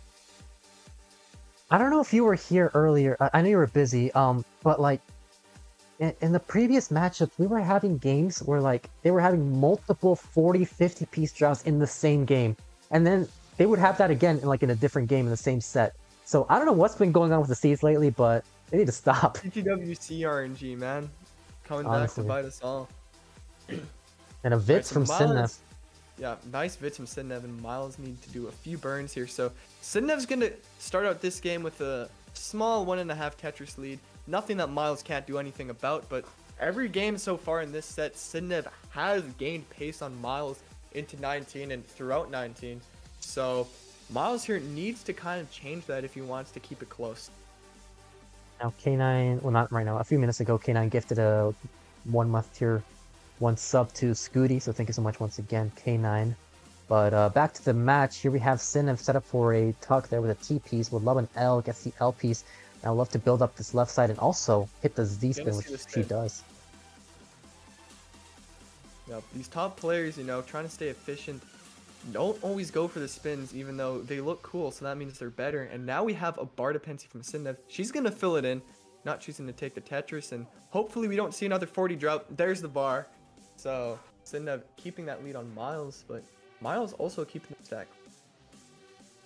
It's like a mini burst of square pieces are showing up here on Sidnev's side. She does have a flat board, so it's not causing too many issues, but we saw the situation where Tristop, between Tristop and Sodium, where Tristop had a very clean board, had nowhere to kind of burn, was getting bursted with square pieces at the last second, just topped out early on 18. And with that same burst of square pieces, Myles had a bit of a jagged stack, and he actually unadjusted out of a few moves that, at least in my opinion, were better. So Myles is going to be feeling the repercussions of that and taking a few more burns. It's not going to be anything that'll lead him to a top out, but against Sidnev, who already has a 100,000 point lead on him, that's not what you want to see in this pivotal game 5. That's what you said before this started. Maybe this could come down to 100,000 points. And, yes, maybe it will. K9 washing Tetris with $63.56 contribution into the prize pool, bringing our total up to $1,234.56. Thank you so much, K9. Once again. A nice 1, 2, 3, 4, 5, 6 in the prize pool. Yes. First person to break that donates more money to the players, but in return it makes me sad. But also happy because these players are getting paid. So really, it's a win-win, but also a lose-lose.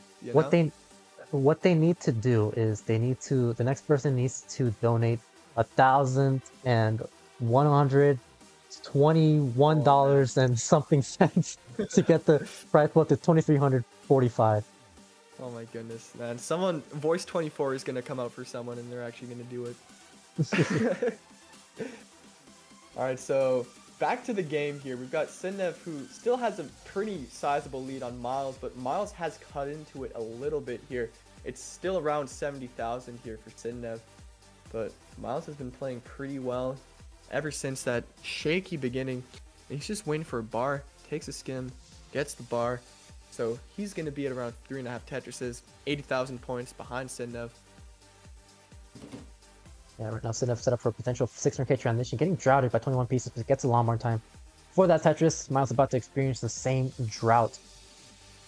Hopefully Myles knows that there's a drought. There we go. Another Tetris, and we're gonna. Oh, he was thinking about the bits. I know he thought about that bits, Myles. To instead take the burn, but now Sidnev here. Are we gonna see a bits burn? Nope. We're just gonna see some smart burning decisions. In theory, there's a few ways. I actually don't hate this dependency here. You can burn a T, you can burn an S, you can tuck an L. A lot more accommodating than you might think, and Sidnev's gonna prove that with some more Tetrises. And this lead has ballooned to 140,000. Sidnev's looking at a 600k. Myles is hoping to eke out a 500. Yeah, this is not looking great for Myles, but we do still have about, at most, 200 lines left to play. So this is not over until it's over. Myles, yeah, that's 500k is looking a little less likely now. This might be a 499. Just under 500k. Unless he takes like a double. Sidnev transitions at 615. Myles will transition about a 499. 380. So here we go. Final 19 transition. Myles is gonna have to outdo Sidnev. If he doesn't do it in the 19th piece, he'll have to do it on 29, assuming no early top outs. And so far, Myles has been able to do that in both of his wins. Myles was just able to survive longer than Sidnev. And Sidnev is a player that is known for getting good scores on 29. Just sometimes the early top outs can do you dirty. And right now, Sidnev with some burns there while she's getting bars. Hopefully we don't see the Giga Drought come up and absolutely screw everyone over. Looks like that's not going to be the case, and Sidnev's going to keep scoring Tetrises. But the thing about Myles here is he is behind in lines. So the lead here for Sidnev, although it probably is a real pace lead, isn't as much as you think. It's still a lot, but it's not. Still really easy to lose this momentum. And Sidnev, a couple levels ago, she hit at that double flip. I think that's what caused her to start burning a lot. She hit like a very untimely double flip as she was Tetris ready. Ooh, that was a nice tuck there. Now, double bar dependent. Oh boy, Sidnev is holding out for a bar. Finally gets it. Very aggressive play.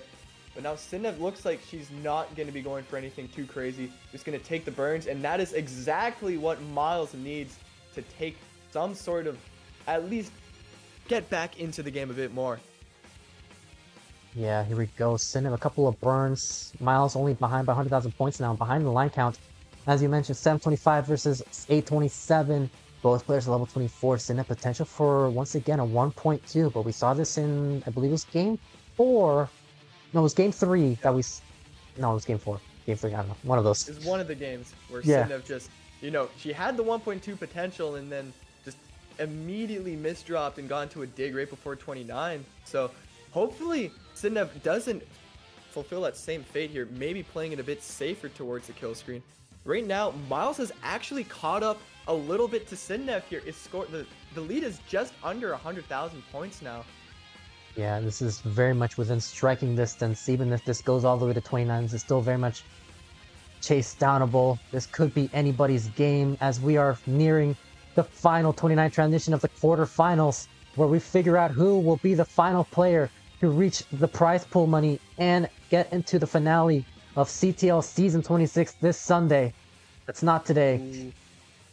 I like that setup from Myles, but he needed specific pieces to make it work. So this is going to be a little bit of digging for him, and that is going to help Sidnev regain this massive lead that she had earlier in the game. It's going to be over 160,000 now, and this is pretty much a true lead for her.